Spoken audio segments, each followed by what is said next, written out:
The Prose Edda of Snorri Sturlson. By Arthur Gilchrist Brodeur. Introduction.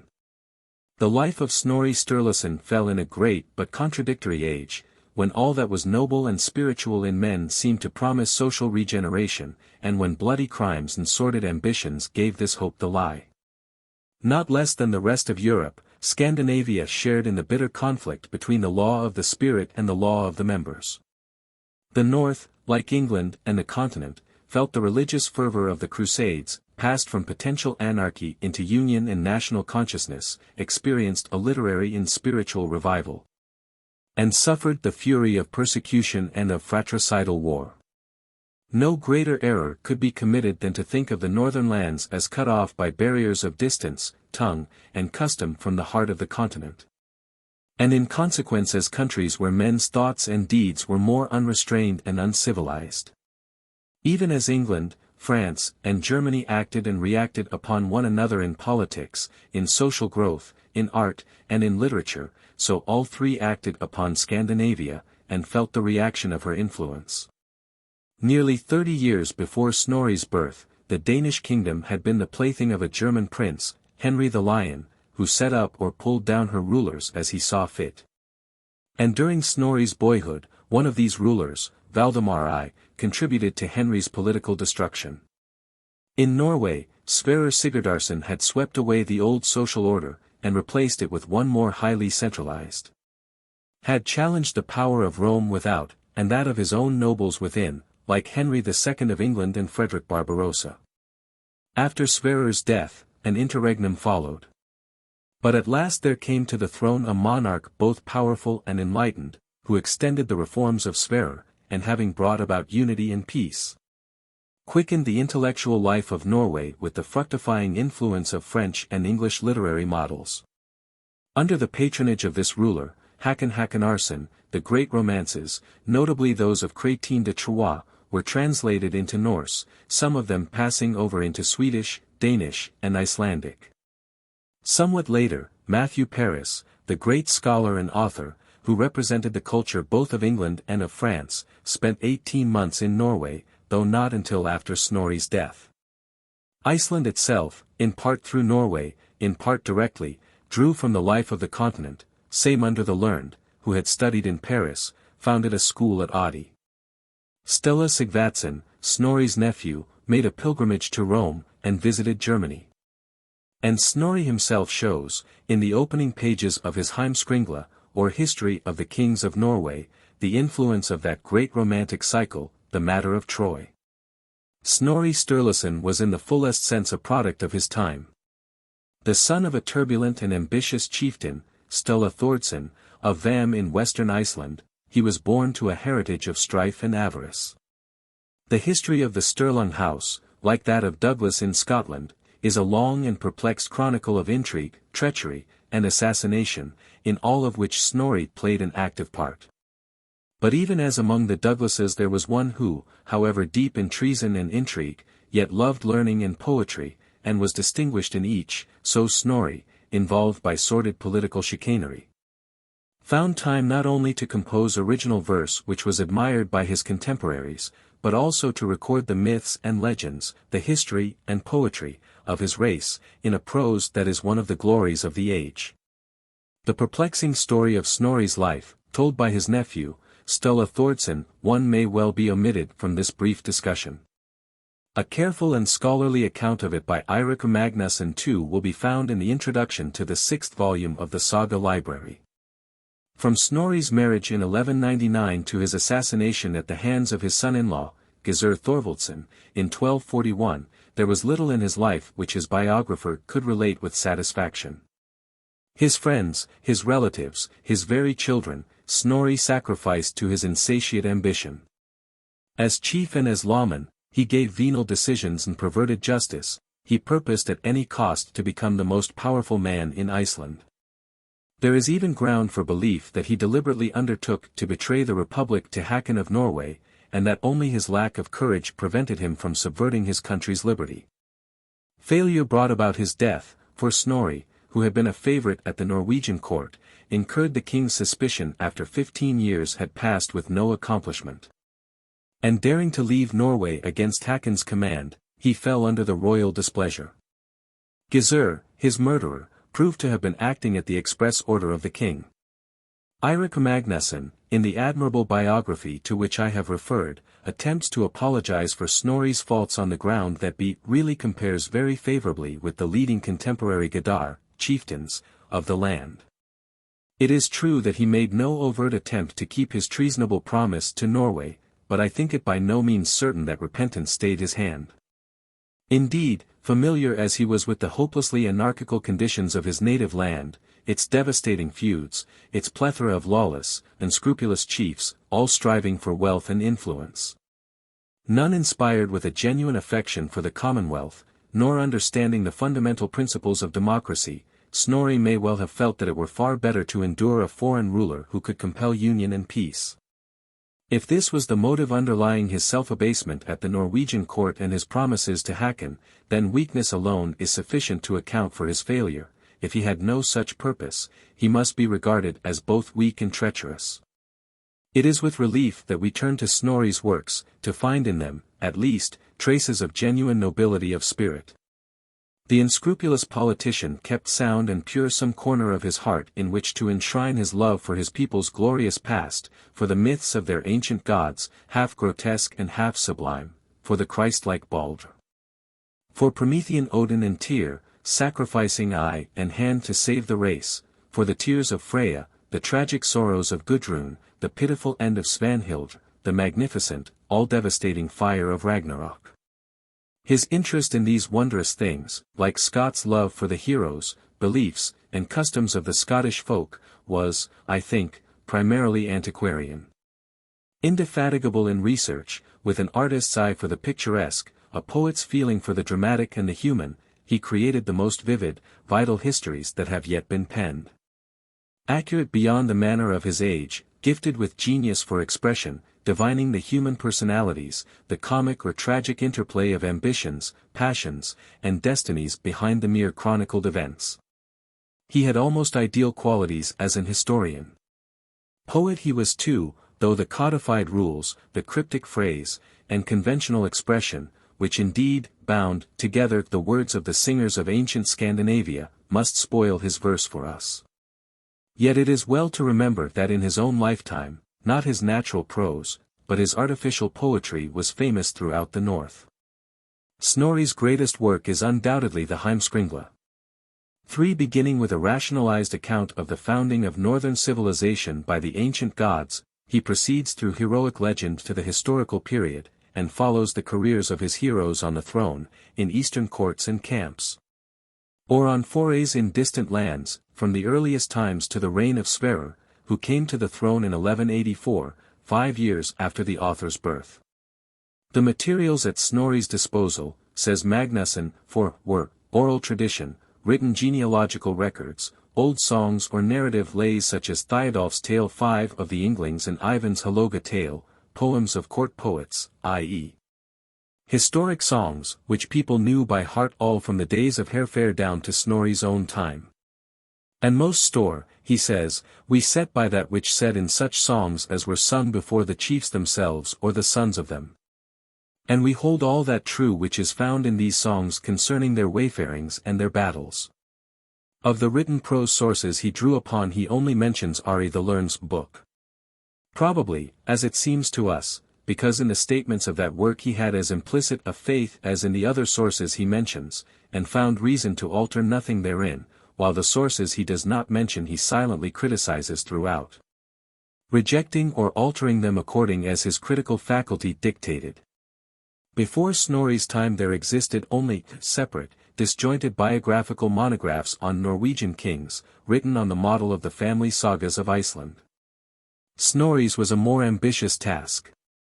Discerning that the course of life is determined by cause and effect, and that in the lives of kings widely ramified interests, national and dynastic, come into play. He conceived a new idea of saga writing: the seed of cause sown in the preceding must yield its crop of effect in the succeeding reign. This the writer of Lives of Kings must bear in mind. And so Snorri addresses himself to writing the first pragmatic history ever penned many Teutonic vernacular, the Heimskringla. The evidence for Snorri's authorship of Heimskringla is not conclusive, but Vigfussen's demonstration is accepted by most scholars. 6. We may safely assume, apart from the general tendency of the external evidence, that one and the same author must have written the histories and the Prose Edda. A comparison of the names of skalds and skaldic poems mentioned in both works will show that the author of each had a wide acquaintance with the conventional poetic literature of Scandinavia, particularly of Iceland, and that, if we suppose two distinct authors, both men had almost precisely the same poetic equipment. Each of the works under consideration begins with a rationalization of the Odinic myths, and reveals an identity of attitude toward the ancient faith. Furthermore, the careful reader will be charmed with the sinewy style of both the Heimskringla and the Edda, and will be obliged to admit the close similarity between them in structure and in expression. Finally, Vigfussen has shown that they exhibit occasionally a remarkable identity of phrase. Point 7. The Prose Edda is undoubtedly by Snorri. It is preserved in 3 primary manuscripts: Codex Regius, early 14th century; Codex Wormianus, 14th century, named from Ole Worm, from whose hands it passed, in 1706, into the hands of Arni Magnusson, and Codex Upsaliensis, about 1300, perhaps a direct copy of Snorri's own text. This last manuscript, and also the Arnamagnian vellum number 748, which preserves a portion of the text, testify unmistakably to Snorri's authorship. The Codex even gives, in detail, the subjects of the 3 divisions of the book. These 3 divisions, but for the evidence of the manuscripts, might seem to afford ground for assuming plural authorship. The first part, the Gylfaginning, or beguiling of Gylfi, is an epitome of Odinic mythology, cast in the form of a dialogue between Gylfi, a legendary Swedish king, and the triune Odin. Snorri, though a Christian, tells the old pagan tales with obvious relish, and often, in the enthusiasm of the true antiquary, rises to magnificent heights. Ever and again he fortifies his narrative with citations from the Poetic Edda, the great treasure house of Scandinavian mythological and heroic poetry. One passes from Gylfaginning to Skáldskaparmál with very little shock, in spite of the great difference in subject and treatment, which the author has attempted, rather skillfully, to modulate through a second dialogue. The questioner this time is one Aegir, and replies are made by the god Bragi, famed for eloquence and the gift of poetic expression. This intermediate dialogue, called Bragareader, or Bragi's Discourses, strikes the keynote of the entire book, and really reconciles the first section to the second and third, whose dissimilarity to Gylfaginning have led some scholars to believe that one or the other is not Snorri's work. The god relates several adventures of the Aesir of the same character as those recounted in Gylfaginning, and concludes with a myth concerning the origin of the poetic art. From this point on, barely maintaining the fiction of the dialogue, Snorri makes his work a treatise on the conventional vocabulary and phraseology of skaldship, for the guidance of young skalds. The third section of the Edda is the Háttatal, or enumeration of meters, and combines 3 separate songs of praise, one on King Hakon, a second on Skuli Bardsson, the king's father-in-law and most powerful vassal, and a third celebrating both. Each of the 102 stanzas of the work belongs to a distinct metric type or subtype, and between stanzas Snorri has inserted definitions, occasionally longer notes or comments. We are now in a position to see the purpose and the artistic unity of the Prose Edda. The entire work is a textbook for apprentice poets. Gylfaginning, conceived in the true antiquarian spirit, supplies the mythological and legendary background which, in the Christian age that had superseded the vivid old heathen days, a young man might not know or might avoid.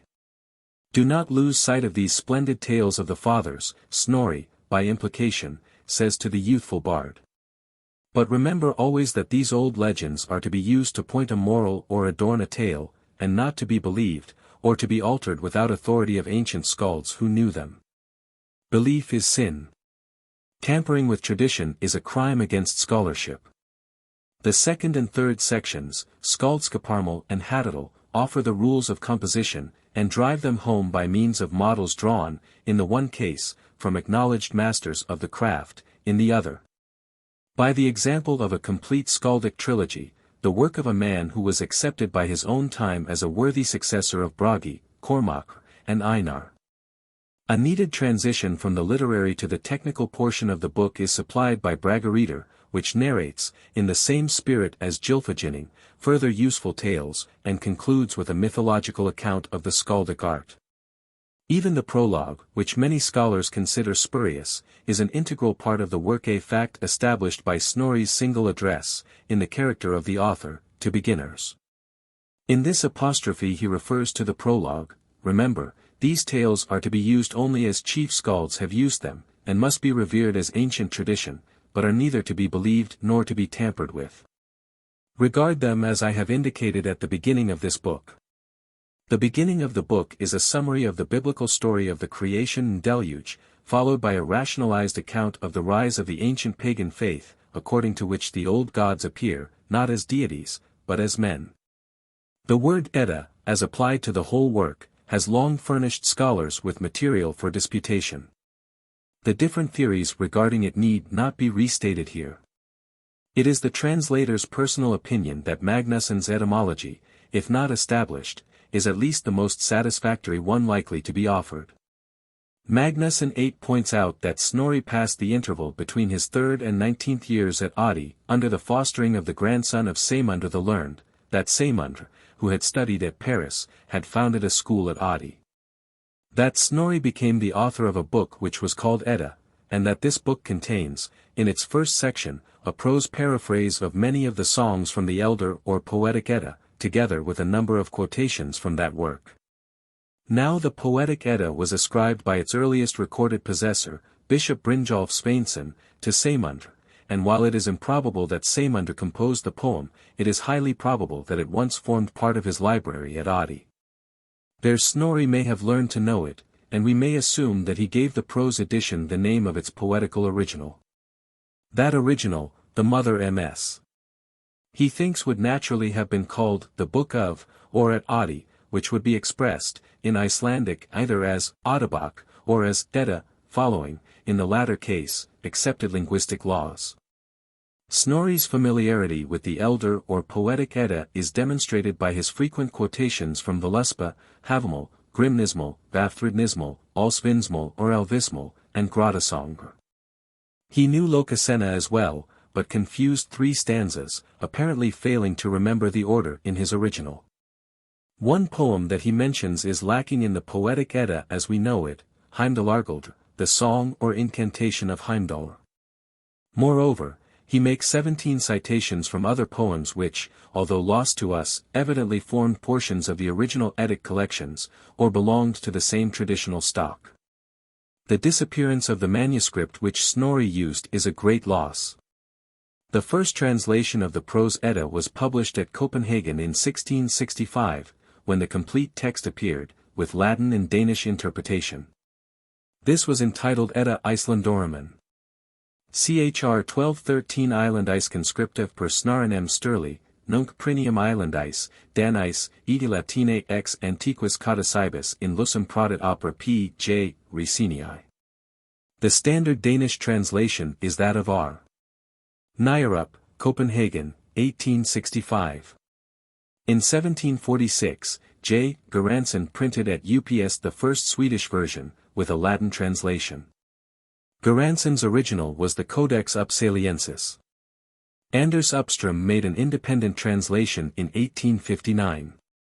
In 1755–56 there appeared at Copenhagen a work of the greatest importance for the study of Scandinavian antiquities in England, Mallet's Monuments de la mythologie et de la poésie de Celtes et particulièrement de Anciens Scandinaves.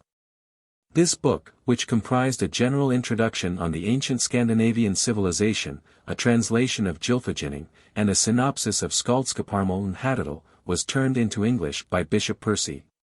Under the title of Northern Antiquities. Percy claimed to know Göransson's text as well as the French. Northern Antiquities was published at London in 1770, and was reprinted at Edinburgh in 1809, with additions by Sir Walter Scott. The best-known translation, and the only complete one which is at all trustworthy, is that in Latin, combined, with the Icelandic text, in the Arnamagnian edition, Copenhagen, 1848–87. In 1842, G. W. Docent, the translator of Njál's saga, and a prominent scholar in the Scandinavian field, printed at Stockholm his Prose or Younger Edda, which contains a translation of Gylfaginning and of the narrative passages of Skáldskaparmál. A similarly incomplete English version was printed at Chicago, in 1880, by Rasmus B. Anderson. Professor Anderson also edited a combined translation of both Eddas, the Poetic Edda by Benjamin Thorpe, and the Prose Edda by I. Blackwell. Blackwell's translation, which stops with Braga-reader, had first appeared at London in 1847, together with an abstract of Erbigia saga by Scott. Samuel Lang's translation is likewise incomplete. A French version of Gylfaginning, La Fascination de Gylfi, was published at Strasbourg by F. G. Bergman. A second edition appeared in 1871. So far as I can ascertain, the first translation into German was the work of Friedrich Roos, Berlin, 1812. This contains a long historical introduction, and ends with the story of the Volsungs in Skáldskaparmál. Karl Simrock's Die Jungere Edda, published in 1851 and reprinted in 1855, although incomplete, is more accurate than any earlier translation, and is remarkable for its literary excellence. The most scholarly rendering into German is by Hugo Gering, Leipzig, 1892, but unfortunately it includes only the narrative portions of the book. Until 1900, the best edition of Snorri's Edda was by Thorleifur Jonsson, Copenhagen, 1875. This was superseded by Finnur Jonsson's splendid Danish edition. In 1907, Professor Jonsson produced an Icelandic edition, which forms volumes Lie of the Icelandinga Sögur, published at Reykjavik. It was fortunate for me that these last two editions appeared before I began my work. Professor Jonsson provided me with an excellent text. And, second in value only to this, with an index and an invaluable Icelandic prose rephrasing of the skaldic verses. I regret exceedingly that the highly technical nature of Háttatal forbids translation into English. There are, to be sure, more or less usually less accurate translations into Scandinavian and into Latin. Even in the excellent Arnamagnian edition, many of the glosses are purely conjectural. And any attempt to convey into English a vocabulary which has no equivalent in our language must fail. Skáldskaparmál, however, is here presented, complete, for the first time in English. To those who have helped me I wish to express my deepest appreciation. First of all, to Professor William Henry Schofield I owe a debt of gratitude which is more than 4 years old, and has increased beyond computation. Dr. Henry Goddard Leach, my first instructor in Scandinavian literature, gave me my greatest single intellectual stimulus, and thereby determined the current of my work. Dr. Frederick W. Leader, of Harvard University, deserves my thanks for his devoted assistance in reading proof, a task as dreary as it is essential. I am also indebted for valuable suggestions to Mr. H. W. Rabe, of Simmons College. It is a great satisfaction to acknowledge these debts, incurred in the course of a labor which has been my delight for several years. I should, however, do injustice to those who have aided me, as well as to myself, if I did not assume full responsibility for the faults of the translation. Whatever these may be, I trust that the book may perform some service in bringing before the English reading public a greater portion of Snorri's classic treatise than has previously been accessible. The reader will perceive the value of the Edda if he will compare it, for legendary and antiquarian interest, with the Mabinogion, and will also realize that the Edda is a masterpiece of style that no translator can ever reproduce. A. G. B. Cambridge, Massachusetts. July 1, 1916. How do you find this book? Any thoughts about the book or the author? Any suggestion for improvement? Please take a moment to share your thoughts in a comment. If you like it, share it with your friends who might enjoy it as well. Subscribe to keep in touch. Visit CompleteAudiobooks.com for more quality content. Prologue. I in the beginning God created heaven and earth and all those things which are in them, and last of all, two of humankind, Adam and Eve, from whom the races are descended. And their offspring multiplied among themselves and were scattered throughout the earth. But as time passed, the races of men became unlike in nature, some were good and believed on the right. But many more turned after the lusts of the world and slighted God's command. Wherefore, God drowned the world in a swelling of the sea, and all living things, save them alone that were in the ark with Noah.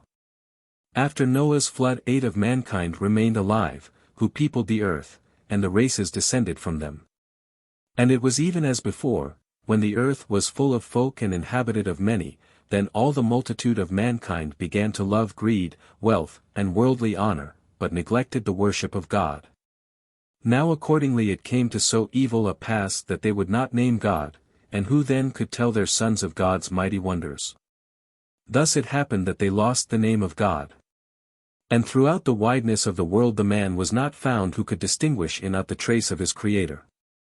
But not the less did God bestow upon them the gifts of the earth, wealth and happiness, for their enjoyment in the world. He increased also their wisdom, so that they knew all earthly matters, and every phase of whatsoever they might see in the air and on the earth. One thing they wondered and pondered over, what it might mean, that the earth and the beasts and the birds had one nature in some ways, and yet were unlike in manner of life. In this was their nature one, that the earth was cleft into lofty mountain peaks, wherein water spurted up, and it was not needful to dig longer for water there than in the deep valleys. So it is also with beasts and birds, it is equally far to the blood in the head and the feet. Another quality of the earth is, that in each year grass and flowers grow upon the earth, and in the same year all that growth falls away and withers. It is even so with beasts and birds, hair and feathers grow and fall away each year. This is the third nature of the earth, that when it is opened and dug up, the grass grows straightway on the soil which is uppermost on the earth. Boulders and stones they liken to the teeth and bones of living beings. Thus they recognized that the earth was quick, and had life with some manner of nature of its own. And they understood that she was wondrous old in years and mighty in kind, she nourished all that lived, and she took to herself all that died. Therefore they gave her a name, and traced the number of their generations from her. The same thing, moreover, they learned from their aged kinsmen, that many hundreds of years have been numbered since the same earth yet was, and the same sun and stars of the heavens. But the courses of these were unequal, some having a longer course, and some a shorter.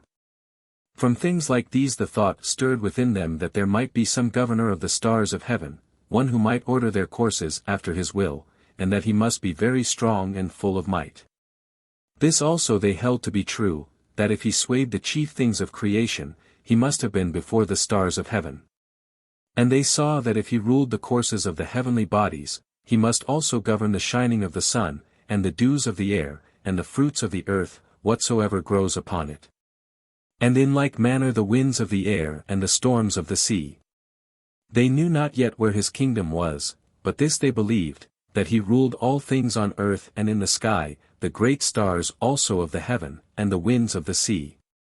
Wherefore, not only to tell of this fittingly, but also that they might fasten it in memory, they gave names out of their own minds to all things. This belief of theirs has changed in many ways, according as the peoples drifted asunder and their tongues became severed one from another. But all things they discerned with the wisdom of the earth, for the understanding of the Spirit was not given to them, this they perceived, that all things were fashioned of some essence. 2. The world was divided into 3 parts, from the south, extending into the west and bordering on the Mediterranean Sea. All this part was called Africa, the southern quarter of which is hot, so that it is parched with the sun. The second part, from west to north and bordering on the ocean, is called Europa or Enea. Its northern part is so cold that no grass grows upon it, and no man dwells there. From the north and all down over the eastern part, even to the south, is called Asia. In that region of the world is all fairness and pride, and the fruits of the earth's increase, gold and jewels. There also is the center of the earth.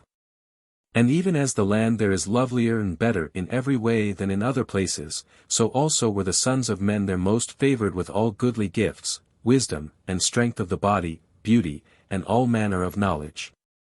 3. Near the earth's center was made that goodliest of homes and haunts that ever have been, which is called Troy, even that which we call Turkland.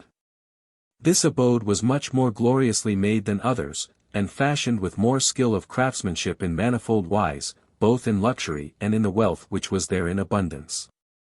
There were 12 kingdoms and one high king, and many sovereignties belonged to each kingdom. In the stronghold were 12 chieftains. These chieftains were in every manly part greatly above other men that have ever been in the world.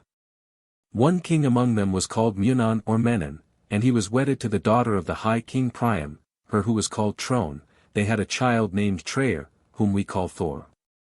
He was fostered in Thrace by a certain war-duke called Loricus. But when he was 10 winters old he took unto him the weapons of his father. He was as goodly to look upon, when he came among other men, as the ivory that is inlaid in oak. His hair was fairer than gold. When he was 12 winters old he had his full measure of strength, then he lifted clear of the earth 10 bearskins all at one time.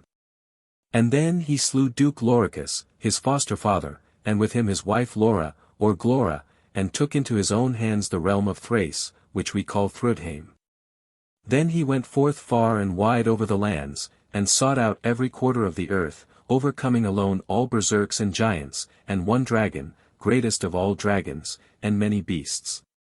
In the northern half of his kingdom he found the prophetess that is called Sibyl, whom we call Sif, and wedded her.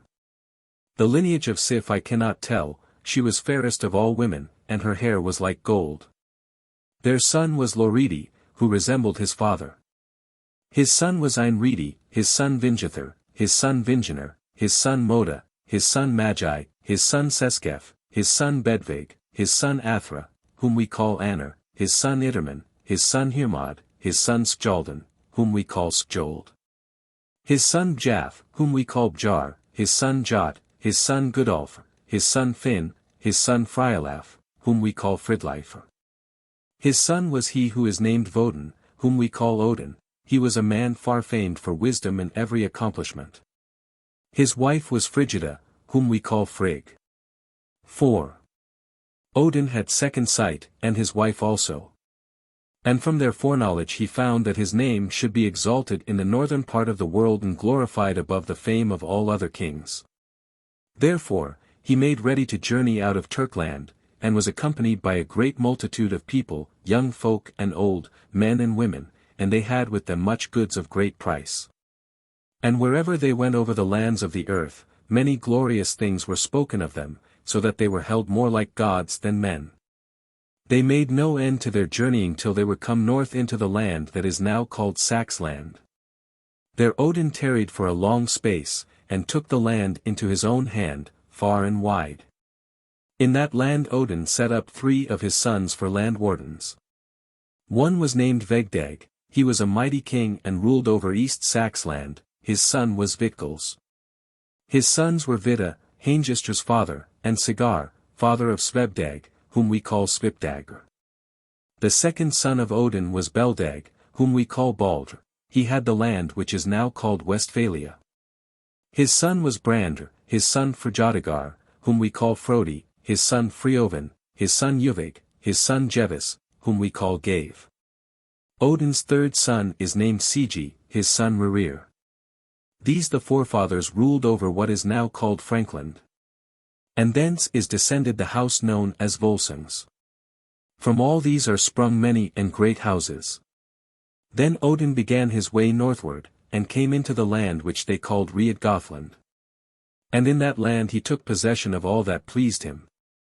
He set up over the land that son of his called Skjold, whose son was Fridleifr, and thence descends the house of the Skjoldungs. These are the kings of the Danes. And what was then called Readgothland is now called Jutland. V. After that he went northward, where the land is called Sweden. The king there was named Gylfi. When the king learned of the coming of those men of Asia, who were called Asir, he went to meet them, and made offer to them that Odin should have such power in his realm as he himself wielded. And such well-being followed ever upon their footsteps, that in whatsoever lands they dwelt were good seasons and peace. And all believed that they caused these things, for the lords of the land perceived that they were unlike other men whom they had seen, both in fairness and also in wisdom. The fields and the choice lands in that place seemed fair to Odin, and he chose for himself the site of a city which is now called Sigtun. There he established chieftains in the fashion which had prevailed in Troy. He set up also 12 headmen to be doomsmen over the people and to judge the laws of the land, and he ordained also all laws as there had been before, in Troy, and according to the customs of the Turks. After that he went into the north, until he was stopped by the sea, which men thought lay around all the lands of the earth, and there he set his son over this kingdom, which is now called Norway. This king was Semingr. The kings of Norway trace their lineage from him, and so do also the jarls and the other mighty men, as is said in the Halig Jadal. Odin had with him one of his sons called Yngvi, who was king in Sweden after him. And those houses come from him that are named Ynglings. The Aesir took wives of the land for themselves, and some also for their sons. And these kindreds became many in number, so that throughout Saxland, and thence all over the region of the north, they spread out until their tongue, even the speech of the men of Asia, was the native tongue over all these lands. Therefore men think that they can perceive, from their forefathers' names which are written down, that those names belonged to this tongue, and that the Aesir brought the tongue hither into the northern region, into Norway and into Sweden, into Denmark and into Saxland. But in England there are ancient lists of land names and place names which may show that these names came from another tongue than this. Gylfaginning. Here begins. The beguiling of Gylfi. King Gylfi ruled the land that men now call Sweden. It is told of him that he gave to a wandering woman, in return for her merrymaking, a plough-land in his realm, as much as 4 oxen might turn up in a day and a night. But this woman was of the kin of the Aesir, she was named Jeftin. She took from the north, out of Jotunheim, 4 oxen which were the soils of a certain giant and, herself, and set them before the plough. And the plough cut so wide and so deep that it loosened up the land. And the oxen drew the land out into the sea and to the westward, and stopped in a certain sound. There Jeftin set the land, and gave it a name, calling it Sealand. And from that time on, the spot whence the land had been torn up is water, it is now called the Logr in Sweden, and bays lie in that lake even as the headlands in Sealand. Thus says Bragi, the ancient skald. Jeftin drew from Gylfi gladly the wave-trove's freehold. Till from the running beasts sweat reeked, to Denmark's increase. The oxen bore, moreover, 8 eyes, gleaming brow-lights. O'er the fields wide, booty, and 4 heads in their ploughing. 2. King Gylfi was a wise man and skilled in magic. He was much troubled that the Aesir people were so cunning that all things went according to their will.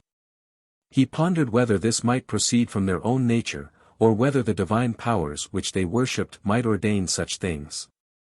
He set out on his way to Asgard, going secretly, and clad himself in the likeness of an old man, with which he dissembled. But the Aesir were wiser in this matter, having second sight. And they saw his journeying before ever he came, and prepared against him deceptions of the eye. When he came into the town, he saw there a hall so high that he could not easily make out the top of it, its thatching was laid with golden shields after the fashion of a shingled roof. So also says Jodolf of Vin, that Valhall was thatched with shields. On their backs they let beam, sore battered with stones. Odin's hall shingles, the shrewd seafarers. In the hall doorway Gylfi saw a man juggling with anlaces, having 7 in the air at one time. This man asked of him his name. He called himself Gangleri, and said he had come by the paths of the serpent, and prayed for lodging for the night, asking, Who owns the hall? The other replied that it was their king, and I will attend thee to see him. Then shalt thou thyself ask him concerning his name. And the man wheeled about before him into the hall, and he went after, and straightway the door closed itself on his heels. There he saw a great room and much people, some with games, some drinking, and some had weapons and were fighting. Then he looked about him, and thought unbelievable many things which he saw. And he said, All the gateways ere one goes out. Should one scan?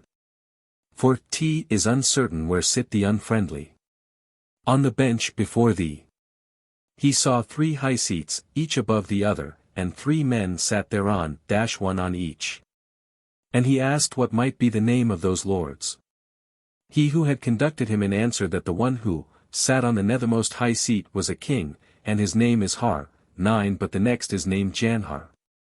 10 And he who is uppermost is called Thridi. 11 Then Har asked the newcomer whether his errand were more than for the meat and drink which were always at his command, as for every one there in the hall of the High One. He answered that he first desired to learn whether there were any wise man there within. Har said, that he should not escape whole from thence unless he were wiser. And stand thou forth who spearest. Who answers, he shall sit. 3. Gangleri began his questioning thus, Who is foremost, or oldest, of all the gods? Har answered, He is called in our speech All-Father, but in the elder Asgard he had 12 names, one is All-Father, the second is Lord, or Lord of Hosts. The third is Nikkar, or Spear-Lord, the fourth is Nikidr, or Striker, the fifth is Knower of many things, the sixth, Fulfiller of wishes, the seventh, Far-speaking one, the eighth, the Shaker, or he that putteth the armies to flight. The ninth, the Burner, the 10th, the Destroyer, the 11th, the Protector, the 12th, Gelding. Then asked Gangleri, Where is this God, or what power hath he, or what hath he wrought that is a glorious deed?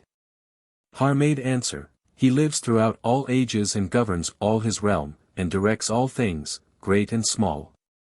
Then said Jafnhar, He fashioned heaven and earth and air, and all things which are in them. Then spake Thridi, The greatest of all is this, that he made man, and gave him the spirit, which shall live and never perish, though the flesh frame rot to mold, or burn to ashes. And all men shall live, such as are just in action, and be with himself in the place called Gimel. But evil men go to hell and thence down to the misty hell, and that is down in the 9th world. Then said Gangleri, What did he before heaven and earth were made? And Har answered, He was then with the rime giants. 4. Gangleri said, What was the beginning, or how began it, or what was before it? Har answered, As is told in Völuspá. Erst was the age when nothing was. Nor sand nor sea, nor chilling stream waves. Earth was not found, nor ether heaven. A yawning gap, but grass was none. Then said Jafnhar, It was many ages before the earth was shaped that the mist world was made. And midmost within it lies the well that is called Vergelmer, from which spring the rivers called Svol, Gunthra, Fjorm, Fimbulthul, Slidr and Hrid, Sylgr and Ylgr, Vid, Leiptr, Joel is hard by Hellgates.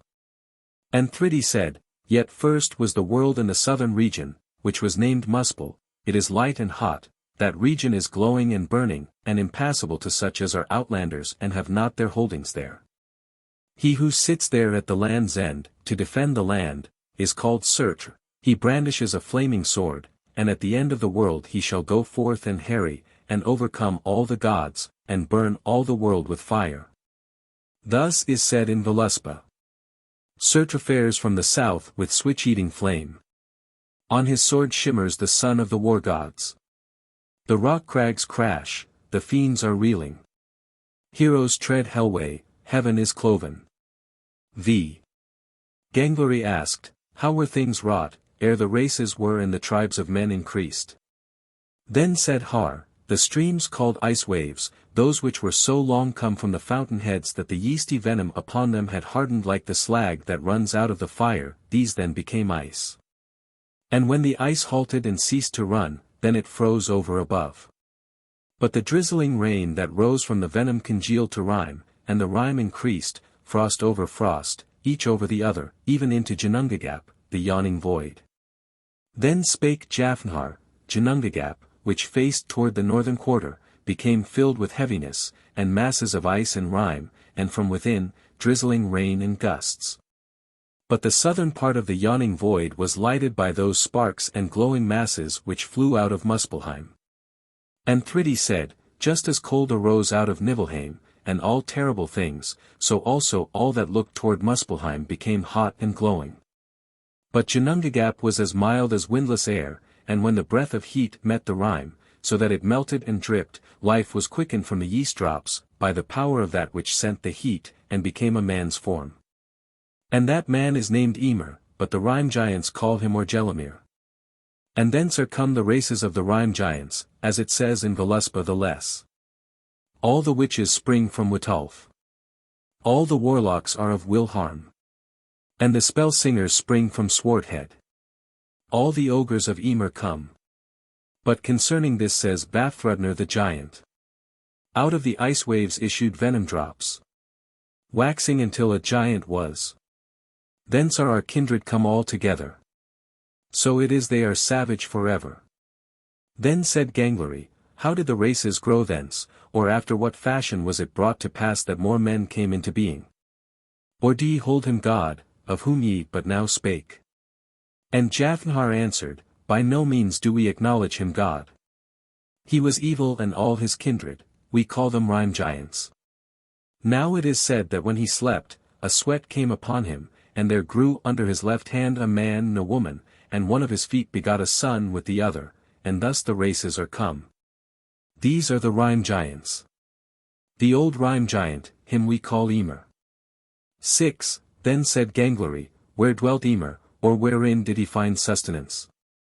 Har answered, straightway after the rime dripped, there sprang from it the cow called a Dumla. For streams of milk ran from her udders, and she nourished Ymir. Then asked Gangleri, wherewithal was the cow nourished? And Har made answer. She licked the ice blocks, which were salty. And the first day that she licked the blocks, there came forth from the blocks in the evening a man's hair, the second day, a man's head, the third day the whole man was there. He is named Buri, he was fair of feature, great and mighty. He begot a son called Bor, who wedded the woman named Bestla, daughter of Bolthorn the giant, and they had 3 sons, one was Odin, the second Vili, the third Ve. And this is my belief, that he, Odin, with his brothers, must be ruler of heaven and earth, we hold that he must be so called, so is that man called whom we know to be mightiest and most worthy of honor, and ye do well to let him be so called. 7. Then said Gangleri, what covenant was between them, or which was the stronger? And Har answered, the sons of Bor slew Ymir the giant. Lo, where he fell there gushed forth so much blood out of his wounds that with it they drowned all the race of the rime giants, save that one, whom giants call Bergelmir, escaped with his household. He went upon his ship, 12 and his wife with him, and they were safe there. And from them are come the races of the rime giants, as is said here. Untold ages ere earth was shapen. Then was Bergelmir born. That first I recall, how the famous wise giant on the deck of the ship was laid down. 8. Then said Gangleri, what was done then by Bor's sons, if thou believe that they be gods? Har replied, in this matter there is no little to be said. They took Ymir and bore him into the middle of the yawning void, and made of him the earth, of his blood the sea and the waters, the land was made of his flesh, and the crags of his bones. Gravel and stones they fashioned from his teeth and his grinders and from those bones that were broken. And Jafnhar said, of the blood, which ran and welled forth freely out of his wounds, they made the sea, when they had formed and made firm the earth together, and laid the sea in a ring round about her. And it may well seem a hard thing to most men to cross over it. Then said Thridi, they took his skull also, and made of it the heaven, and set it up over the earth with 4 corners. And under each corner they set a dwarf, the names of these are East, West, North, and South. Then they took the glowing embers and sparks that burst forth and had been cast out of Muspelheim, and set them in the midst of the yawning void, in the heaven, both above and below, to illumine heaven and earth. They assigned places to all fires, to some in heaven, some wandered free under the heavens, nevertheless, to these also they gave a place, and shaped them courses. It is said in old songs, that from these the days were reckoned, and the tale of years told, as is said in Völuspá. The sun knew not where she had housing. The moon knew not what might he had. The stars knew not where stood their places. Thus was it ere the earth was fashioned. Then said Gangleri, these are great tidings which I now hear, that is a wondrous great piece of craftsmanship, and cunningly made. How was the earth contrived? And Har answered, she is ring-shaped without, and round about her without lieth the deep sea, and along the strand of that sea they gave lands to the races of giants for habitation. But on the inner earth they made a citadel round about the world against the hostility of the giants, and for their citadel they raised up the brows of Ymir the giant, and called that place Midgard. They took also his brain and cast it in the air, and made from it the clouds, as is here said. Of Ymir's flesh the earth was fashioned. And of his sweat the sea. Crags of his bones, trees of his hair. And of his skull the sky. Then of his brows the blithe gods made Midgard for sons of men. And of his brain the bitter mood. Clouds were all created. 9. Then said Gangleri, much indeed they had accomplished then, methinks, when earth and heaven were made, and the sun and the constellations of heaven were fixed, and division was made of days, now whence come the men that people the world? And Har answered, when the sons of Bor were walking along the sea strand, they found 2 trees, and took up the trees and shaped men of them, the first gave them spirit and life, the second, wit and feeling. The third, form, speech, hearing, and sight. They gave them clothing and names, the male was called Asker, and the female Embla, and of them was mankind begotten, which received a dwelling place under Midgard. Next they made for themselves in the middle of the world a city which is called Asgard, men call it Troy. There dwelt the gods and their kindred, and many tidings and tales of it have come to pass both on earth and aloft. There is one abode called Hlidskjalf, and when Allfather sat in the high seat there, he looked out over the whole world and saw every man's acts, and knew all things which he saw. His wife was called Frigg daughter of Fjordvin. And of their blood is come that kindred which we call the races of the Aesir, that have peopled the elder Asgard, and those kingdoms which pertain to it, and that is a divine race. For this reason must he be called All-Father, because he is father of all the gods and of men, and of all that was fulfilled of him and of his might. The earth was his daughter and his wife. On her he begot the first son, which is Asa Thor, strength and prowess attend him, wherewith he overcometh all living things. Norfi or Narfi is the name of a giant that dwelt in Jotunheim, he had a daughter called Night. She was swarthy and dark, as befitted her race. She was given to the man named Naglfari, their son was Audr. Afterward she was wedded to him that was called Anar, Jordwun was their daughter. Last of all Dayspring had her, and he was of the race of the Aesir, their son was Day, he was radiant and fair after his father. Then Allfather took Night, and Day her son, and gave to them 2 horses and 2 chariots, and sent them up into the heavens, to ride round about the earth every 2 half-days.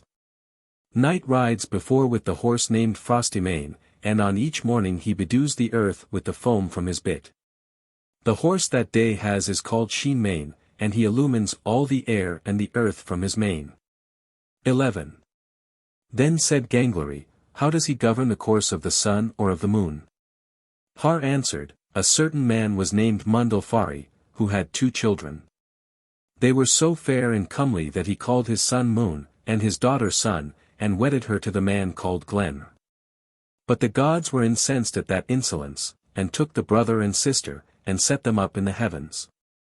They caused Sun to drive those horses that drew the chariot of the sun, which the gods had fashioned, for the world's illumination, from that glowing stuff which flew out of Muspelheim. Those horses are called thus, Early Wake and All Strong. And under the shoulders of the horses the gods set 2 wind-bags to cool them, but in some records that is called iron coolness. Moon steers the course of the moon, and determines its waxing and waning. He took from the earth 2 children, called Bil and Juki, they that went from the well called Burger, bearing on their shoulders the cask called Sigr, and the pole Simmel. Their father is named Vidfinn. These children follow Moon, as may be seen from the earth. 12. Then said Gangleri, the sun fares swiftly, and almost as if she were afraid, she could not hasten her course any the more if she feared her destruction. Then Har made answer, it is no marvel that she hastens furiously, close cometh he that seeks her, and she has no escape save to run away. Then said Gangleri, "Who is he that causes her this disquiet?" Har replied, "It is two wolves. And he that runs after her is called Skoll, she fears him, and he shall take her. But he that leaps before her is called Hati Hrodvitnesen. He is eager to seize the moon, and so it must be." Then said Gangleri, "What is the race of the wolves?" Har answered, "A which dwells to the east of Midgard, in the forest called Ironwood, in that wood dwell the troll women, who are known as Ironwood women. The old witch bears many giants for sons, and all in the shape of wolves. And from this source are these wolves sprung. The saying runs thus, from this race shall come one that shall be mightiest of all, he that is named Moonhound. He shall be filled with the flesh of all those men that die, and he shall swallow the moon, and sprinkle with blood the heavens and all the lair. Thereof shall the sun lose her shining, and the winds in that day shall be unquiet and roar on every side. So it says in Völuspá. Eastward dwells the old one in Ironwood. And there gives birth to Fenrir's brethren. There shall spring of them all a certain one. The moon's taker in troll's likeness. He is filled with flesh of fey men. Reddens the god seats with ruddy blood gouts. Swart becomes sunshine in summers after. The weather all shifty. Wit ye yet, or what? 13. Then said Gangleri, "What is the way to heaven from earth?" Then Har answered, and laughed aloud, "Now, that is not wisely asked. Has it not been told thee, that the gods made a bridge from earth, to heaven, called Bifrost? Thou must have seen it, it may be that ye call it rainbow. It is of 3 colors, and very strong, and made with cunning and with more magic art than other works of craftsmanship. But strong as it is, yet must it be broken, when the sons of Muspel shall go forth harrying and ride it, and swim their horses over great rivers, thus they shall proceed." Then said Gangleri, "To my thinking the gods did not build the bridge honestly, seeing that it could be broken, and they able to make it as they would." Then Har replied, "The gods are not deserving of reproof because of this work of skill. A good bridge is Bifrost, but nothing in this world is of such nature that it may be relied on when the sons of Muspel go a-harrying." 14. Then said Gangleri, "What did Allfather then do when Asgard was made?" Har answered, "In the beginning he established rulers, and bade them ordain fates with him, and give counsel concerning the planning of the town. That was in the place which is called Ida Field, in the midst of the town. It was their first work to make that court in which their 12 seats stand, and another, the high seat which Allfather himself has. That house is the best made of any on earth, and the greatest, without and within, it is all like one piece of gold, men call it Gladsheim. They made also a second hall, that was a shrine which the goddesses had, and it was a very fair house. Men call it Vingolf. Next they fashioned a house, wherein they placed a forge, and made besides a hammer, tongs, and anvil, and by means of these, all other tools. After this they smithied metal and stone and wood, and wrought so abundantly that metal which is called gold, that they had all their household ware and all dishes of gold. And that time is called the Age of Gold, before it was spoiled by the coming of the women, even those who came out of Jotunheim. Next after this, the gods enthroned themselves in their seats and held judgment, and called to mind whence the dwarves had quickened in the mould and underneath in the earth, even as do maggots in flesh. The dwarves had first received shape and life in the flesh of Ymir, and were then maggots, but by decree of the gods had become conscious with the intelligence of men, and had human shape. And nevertheless they dwell in the earth and in stones. Modsonir was the first, and Durin the second, so it says in Völuspá. Then strode all the mighty to the seats of judgment. The gods most holy, and together held council. Who should of dwarves shape the peoples? From the bloody surge and the blue one's bones. They made many in man's likeness, dwarves in the earth, as Durin said. And these, says the Sibyl, are their names. Nai and Nidi, Nordri and Sudri. Austri, Vestri, Althjofr, Valen. Nar, Nain, Nipingr, Dane. Bifur, Bafur, Bombur, Nori. Ori, Honor, Oin, Judvitner. Vegr and Gandalfr, Vindulfr, Thorin. Fili, Kili, Fundin, Valley. Thror, Throin, Thekr, Litcher and Vitcher. Nyr, Nyridr, Rekr, Radsvidr.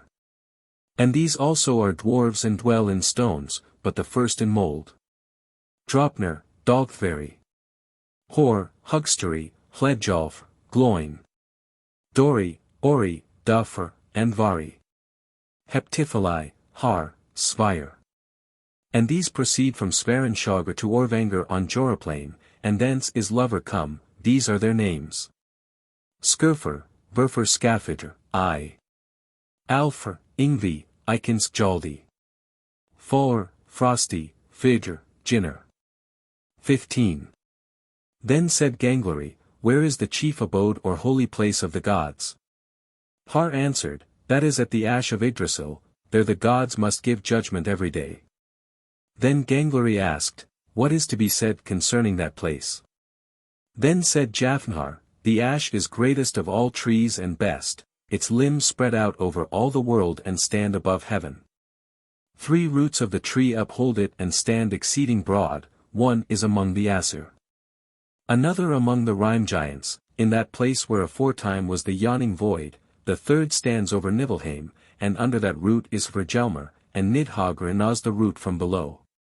But under that root which turns toward the Rime giants is Mimir's well, wherein wisdom and understanding are stored, and he is called Mimir, who keeps the well.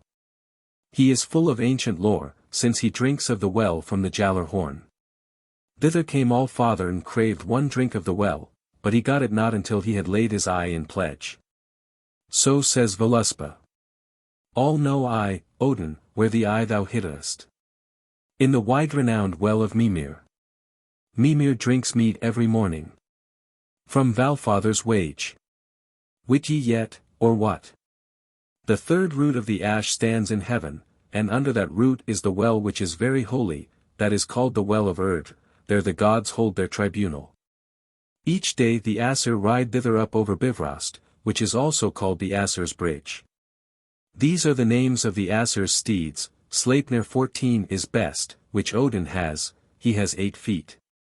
The second is Gladr, 15 the third Giller, 16 the fourth Glen, 17 the fifth Skidbrimer, 18 the sixth Silfentopper, 19 the seventh Sinir, 20 the eighth Gisel, 21 the ninth Falhofner, 22 the 10th Gulltopper, 23 the 11th Letfidi.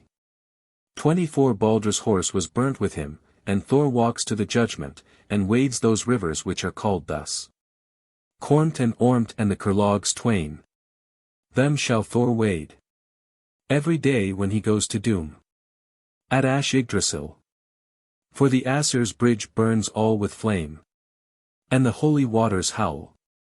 Then said Gangleri, does fire burn over Bifrost? Har replied, that which thou sayest to be read in the bow is burning fire. The hill giants might go up to heaven, if passage on Bifrost were open to all those who would cross. There are many fair places in heaven, and over everything there a godlike watch is kept. A hall stands there, fair, under the ash by the well, and out of that hall come 3 maids, who are called thus, Urdr, 25 Verdandi, 26 Skuld, 27 These maids determine the period of men's lives, we call them Norns. But there are many Norns, those who come to each child that is born, to appoint his life. These are of the race of the gods, but the second are of the elf people, and the third are of the kindred of the dwarves, as it is said here. Most sundered in birth I say the Norns are. They claim no common kin. Some are of Aesir kin, some are of elf kind. Some are Dvalin's daughters. Then said Gangleri, if the Norns determine the weirds of men, then they apportion exceeding unevenly, seeing that some have a pleasant and luxurious life, but others have little worldly goods or fame, some have long life, others short. Har said, good Norns and of honorable race appoint good life, but those men that suffer evil fortunes are governed by evil Norns. 16. Then said Gangleri, what more mighty wonders are to be told of the ash? Har replied, much is to be told of it. An eagle sits in the limbs of the ash, and he has understanding of many a thing, and between his eyes sits the hawk that is called Vedrfolnir. The squirrel called Ratatosk runs up and down the length of the ash, bearing envious words between the eagle and Nidhogr, and 4 hearts run in the limbs of the ash and bite the leaves. They are called thus, Dane, Dvalin, Dunir, Durithra. Moreover, so many serpents are in Hvergelmr with Nidhogr, that no tongue can tell them, as is here said. Ash Yggdrasil suffers anguish more than men know of. The stag bites above. On the side it rotteth. And Nidhogr gnaws from below. And it is further said. More serpents lie under Yggdrasil's stalk than every unwise ape can think. Goin and Moin, their Grafitner's sons. Grabakr and Grafaludr. Ofnir and Svafnir I think shall I tear the trunk's twigs. It is further said that these Norns who dwell by the well of Urdr take water of the well every day, and with it that clay which lies about the well, and sprinkle it over the ash, to the end that its limbs shall not wither nor rot. For that water is so holy that all things which come there into the well become as white as the film which lies within the eggshell, as is here said. I know an ash standing called Yggdrasil, a high tree sprinkled with snow-white clay. Thence come the dews in the dale that fall. It stands ever green above Urdr's well. That dew which falls from it onto the earth is called by men honey-dew, and thereon are bees nourished.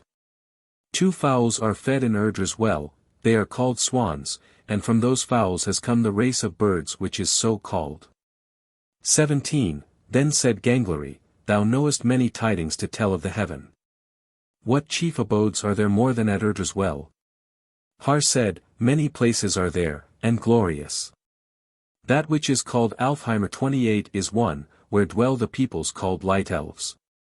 But the dark elves dwell down in the earth, and they are unlike in appearance, but by far more unlike in nature. The light elves are fairer to look upon than the sun, but the dark elves are blacker than pitch. Then there is also in that place the abode called Breidablik 29, and there is not in heaven a fairer dwelling. There, too, is the one called Glitnir 30 whose walls, and all its posts and pillars, are of red gold, but its roof of silver. There is also the abode called Himinjorg 31 it stands at heaven's end by the bridge head, in the place where Bifrost joins heaven. Another great abode is there, which is named Valaskjaf, 32 Odin possesses that dwelling. The gods made it and thatched it with sheer silver, and in this hall is the Hlidskjaf, 33 the high seat so called. Whenever Allfather sits in that seat, he surveys all lands. At the southern end of heaven is that hall which is fairest of all, and brighter than the sun, it is called Gimel.34 it shall stand when both heaven and earth have departed. And good men and of righteous conversation shall dwell therein, so it is said in Voluspa. A hall I know standing than the sun fairer, thatched with gold in Gimel bright. There shall dwell the doers of righteousness, and ever enjoy delight. Then said Gangleri, What shall guard this place, when the flame of Surtur shall consume heaven and earth? Har answered, It is sad that another heaven is to the southward and upward of this one, and it is called Andlangr, 35 but the third heaven is yet above that, and it is called Vidblane 36 and in that heaven we think this abode is. But we believe that none but light elves inhabit these mansions now. 18. Then said Gangleri, Whence comes the wind? It is strong, so that it stirs great seas, and it swells fire. But, strong as it is, none may see it, for it is wonderfully Chopin. Then said Har, That I am well able to tell thee. At the northward end of heaven sits the giant called Hraesvelgr, he has the plumes of an eagle, and when he stretches his wings for flight, then the wind rises from under his wings, as is here said. Hraesvelgr hight he who sits at heaven's ending. Giant in eagle's coat. From his wings, they say, the wind cometh. All men folk over. 19. Then said Gangleri, Why is there so much difference, that summer should be hot, but winter cold? Har answered, A wise man would not ask thus, seeing that all are able to tell this. But if thou alone art become so slight of understanding as not to have heard it, then I will yet permit that thou shouldst rather ask foolishly once, than that thou shouldst be kept longer in ignorance of a thing which it is proper to know. He is called Svasajr 37 who is father of summer, and he is of pleasant nature, so that from his name whatsoever is pleasant is called sweet. But the father of winter is variously called Vindaljoni 38 or Vinsvor, 39 he is the son of Vasajr. 40 and these were kinsmen grim and chilly-breasted, and winter has their temper.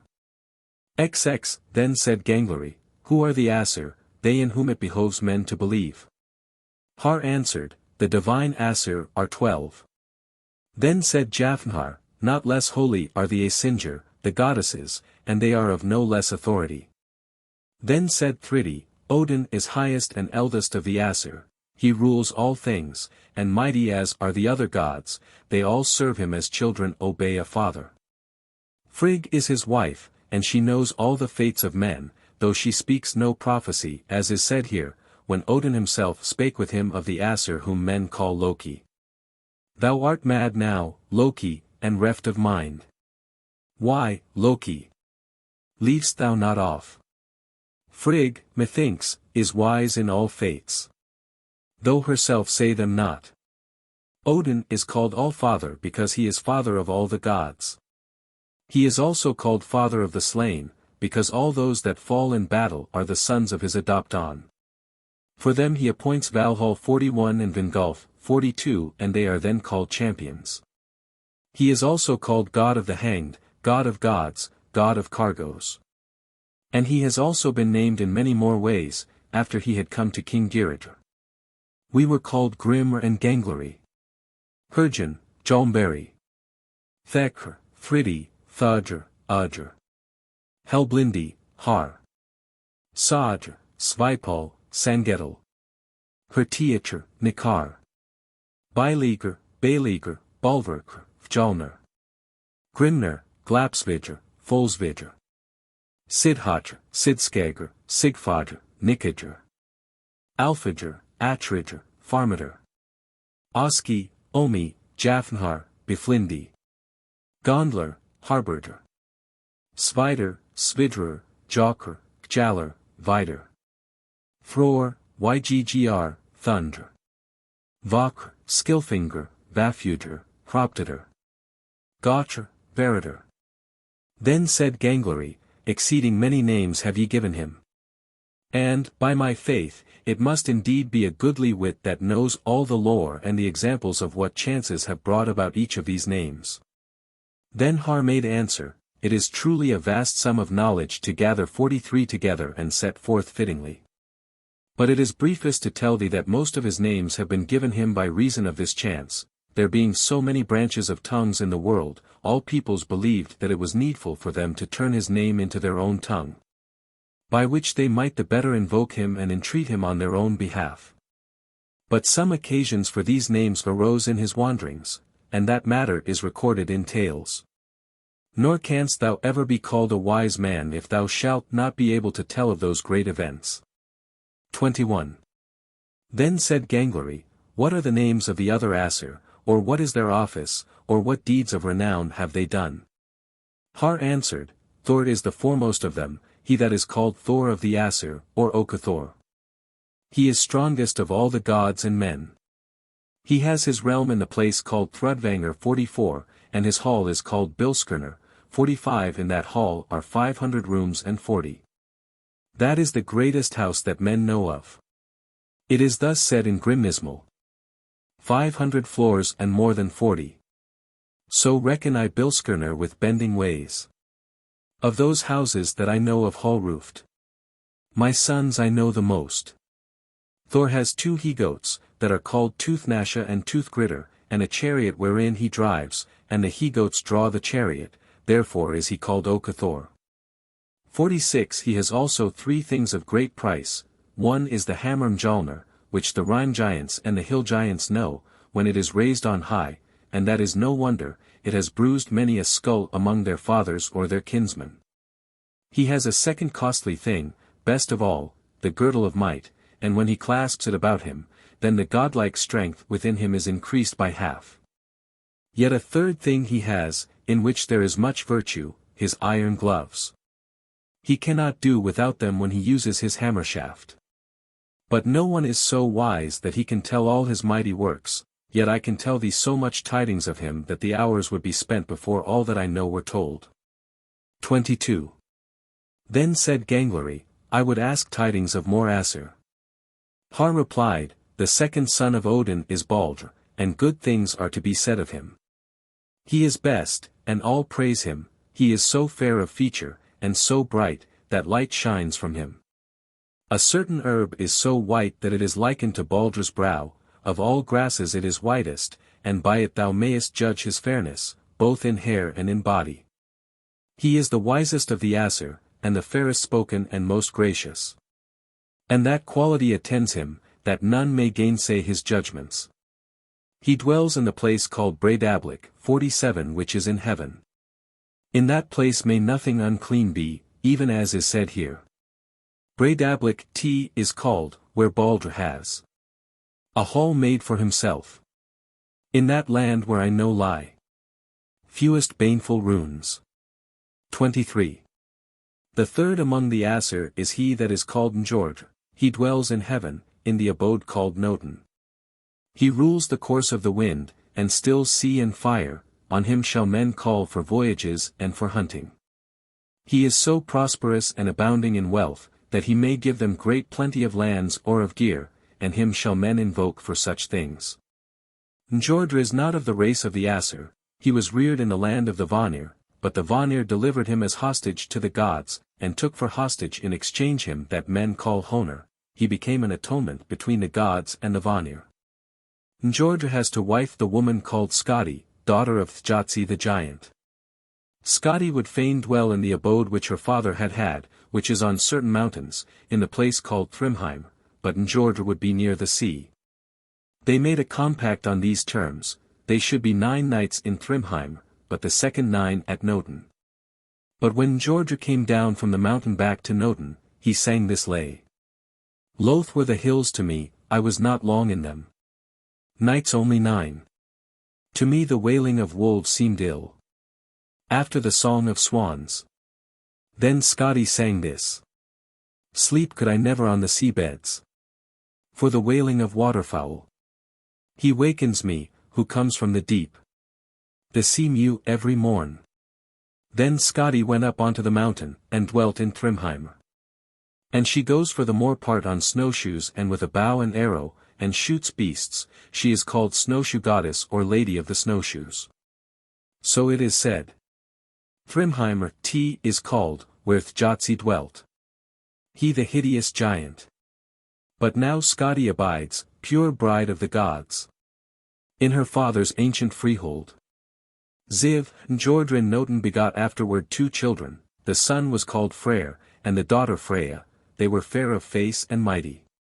Freyr is the most renowned of the Asir, he rules over the rain and the shining of the sun, and therewithal the fruit of the earth, and it is good to call on him for fruitful seasons and peace. He governs also the prosperity of men. But Freya is the most renowned of the goddesses. She has in heaven the dwelling called Folkvangr, 48, and wheresoever she rides to the strife, she has 1/2 of the kill, and Odin half, as is here said. Folkvangr T is called, where Freya rules. Degrees of seats in the hall. Half the kill she keepeth each day. And half Odin hath. Her hall Sesrumner 49 is great and fair. When she goes forth, she drives her cats and sits in a chariot. She is most conformable to man's prayers, and from her name comes the name of honor, Fro, by which noblewomen are called. Songs of love are well pleasing to her, it is good to call on her for furtherance in love. 25. Then said Gangleri, great in power do these Asir seem to me, nor is it a marvel, that much authority attends you who are said to possess understanding of the gods, and know which one men should call on for what boon soever. Or are the gods yet more?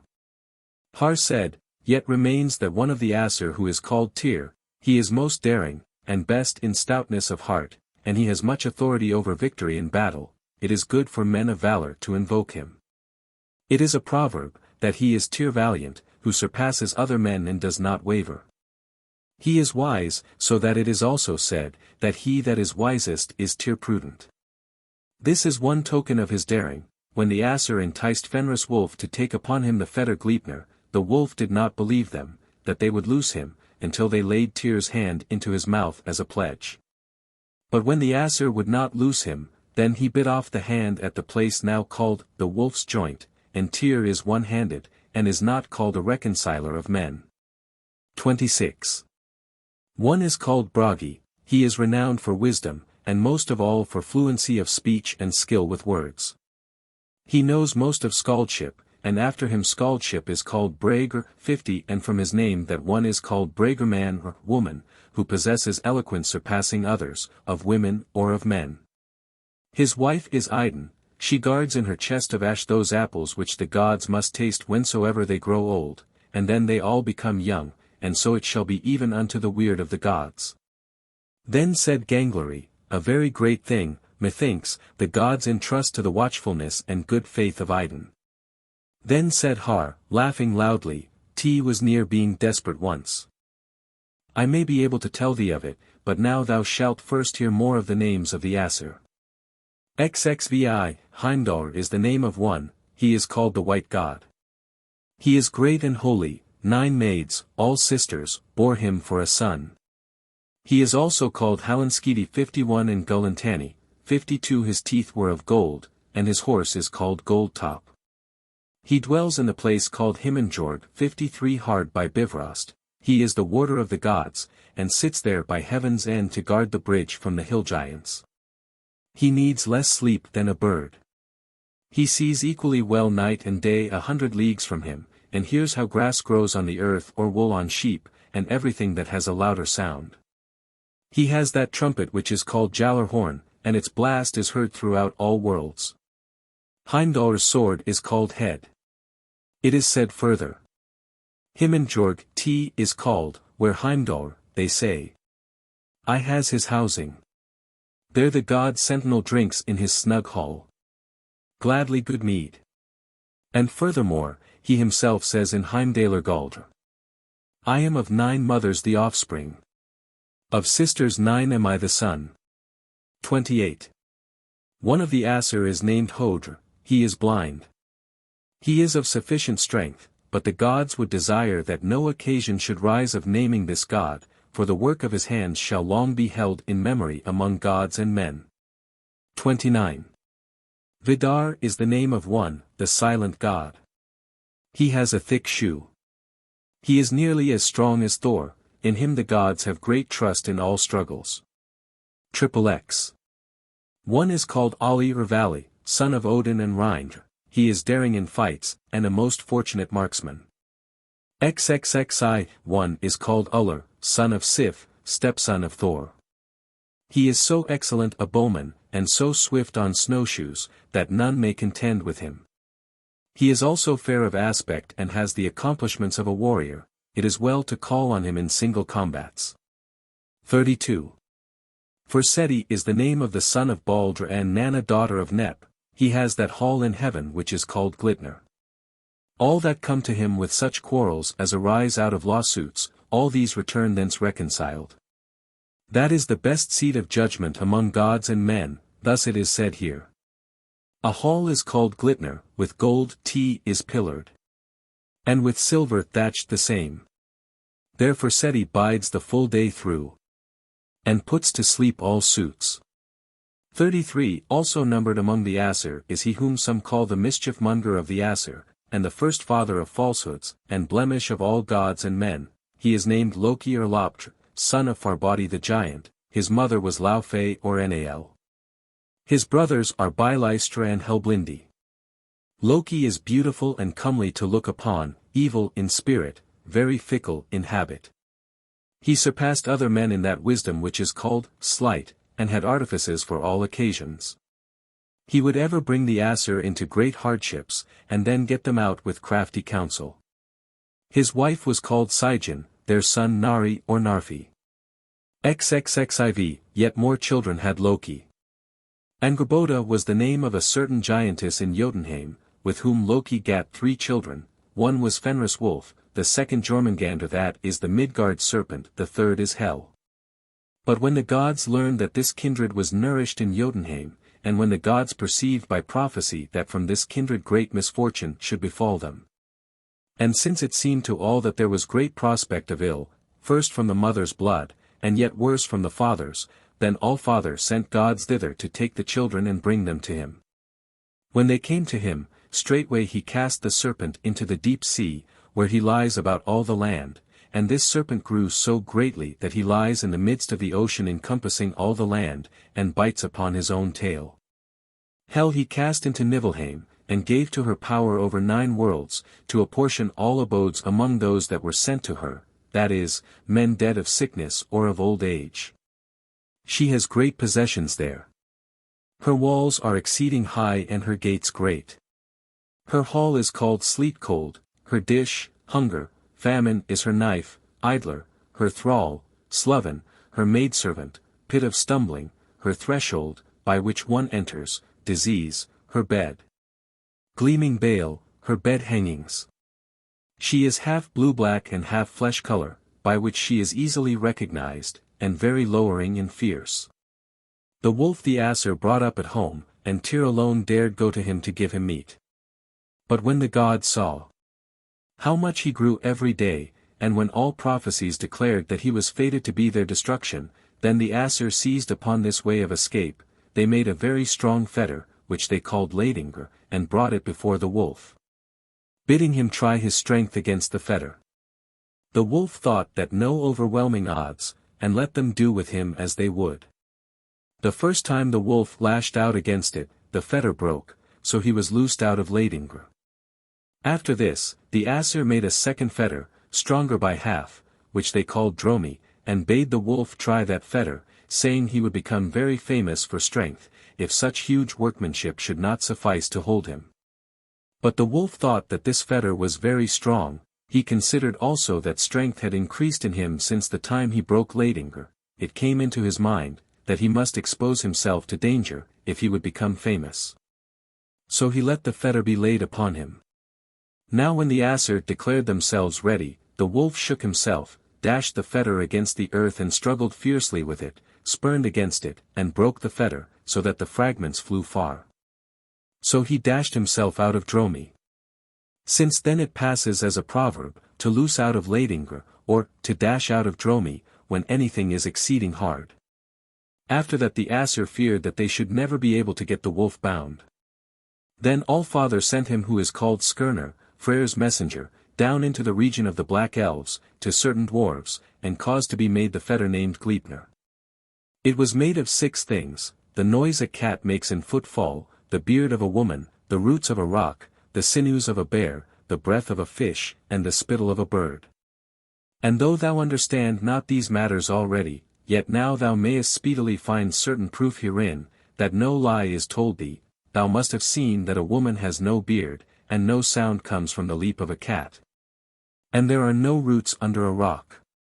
And by my troth, all that I have told thee is equally true, though there be some things which thou canst not put to the test.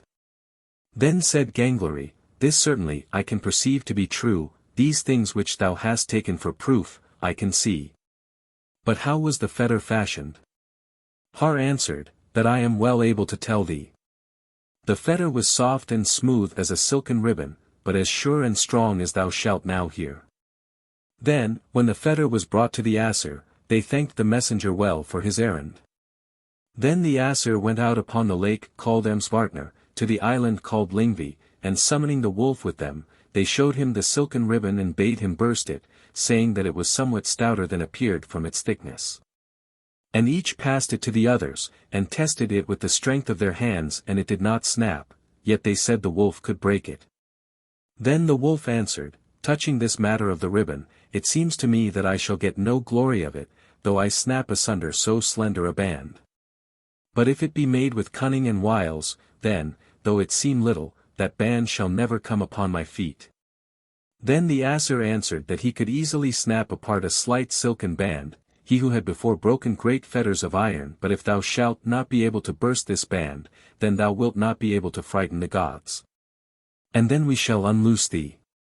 The wolf said, if ye bind me so that I shall not get free again, then ye will act in such a way that it will be late ere I receive help from you, I am unwilling that this band should be laid upon me. Yet rather than that ye should impugn my courage, let some one of you lay his hand in my mouth, for a pledge that this is done in good faith. Each of the Aesir looked at his neighbor, and none was willing to part with his hand, until Tyr stretched out his right hand and laid it in the wolf's mouth. But when the wolf lashed out, the fetter became hardened. And the more he struggled against it, the tighter the band was. Then all laughed except Tyr, he lost his hand. When the Aesir saw that the wolf was fully bound, they took the chain that was fast to the fetter, and which is called Jelgja, and passed it through a great rock it is called Jol and fixed the rock deep down into the earth. Then they took a great stone and drove it yet deeper into the earth it was called Phytai and used the stone for a fastening pin. The wolf gaped terribly, and thrashed about and strove to bite them. They thrust into his mouth a certain sword, the guards caught in his lower jaw, and the point in the upper, that is his gag. He howls hideously, and slaver runs out of his mouth, that is the river called Van. There he lies till the weird of the gods. Then said Gangleri, marvellous ill children did Loki beget, but all these brethren are of great might. Yet why did not the Aesir kill the wolf, seeing they had expectation of evil from him? Har answered, so greatly did the gods esteem their holy place and sanctuary, that they would not stain it with the wolf's blood, though, so say the prophecies, he shall be the slayer of Odin. XXXV, then said Gangleri, which are the Aesir? Har said, Frigg is the foremost, she has that estate which is called Fensalar, and it is most glorious. The second is Saga, she dwells at Sakvabekr, and that is a great abode. The third is Fur, she is the best physician. The fourth is Jefjin, she is a virgin, and they that die maidens attend her. The fifth is Fulla, she also is a maid, and goes with loose tresses and a golden band about her head. She bears the ashen coffer of Frigg, and has charge over her footgear, and knows her secret counsel. Freya is most gently born, together with Frigg she is wedded to the man named Audr. Their daughter is Nas, she is so fair, that those things which are fair and precious are called Nasr. Audr went away on long journeys, and Freya weeps for him, and her tears are red gold. Freya has many names, and this is the cause thereof, that she gave herself sundry names. When she went out among unknown peoples seeking Audr, she is called Martel and Horn, Jefn, Seer. Freya had the necklace Brisingamen. She is also called Lady of the Vanir. The seventh is Shafn, she is most diligent in turning the thoughts of men to love, both of women and of men, and from her name love-longing is called Shafni. The eighth is Lafn, she is so gracious and kindly to those that call upon her, that she wins Allfather's or Frigg's permission for the coming together of mankind in marriage, of women and of men, though it were forbidden before. Or seem flatly denied. From her name such permission is called leave, and thus also she is much loved of men. The ninth is Var, she hearkens to the oaths and compacts made between men and women, wherefore such covenants are called vows. She also takes vengeance on those who perjure themselves. The 10th is Vor, she is wise and of searching spirit, so that none can conceal anything from her. It is a saying, that a woman becomes ware of that of which she is informed. The 11th is Sin, she keeps the door in the hall, and locks it before those who should not go in. She is also set at trials as a defense against such suits as she wishes to refute, thence is the expression, that Sin 54 is set forward, when a man denies. The 12th is Hlin, she is established as keeper over those men whom Frigg desires to preserve from any danger, thence comes the saying, that he who escapes leans. Snotra is 13th, she is prudent and of gentle bearing. From her name a woman or a man who is moderate is called Snotra. 55 The 14th is Gna, her Frigg sends into divers lands on her errands, she has that horse which runs over sky and sea and is called Hooftosser. Once when she was riding, certain of the Vanir saw her course in the air, then one spake. What fleeth there? What fareth there? Or glitteth in the air? She made answer. I fly not, though I fare. And in the air glide. On Hooftosser, him that Hamskerper. Gat with Gardrofa. From Gnas name that which soars high is said to Nepha. 56 Soul and Bill are reckoned among the Aesinger, but their nature has been told before. XXXVI, there are also those others whose office it is to serve in Valhall, to bear drink and mind the table service and ale flagons. Thus are they named in Grimnismal. Hrist and Mist I would have bear the horn to me. Skegjold and Skogul. Hildr and Thrudr, Hlok and Herfjoder. Gal and Geirahad. Rangridr and Radgridr and Regenleaf. These bear the Einherjar ale. These are called Valkyrs, them Odin sends to every battle, they determine men's fairness and award victory. Gudr and Rhoda and the youngest Norn, she who is called Skuld, ride ever to take the slain and decide fights. Jord, the mother of Thor, and Rindr, Vala's mother, are reckoned among the Aesinger. 37. A certain man was called Gymir, and his wife Orboda, she was of the stock of the hill giants, their daughter was Gerdr, who was fairest of all women. It chanced one day that Freyr had gone to Hlidskjalf, and gazed over all the world. But when he looked over into the northern region, he saw on an estate a house great and fair. And toward this house went a woman. When she raised her hands and opened the door before her, brightness gleamed from her hands, both over sky and sea, and all the worlds were illumined of her. Thus his overweening pride, in having presumed to sit in that holy seat, was avenged upon him, that he went away full of sorrow. When he had come home, he spake not, he slept not, he drank not, no man dared speak to him. Then Njordr summoned to him Skirnir, Freyr's foot-page, and bade him go to Freyr and beg speech of him and ask for whose sake he was so bitter that he would not speak with men. But Skirnir said he would go, albeit unwillingly. And said that evil answers were to be expected of Freyr. But when he came to Freyr, straightway he asked why Freyr was so downcast, and spake not with men. Then Freyr answered and said that he had seen a fair woman. And for her sake he was so full of grief that he would not live long if he were not to obtain her. And now thou shalt go and woo her on my behalf and have her hither, whether her father will or no. I will reward thee well for it.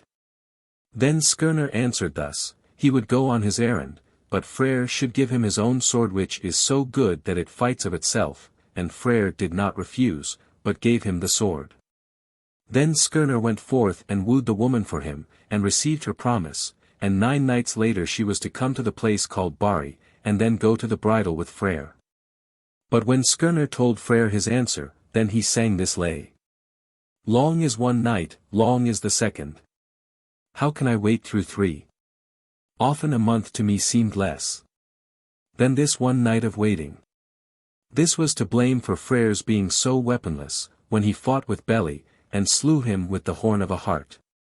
Then said Gangleri, "'T is much to be wondered at, that such a great chief as Freyr is would give away his sword, not having another equally good. It was a great privation to him, when he fought with him called Beli. By my faith, he must have rued that gift." Then answered Har, there was small matter in that, when he and Beli met, Freyr could have killed him with his hand. It shall come to pass that Freyr will think a worse thing has come upon him, when he misses his sword on that day that the sons of Muspel go a-harrying. 38. Then said Gangleri, thou sayest that all those men who have fallen in battle from the beginning of the world are now come to Odin in Valhall. What has he to give them for food? I should think that a very great host must be there. Then Har answered, that which thou sayest is true, a very mighty multitude is there, but many more shall be, notwithstanding which it will seem all too small, in the time when the wolf shall come. But never is so vast a multitude in Valhall that the flesh of that boar shall fail, which is called Saramnir, he is boiled every day and is whole at evening.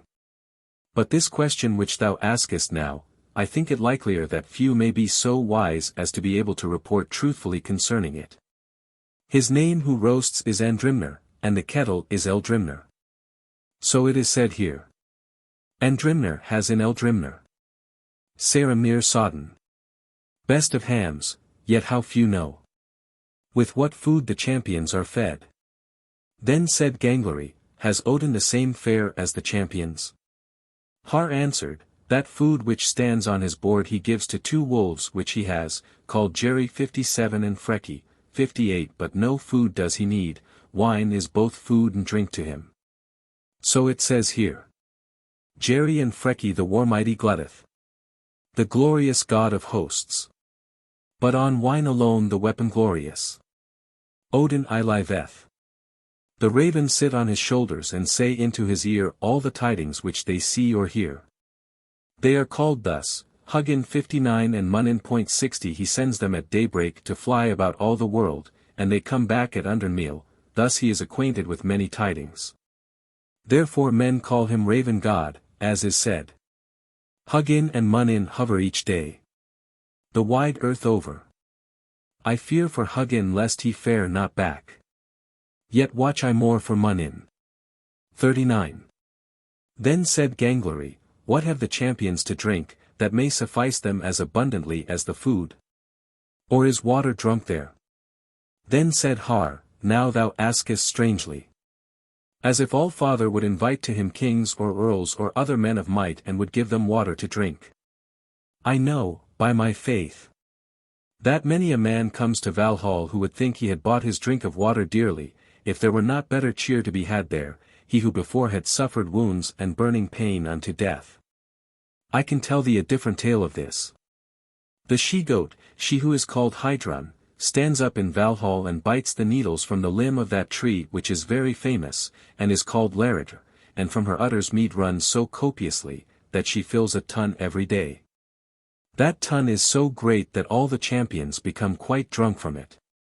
Then said Gangleri, that is a wondrous proper goat for them, it must be an exceeding good tree from which she eats. Then spake Har, even more worthy of note is the Harteikthurni, which stands in Valhall and bites from the limbs of the tree.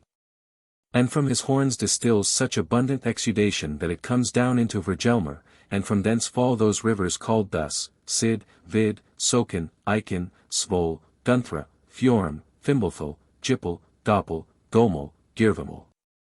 Those fall about the abodes of the Asir, these also are recorded, Thyn, Vin, Thal, Hall, Grad, Gunthrain, Nyt, Not, Non, Hran, Vina, Vetsvin, Jodnuma. XL, then said Gangleri, these are marvellous tidings which thou now tellest. A wondrous great house Valhall must be, it must often be exceeding crowded before the doors. Then Har answered, why dost thou not ask how many doors there are in the hall, or how great? If thou hearest that told, then thou wilt say that it is strange indeed if whosoever will may not go out and in, but it may be said truly that it is no more crowded to find place therein than to enter into it. Here thou mayest read in Grimnismal. 500 doors and 40 more. So I deem stand in Valhall. 800 champions go out at each door. When they fare to fight with the wolf. XLI. Then said Gangleri, a very mighty multitude of men is in Valhall, so that, by my faith, Odin is a very great chieftain, since he commands so large an army. Now what is the sport of the champions, when they are not fighting? Har replied, every day, as soon as they are clothed, they straightway put on their armor and go out into the court and fight, and fell each other. That is their sport.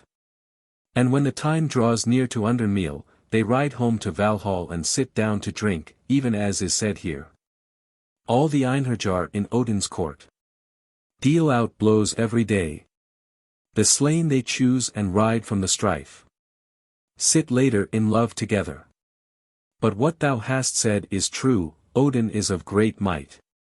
Many examples are found in proof of this, as is here said in the words of the Asir themselves. Ash Yggdrasil's trunk of trees is foremost. And Skidbladnir of ships.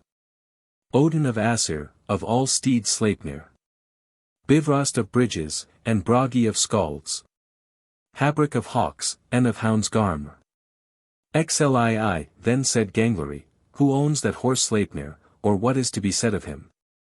Har answered, thou hast no knowledge of Sleipnir's points, and thou knowest not the circumstances of his begetting, but it will seem to thee worth the telling.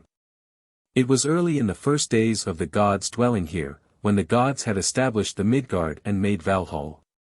There came at that time a certain right and offered to build them a citadel in 3 seasons, so good that it should be staunch and proof against the hill giants and the rime giants, though they should come in over Midgard. But he demanded as wages that he should have possession of Freya, and would fain have had the sun and the moon. Then the Aesir held parley and took counsel together. And a bargain was made with the right, that he should have that which he demanded, if he should succeed in completing the citadel in 1 winter. On the first day of summer, if any part of the citadel were left unfinished, he should lose his reward. And he was to receive help from no man in the work. When they told him these conditions, he asked that they would give him leave to have the help of his stallion, which was called Svadilfari. And Loki advised it, so that the wright's petition was granted. He set to work the first day of winter to make the citadel, and by night he hauled stones with the stallion's aid. And it seemed very marvellous to the Aesir what great rocks that horse drew, for the horse did more rough work by half than did the right. But there were strong witnesses to their bargain, and many oaths, since it seemed unsafe to the giant to be among the Aesir without truce, if Thor should come home. But Thor had then gone away into the eastern region to fight trolls.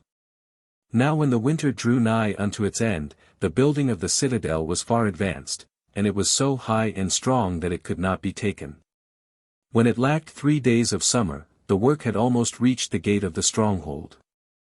Then the gods sat down in their judgment seats, and sought means of evasion, and asked one another who had advised giving Freya into Jotunheim.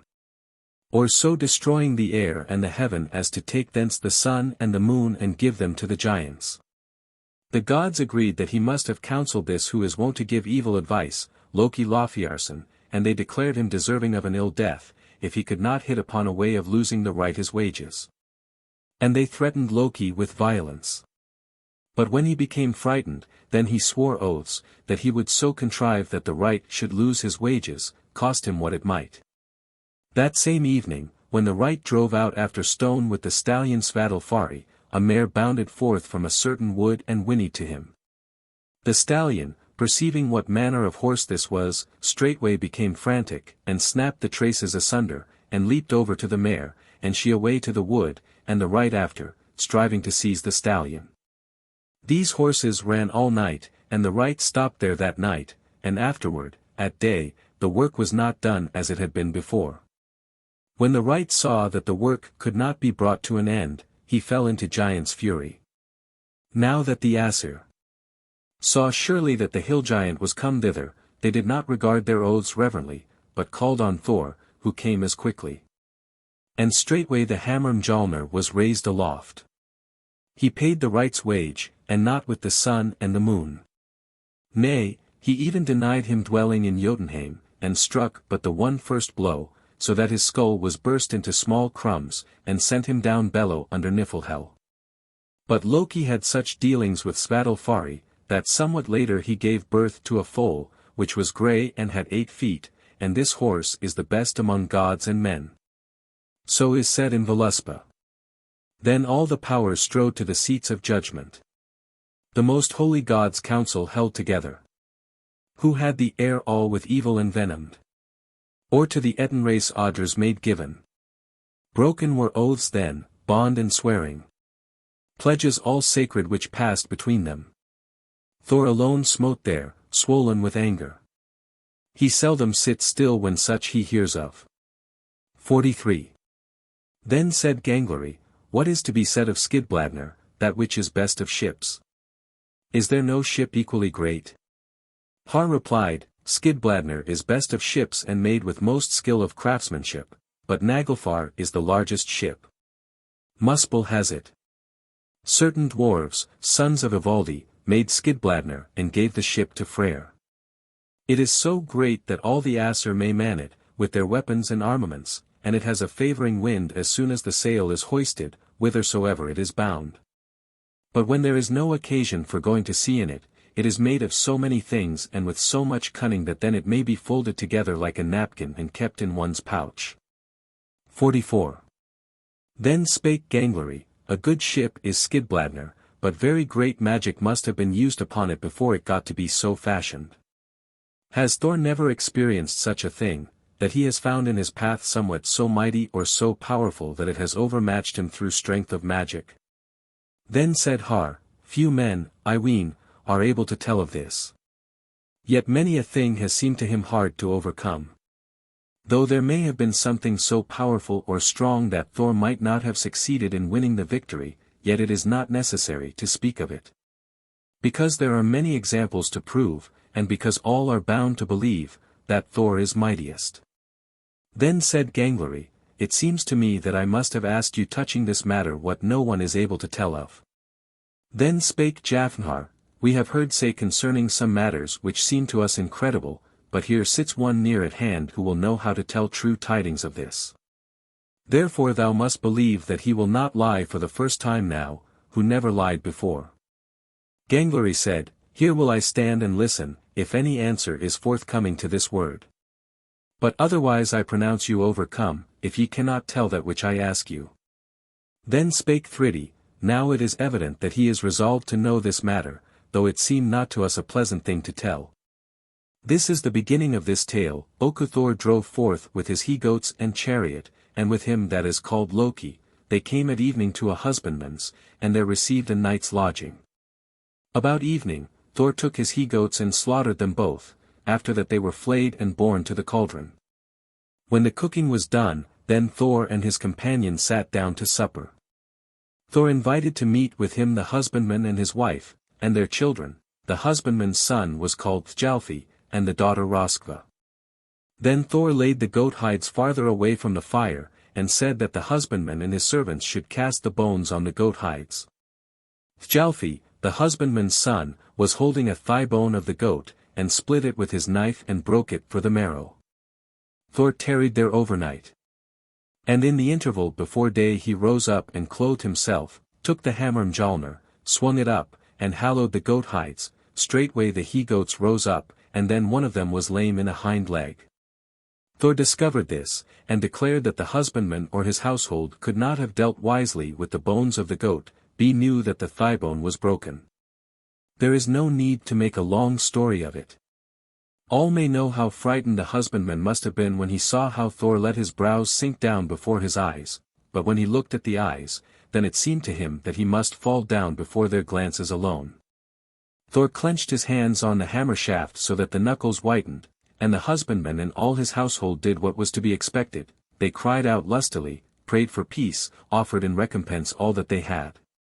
But when he saw their terror, then the fury departed from him, and he became appeased, and took of them in atonement their children, Thjalfi and Roskva, who then became his bond-servants, and they follow him ever since.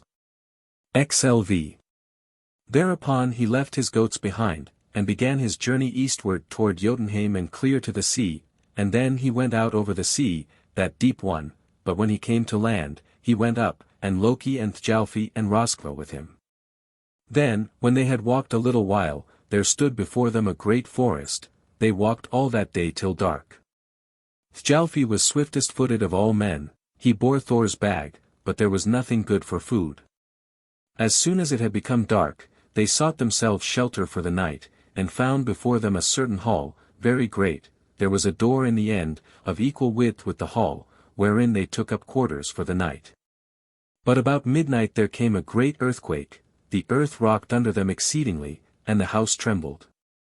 Then Thor rose up and called to his companions, and they explored farther, and found in the middle of the hall a side chamber on the right hand, and they went in thither. Thor sat down in the doorway, but the others were farther in from him, and they were afraid, but Thor gripped his hammer shaft and thought to defend himself. Then they heard a great humming sound, and a crashing. But when it drew near dawn, then Thor went out and saw a man lying a little way from him in the wood, and that man was not small, he slept and snored mightily. Then Thor thought he could perceive what kind of noise it was which they had heard during the night. He girded himself with his belt of strength, and his divine power waxed, and on the instant the man awoke and rose up swiftly. And then, it is said, the first time Thor's heart failed him, to strike him with the hammer. He asked him his name, and the man called himself Skrymir. But I have no need, he said, to ask thee for thy name, I know that thou art Asa Thor. But what hast thou dragged? away my glove. Then Skrymir stretched out his hand and took up the glove, and at once Thor saw that it was that which he had taken for a hall during the night, and as for the side chamber, it was the thumb of the glove. Skrymir asked whether Thor would have his company, and Thor assented to this. Then Skrymir took and unloosened his provision wallet and made ready to eat his morning meal, and Thor and his fellows in another place. Skrymir then proposed to them to lay their supply of food together, and Thor assented. Then Skrymir bound all the food in one bag and laid it on his own back. He went before during the day, and stepped with very great strides. But late in the evening Skrymir found them night quarters under a certain great oak. Then Skrymir said to Thor that he would lay him down to sleep and ye take the provision bag and make ready for your supper. Thereupon Skrymir slept and snored hard, and Thor took the provision bag and set about to unloose it, but such things must be told as will seem incredible. He got no knot loosened and no thong end stirred, so as to be looser than before. When he saw that this work might not avail, then he became angered, gripped the hammer Mjolnir in both hands, and strode with great strides to that place where Skrymir lay, and smote him in the head. Skrymir awoke, and asked whether a leaf had fallen upon his head, or whether they had eaten and were ready for bed. Thor replied that they were just then about to go to sleep, then they went under another oak. It must be told thee, that there was then no fearless sleeping. At midnight Thor heard how Skrymir snored and slept fast, so that it thundered in the woods. Then he stood up and went to him, shook his hammer eagerly and hard, and smote down upon the middle of his crown. He saw that the face of the hammer sank deep into his head. And at that moment Skrymir awoke ere it said, "What is it now? Did some acorn fall on my head? Or what is the news with thee, Thor?" But Thor went back speedily, and replied that he was then but new wakened, said that it was then midnight, and there was yet time to sleep. Thor meditated that if he could get to strike him a third blow, never should the giant see himself again. He lay now and watched whether Skrymir were sleeping soundly yet. A little before day, when he perceived that Skrymir must have fallen asleep, he stood up at once and rushed over to him, brandished his hammer with all his strength, and smote upon that one of his temples which was turned up. But Skrymir sat up and stroked his cheek, and said, "Some birds must be sitting in the tree above me. I imagined, when I awoke, that some dirt from the twigs fell upon my head. Art thou awake, Thor? It will be time to arise and clothe us. But now ye have no long journey forward to the castle called Utgard. I have heard how ye have whispered among yourselves that I am no little man in stature, but ye shall see taller men, if ye come into Utgard. Now I will give you wholesome advice, do not conduct yourselves boastfully, for the henchmen of Utgardaloki will not well endure big words from such swaddling babes. But if not so, then turn back, and I think it were better for you to do that. But if ye will go forward, then turn to the east. As for me, I hold my way north to these hills, which ye may how see." Skrymir took the provision bag and cast it on his back, and turned from them across the forest. And it is not recorded that the Aesir bade him Godspeed. XLVA, Thor turned forward on his way, and his fellows, and went onward till midday.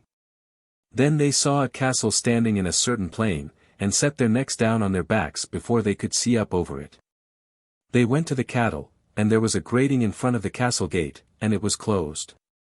Thor went up to the grating, and did not succeed in opening it, but when they struggled to make their way in, they crept between the bars and came in that way. They saw a great hall and went thither. The door was open. Then they went in, and saw there many men on 2 benches, and most of them were big enough. Thereupon they came before the king Utgardaloki and saluted him.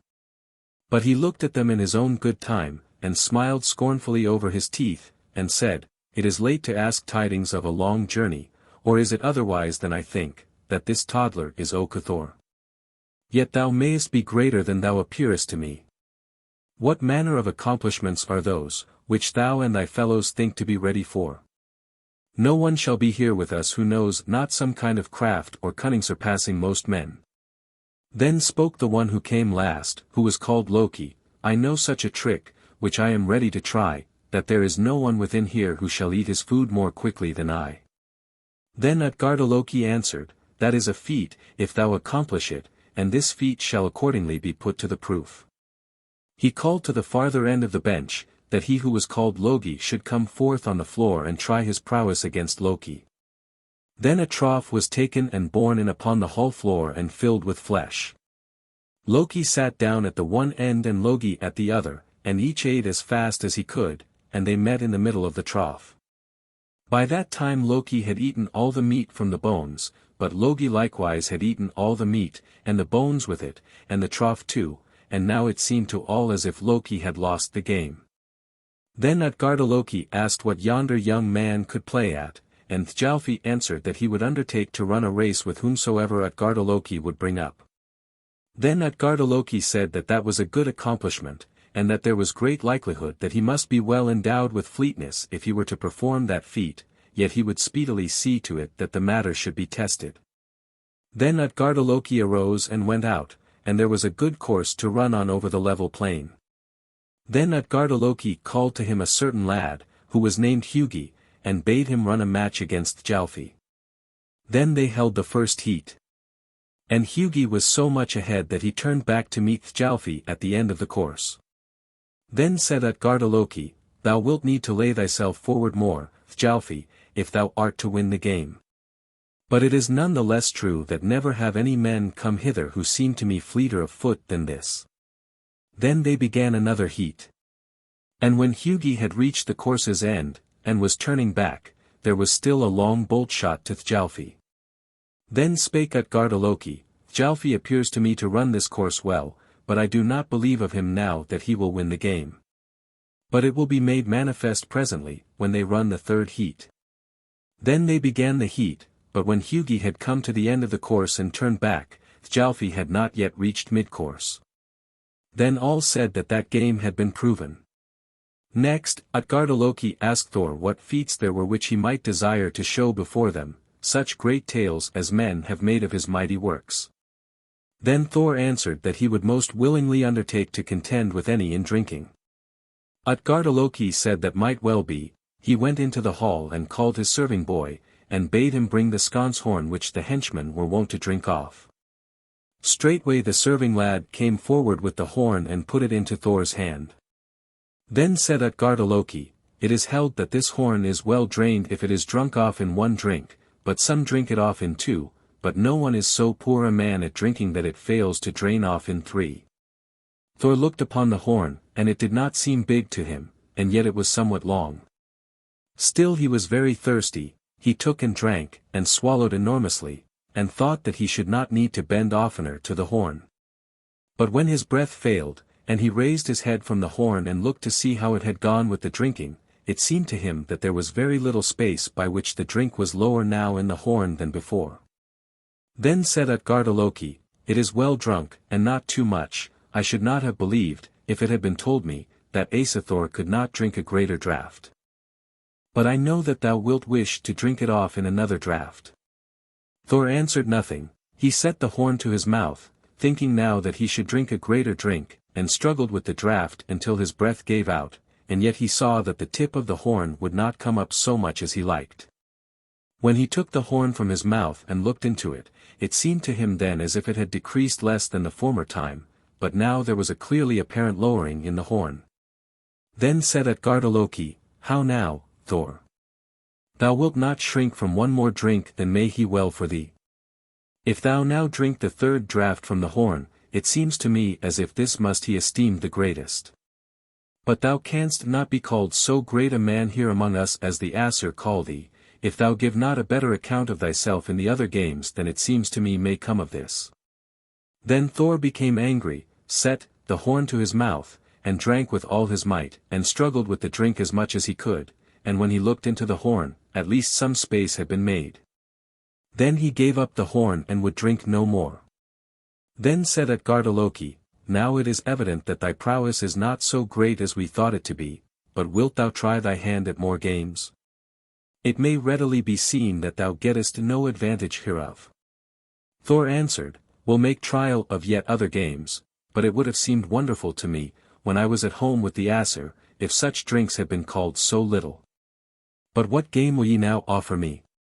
Then said Utgardaloki, young lads here are wont to do this, which is thought of small consequence lift my cat up from the earth.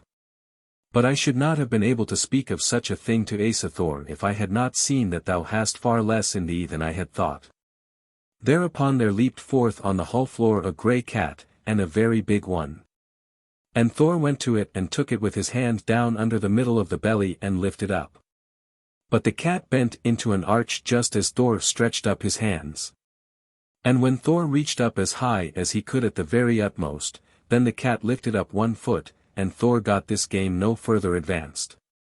Then said Utgarda-Loki, this game went even as I had foreseen. The cat is very great, whereas Thor is low and little beside the huge men who are here with us. Then said Thor, little as ye call me, let any one come up now and wrestle with me, now I am angry. Then Utgarda-Loki answered, looking about him on the benches, and spake, I see no such man here within, who would not hold it a disgrace to wrestle with thee, and yet he said, let us see first. Let the old woman my nurse be called hither, Elli, and let Thor wrestle with her if he will. She has thrown such men as have seemed to me no less strong than Thor. Straightway there came into the hall an old woman, stricken in years. Then Utgarda-Loki said that she should grapple with Asa Thor. There is no need to make a long matter of it, that struggle went in such wise that the harder Thor strove in gripping, the faster she stood. Then the old woman essayed a hold, and then Thor became totty on his feet, and their tuggings were very hard. Yet it was not long before Thor fell to his knee, on 1 foot. Then Utgarda-Loki went up and bade them cease the wrestling, saying that Thor should not need to challenge more men of his bodyguard to wrestling. By then it had passed toward night. Utgarda-Loki showed Thor and his companions to a seat, and they tarried there the night long in good cheer. XLVII But at morning, as soon as it dawned, Thor and his companions arose, clothed themselves, and were ready to go away. Then came there Utgarda-Loki and caused a table to be set for them, there was no lack of good cheer, meat and drink. So soon as they had eaten, he went out from the castle with them. And at parting Utgarda-Loki spoke to Thor and asked how he thought his journey had ended, or whether he had met any man mightier than himself. Thor answered that he could not say that he had not got much shame in their dealings together. But yet I know that ye will call me a man of little might, and I am ill content with that. Then said Utgarda-Loki, now I will tell thee the truth, now that thou art come out of the castle. And if I live and am able to prevail, then thou shalt never again come into it. And this I know, by my troth, that thou shouldst never have come into it, if I had known before that thou hadst so much strength in thee, and that thou shouldst so nearly have had us in great peril. But I made ready against thee illusions. And I came upon you the first time in the wood, and when thou wouldst have unloosed the provision bag, I had bound it with iron, and thou didst not find where to undo it. But next thou didst smite me 3 blows with the hammer. And the first was least, and was yet so great that it would have sufficed to slay me, if it had come upon me. Where thou sawest near my hall a saddle-backed mountain, cut at the top into 3 square dales, and one the deepest, those were the marks of thy hammer. I brought the saddle back before the blow, but thou didst not see that. So it was also with the games, in which ye did contend against my henchman, that was the first, which Loki did, he was very hungry and ate zealously, but he who was called Logi was wildfire, and he burned the trough no less swiftly than the meat. But when Thjalfi ran the race with him called Hugi, that was my thought, and it was not to be expected of Thjalfi that he should match swiftness with it. Moreover, when thou didst drink from the horn, and it seemed to thee to go slowly, then, by my faith, that was a wonder which I should not have believed possible, the other end of the horn was out in the sea, but thou didst not perceive it. But now, when thou comest to the sea, thou shalt be able to mark what a diminishing thou hast drunk in the sea, this is henceforth called ebb tides.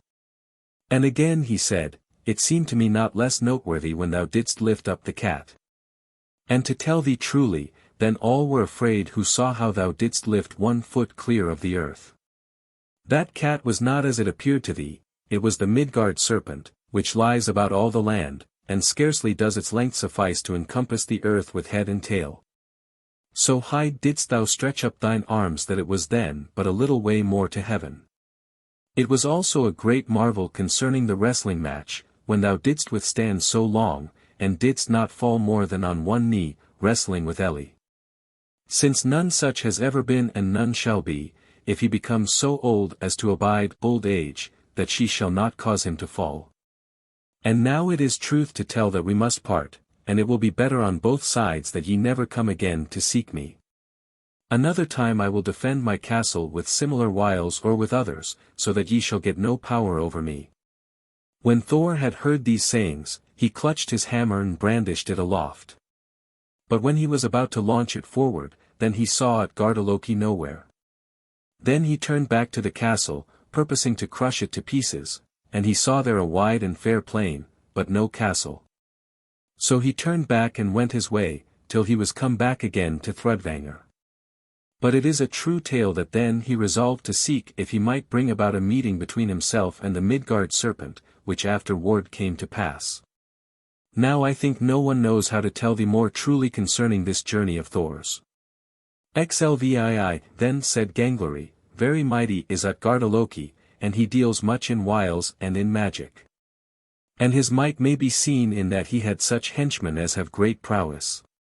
Now did Thor ever take vengeance for this? Har answered, it is not unknown, though one be not a scholar, that Thor took redress for this journey of which the tale has but now been told. And he did not tarry at home long before he made ready for his journey so hastily that he had with him no chariot and no he-goats and no retinue. He went out over Midgard in the guise of a young lad, and came one evening at twilight to a certain giant's, who was called Hymir. Thor abode as guest there overnight. But at dawn Hymir arose and clothed himself and made ready to row to sea fishing. Then Thor sprang up and was speedily ready, and asked Hymir to let him row to sea with him. But Hymir said that Thor would be of little help to him, being so small in the youth, and thou wilt freeze, if I stay so long and so far out as I am wont. But Thor said that he would be able to row far out from land, for the reason that it was not certain whether he would be the first to ask to row back. Thor became so enraged at the giant that he was forthwith ready to let his hammer crash against him, but he forced himself to forbear, since he purposed to try his strength in another quarter. He asked Hymir what they should have for bait, but Hymir bade him get bait for himself. Then Thor turned away thither where he saw a certain herd of oxen, which Hymir owned. He took the largest ox, called Himinbrigit 61, and cut off its head and went therewith to the sea. By that time Hymir had shoved out the boat. Thor went aboard the skiff and sat down in the stern seat, took 2 oars and rowed. And it seemed to Hymir that swift progress came of his rowing. Hymir rowed forward in the bow, and the rowing proceeded rapidly. Then Hymir said that they had arrived at those fishing banks where he was wont to anchor and angle for flat fish. But Thor said that he desired to row much further, and they took a sharp pull. Then Hymir said that they had come so far that it was perilous to abide out farther because of the Midgard serpent. Thor replied that they would row a while yet, and so he did, but Hymir was then sore afraid. Now as soon as Thor had laid by the oars, he made ready a very strong fishing line, and the hook was no less large and strong. Then Thor put the ox head on the hook and cast it overboard, and the hook went to the bottom. And it is telling thee the truth to say that then Thor beguiled the Midgard serpent no less than Utgardaloki had mocked Thor, at the time when he lifted up the serpent in his hand. The Midgard serpent snapped at the ox head, and the hook caught in its jaw, but when the serpent was aware of this, it dashed away so fiercely that both Thor's fists crashed against the gunwale. Then Thor was angered, and took upon him his divine strength, braced his feet so strongly that he plunged through the ship with both feet, and dashed his feet against the bottom. Then he drew the serpent up to the gunwale. And it may be said that no one has seen very fearful sights who might not see that. Bow Thor flashed fiery glances at the serpent, and the serpent in turn stared up toward him from below and blew venom.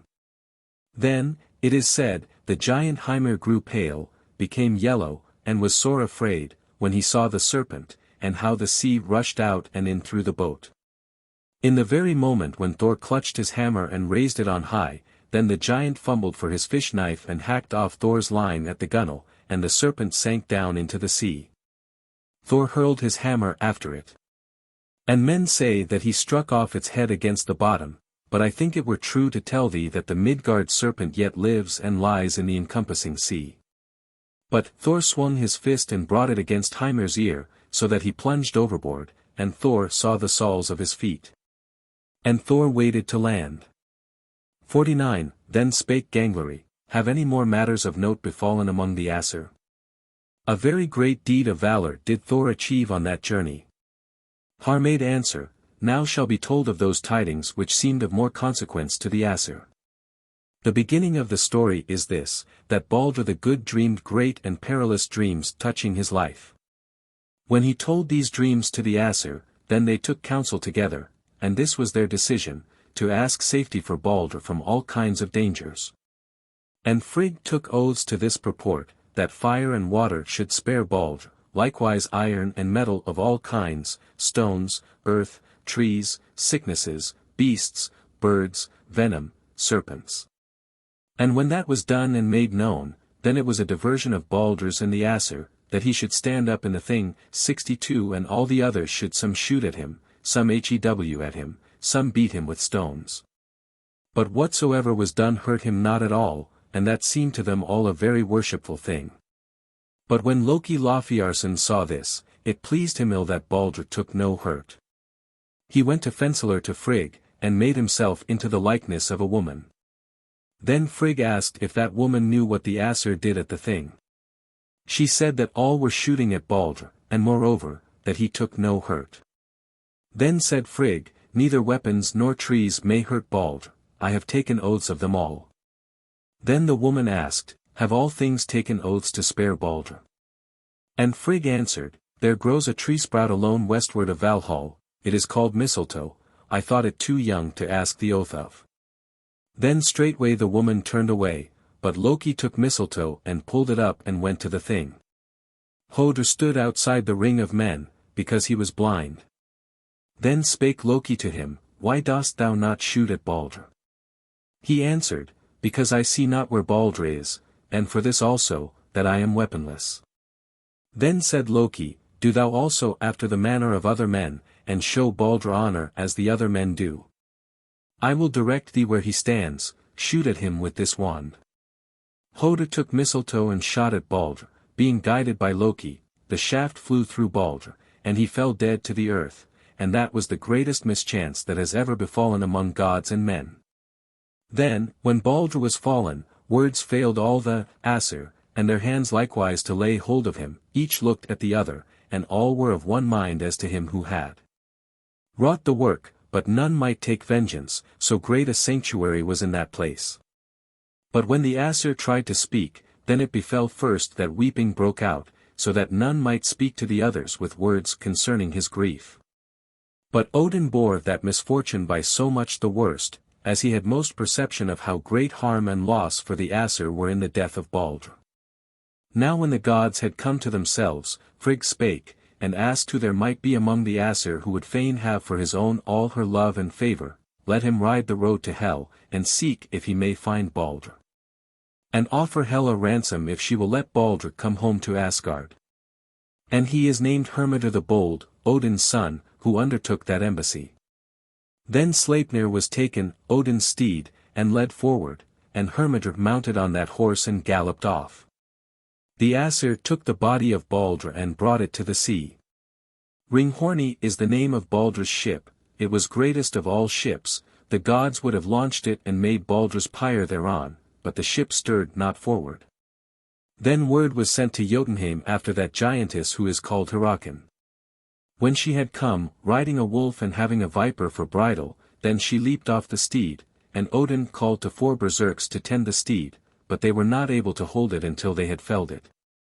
Then Hyrrokin went to the prow of the boat and thrust it out at the first push, so that fire burst from the rollers, and all lands trembled. Thor became angry and clutched his hammer, and would straightway have broken her head, had not the gods prayed for peace for her. Then was the body of Baldr borne out on shipboard. And when his wife, Nanna the daughter of Nep, saw that, straightway her heart burst with grief, and she died, she was borne to the pyre, and fire was kindled. Then Thor stood by and hallowed the pyre with Mjolnir. And before his feet ran a certain dwarf which was named Lich. Thor kicked at him with his foot and thrust him into the fire, and he burned. People of many races visited this burning. First is to be told of Odin, how Frigg and the Valkyrs went with him, and his ravens. But Freyr drove in his chariot with the boar called Gold Mane, or Fearful Tusk, and Heimdall rode the horse called Gold Top, and Freya drove her cats. Thither came also much people of the Rime giants and the hill giants. Odin laid on the pyre that gold ring which is called Draupnir. This quality attended it, that every 9th night there dropped from it 8 gold rings of equal weight. Baldr's horse was led to the bale fire with all his trappings. Now this is to be told concerning Hermit, that he rode 9 nights through dark dales and deep, so that he saw not before he was come to the river Joel and rode on to the Joel bridge, which bridge is thatched with glittering gold. Modgudr is the maiden called who guards the bridge. She asked him his name and race, saying that the day before there had ridden over the bridge 5 companies of dead men. But the bridge thunders no less under thee alone, and thou hast not the colour of dead men. Why ridest thou hither on Hellway? He answered, I am appointed to ride to Hell to seek out Baldr. Hast thou perchance seen Baldr on Hellway? She said that Baldr had ridden there over Joel's bridge but down and north Leith Hellway. Then Hermodr rode on till he came to Hellgate. He dismounted from his steed and made his girths fast, mounted and pricked him with his spurs. And the steed leaped so hard over the gate that he came nowise near to it. Then Hermodr rode home to the hall and dismounted from his steed, went into the hall, and saw sitting there in the high seat Baldr, his brother. And Hermodr tarried there overnight. At morn Hermodr prayed Hel that Baldr might ride home with him, and told her how great weeping was among the Aesir. But Hel said that in this wise it should be put to the test, whether Baldr were so all-beloved as had been said, if all things in the world, quick and dead, weep for him, then he shall go back to the Aesir. But he shall remain with Hel if any gainsay it or will not weep. Then Hermodr arose, but Baldr led him out of the hall, and took the ring Draupnir and sent it to Odin for a remembrance. And Nanna sent Frigg a linen smock, and yet more gifts, and to Fulla a golden finger ring. Then Hermodr rode his way back, and came into Asgard, and told all those tidings which he had seen and heard. Thereupon the Aesir sent over all the world messengers to pray that Baldr be wept out of Hell. And all men did this, and quick things, and the earth, and stones, and trees, and all metals, even as thou must have seen that these things weep when they come out of frost and into the heat. Then, when the messengers went home, having well wrought their errand, they found, in a certain cave, where a giantess sat, she called herself Thok.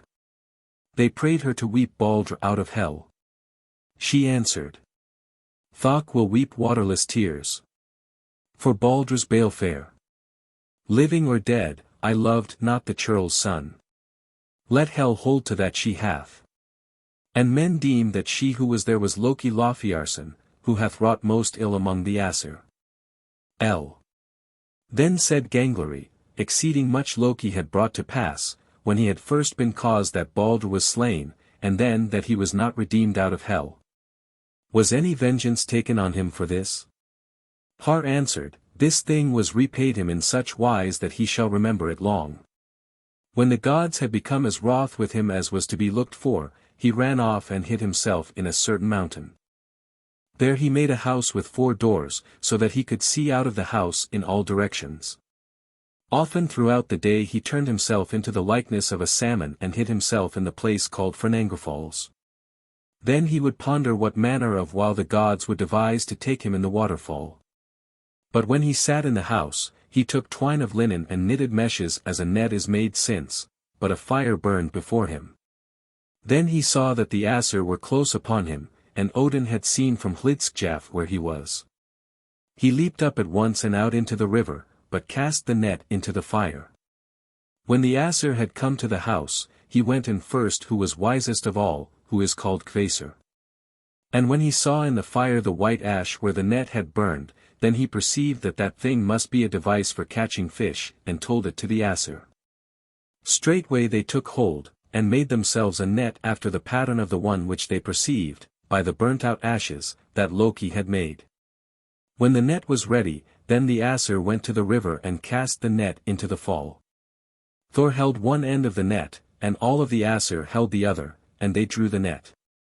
But Loki darted ahead and lay down between two stones. They drew the net over him, and perceived that something living was in front of it. A second time they went up to the fall and cast out the net, having bound it to something so heavy that nothing should be able to pass under it.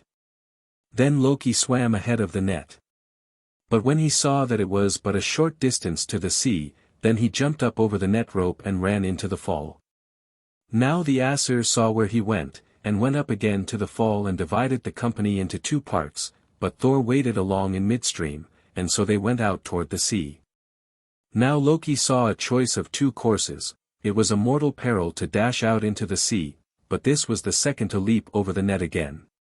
And so he did, leaped as swiftly as he could over the net cord. Thor clutched at him and got hold of him, and he slipped in Thor's hand, so that the hand stopped at the tail, and for this reason the salmon has a tapering back. Now Loki was taken truceless, and was brought with them into a certain cave. Thereupon they took 3 flat stones, and set them on edge and drilled a hole in each stone. Then were taken Loki's sons, Vili and Nari or Narfi. The Aesir changed Vali into the form of a wolf, and he tore asunder Narfi his brother. And the Aesir took his entrails and bound Loki with them over the 3 stones. One stands under his shoulders, the second under his loins, the third under his bows, and those bonds were turned to iron. Then Skadi took a venomous serpent and fastened it up over him, so that the venom should drip from the serpent into his face. But Sijin, his wife, stands near him and holds a basin under the venom drops. And when the basin is full, she goes and pours out the venom, but in the meantime the venom drips into his face. Then he writhes against it with such force that all the earth trembles. Ye call that earthquakes. There he lies in bonds till the weird of the gods. Lee. Then said Gangleri, what tidings are to be told concerning the weird of the gods? Never before have I heard aught said of this. Har answered, great tidings are to be told of it, and much. The first is this, that there shall come that winter which is called the awful winter. In that time snow shall drive from all quarters, frost shall be great then, and winds sharp, there shall be no virtue in the sun. Those winters shall proceed 3 in succession, and no summer between, but first shall come 3 other winters, such that over all the world there shall be mighty battles. In that time brothers shall slay each other for greed's sake, and none shall spare father or son in manslaughter and in incest, so it says in Voluspa. Brothers shall strive and slaughter each other. Own sisters' children shall sin together. Ill days among men, many a whoredom. An axe age, a sword age, shields shall be cloven. A wind age, a wolf age, ere the world totters. Then shall happen what seems great tidings, the wolf shall swallow the sun. And this shall seem to men a great harm. Then the other wolf shall seize the moon, and he also shall work great ruin, the stars shall vanish from the heavens. Then shall come to pass these tidings also, all the earth shall tremble so, and the crags, that trees shall be torn up from the earth, and the crags fall to ruin, and all fetters and bonds shall be broken and rent. Then shall Fenris wolf get loose. Then the sea shall gush forth upon the land, because the Midgard serpent stirs in giant wrath and advances up onto the land. Then that too shall happen, that Naglfar shall be loosened, the ship which is so named. It is made of dead men's nails. Wherefore a warning is desirable, that if a man die with unshorn nails, that man adds much material to the ship Naglfar, which gods and men were fain to have finished late. Yet in this sea flood Naglfar shall float. Hrymar is the name of the giant who steers Naglfar. Fenris wolf shall advance with gaping mouth, and his lower jaw shall be against the earth, but the upper against heaven. He would gape yet more if there were room for it. Fires blaze from his eyes and nostrils. The Midgard serpent shall blow venom so that he shall sprinkle all the air and water, and he is very terrible, and shall be on one side of the wolf. In this din shall the heaven be cloven, and the sons of Muspel ride thence. Surtur shall ride first, and both before him and after him burning fire. His sword is exceeding good, from it radiance shines brighter than from the sun. When they ride over Bifrost, then the bridge shall break, as has been told before.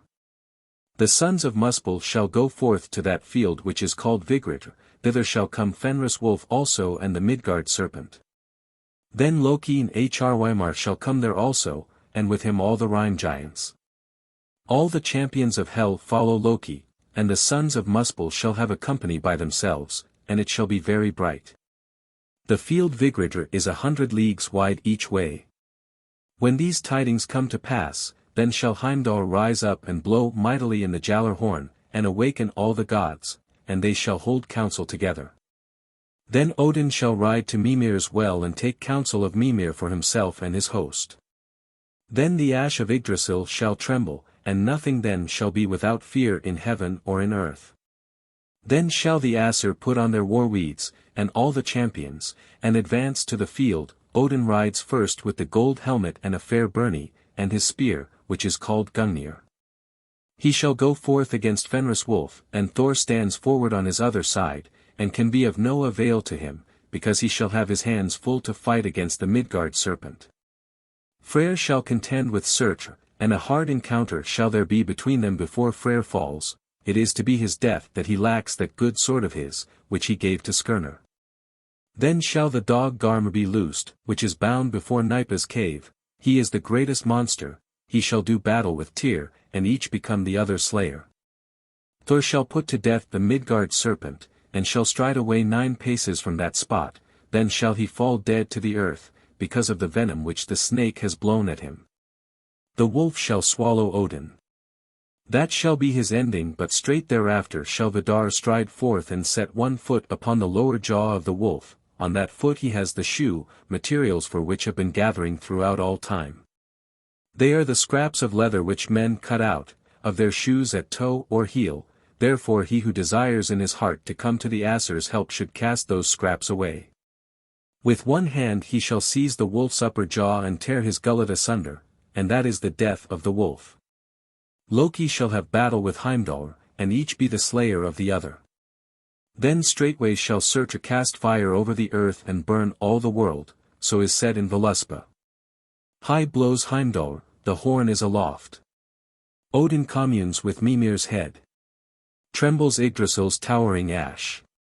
The old tree wails when the Ettin is loosed. What of the Aesir? What of the elf folk? All Jotunheim echoes, the Aesir are at council. The dwarves are groaning before their stone doors. Wise in rock walls, wit ye yet, or what? Hrymar sails from the east, the sea floods onward. The monstrous beast twists in mighty wrath. The snake beats the waves, the eagle is screaming. The gold neb tears corpses, Naglfar is loosed. From the east sails the keel. Come now Muspel's folk. Over the sea waves, and Loki steereth. There are the warlocks all with the wolf. With them is the brother of Byleistra faring. Surtr fares from southward with switch-eating flame. On his sword shimmers the son of the war gods. The rocks are falling, and fiends are reeling. Heroes tread hellway, heaven is cloven. Then to the goddess a second grief cometh. When Odin fares to fight with the wolf. And Beli's slayer, the bright god, with Surtr. There must fall Frigg's beloved. Odin's son goeth to strife with the wolf. Vidar, speeding to meet the slaughter beast. The sword in his hand to the heart he thrusteth. Of the fiend's offspring, avenged is his father. Now goeth Hlodin's glorious son. Not in flight from the serpent, of fear unheeding. All the earth's offspring must empty the homesteads. When furiously smitteth Midgard's defender. The sun shall be darkened, earth sinks in the sea. Glide from the heaven the glittering stars. Smoke reek rages and reddening fire. The high heat licks against heaven itself. And here it says yet so. Vigrid height the field wherein fight shall meet. Surtr and the cherished gods. 100 leagues it has on each side. Unto them that field is fated. Lee. Then said Gangleri, what shall come to pass afterward, when all the world is burned, and dead are all the gods and all the champions and all mankind. Have ye not said before, that every man shall live in some world throughout all ages? Then Thridi answered, In that time the good abodes shall be many, and many the ill, then it shall be best to be in Gimel in heaven. Moreover, there is plenteous abundance of good drink, for them that esteem that a pleasure, in the hall which is called Brimir, it stands in Okalner. That too is a good hall which stands in Nida Fells, made of red gold, its name is Sindri. In these halls shall dwell good men and pure in heart. On Nastrand 63 is a great hall and evil, and its doors face to the north, it is all woven of serpent backs like a wattle house. And all the snakeheads turn into the house and blow venom, so that along the hall run rivers of venom. And they who have broken oaths, and murderers, wade those rivers, even as it says here. I know a hall standing far from the sun. In Nastrand, the doors, to northward are turned. Venom drops fill down from the roof holes. That hall is bordered with backs of serpents. They're doomed to wade the weltering streams. Men that are man-sworn, and they that murderers are. But it is worst in Hvergelmer. There the cursed snake tears dead men's corpses. 53. Then spake Gangleri, Shall any of the gods live then, or shall there be then any earth or heaven? Har answered, In that time the earth shall emerge out of the sea, and shall then be green and fair. Then shall the fruits of it be brought forth unsown. Vidar and Valley shall be living, inasmuch as neither sea nor the fire of Surtur shall have harmed them, and they shall dwell at Ida Plain, where Asgard was before. And then the sons of Thor, Modi and Magni, shall come there, and they shall have Mjolnir there. After that Balder shall come thither, and Hodr, from hell, then all shall sit down together and hold speech with one another, and call to mind their secret wisdom, and speak of those happenings which have been before, of the Midgard serpent and of Fenris wolf. Then they shall find in the grass those golden chess pieces which the Aesir had had. Thus is it said. In the deities' shrines shall dwell Vidar and Valley. When the fire of Surtur is slackened, Modi and Magni shall have Mjolnir. At the ceasing of Thor's strife. In the place called Hodmamir's Holt there shall lie hidden during the fire of Surtur two of mankind, who are called thus, Lif and Liftrazor, and for food they shall have the morning dews. From these folk shall come so numerous an offspring that all the world shall be peopled, even as is said here. Lif and Liftrazor, these shall lurk hidden in the Holt of Hodmamir. The morning dews their meat shall be. Thence are gendered the generations. And it may seem wonderful to thee, that the son shall have borne a daughter not less fair than herself. And the daughter shall then tread in the steps of her mother, as is said here. The elfin beam shall bear a daughter. Ere Fenris drags her forth. That maid shall go, when the great gods die, to ride her mother's road. But now, if thou art able to ask yet further, then indeed I know not whence answer shall come to thee, for I never heard any man tell forth at greater length the course of the world, and now avail thyself of that which thou hast heard. Live. Thereupon Gangleri heard great noises on every side of him, and then, when he had looked about him more, lo, he stood out of doors on a level plain, and saw no hall there and no castle. Then he went his way forth and came home into his kingdom, and told those tidings which he had seen and heard, and after him each man told these tales to the other. Here Wilkin closes his edition. Johnson admits the following. But the Aesir sat them down to speak together, and took counsel and recalled all these tales which had been told to him. And they gave these same names that were named before to those men and places that were there, to the end that when long ages should have passed away, men should not doubt thereof, that those Aesir that were but now spoken of. And these to whom the same names were then given, were all one. Their Thor was so named, and he is the old Asa Thor. All reject what follows. He is Oka Thor, and to him are ascribed those mighty works which Hector wrought in Troy. But this is the belief of men, that the Turks told of Ulysses, and called him Loki, for the Turks were his greatest foes. Skáldskaparmál. The Poesy of Skalds 64. A certain man was named Agr, or Hlur. He dwelt on the island which is now called Hlur's Isle 65 and was deeply versed in black magic. He took his way to Asgard, but the Aesir had foreknowledge of his journey. He was received with good cheer, and yet many things were done by deceit, with eye illusions. And at evening, when it was time for drinking, Odin had swords brought into the hall, so bright that light radiated from them, and other illumination was not used while they sat at drinking. The Aesir came into their banquet, and in the high seat sat them down those 12 Aesir who were appointed to be judges. These were their names: Thor, Njord, Freyr, Tyr, Heimdall, Bragi, Vidar, Vali, Ullr, Honor, Forseti, Loki. And in like manner the Aesir, Frigg, Freya, Jefjan, Idun, Gerd, Sigyn, Fulla, Nanna. It seemed glorious to Agr to look about him in the hall. The wainscotings there were all hung with fair shields. There was also stinging mead, copiously quaffed. The man seated next to Agr was Bragi, and they took part together in drinking and in converse. Bragi told Agr of many things which had come to pass among the Aesir. He began the story at the point where 3 of the Aesir, Odin and Loki and Honor, departed from home and were wandering over mountains and wastes, and food was hard to find. But when they came down into a certain dale, they saw a herd of oxen, took one ox, and set about cooking it. Now when they thought that it must be cooked, they broke up the fire, and it was not cooked.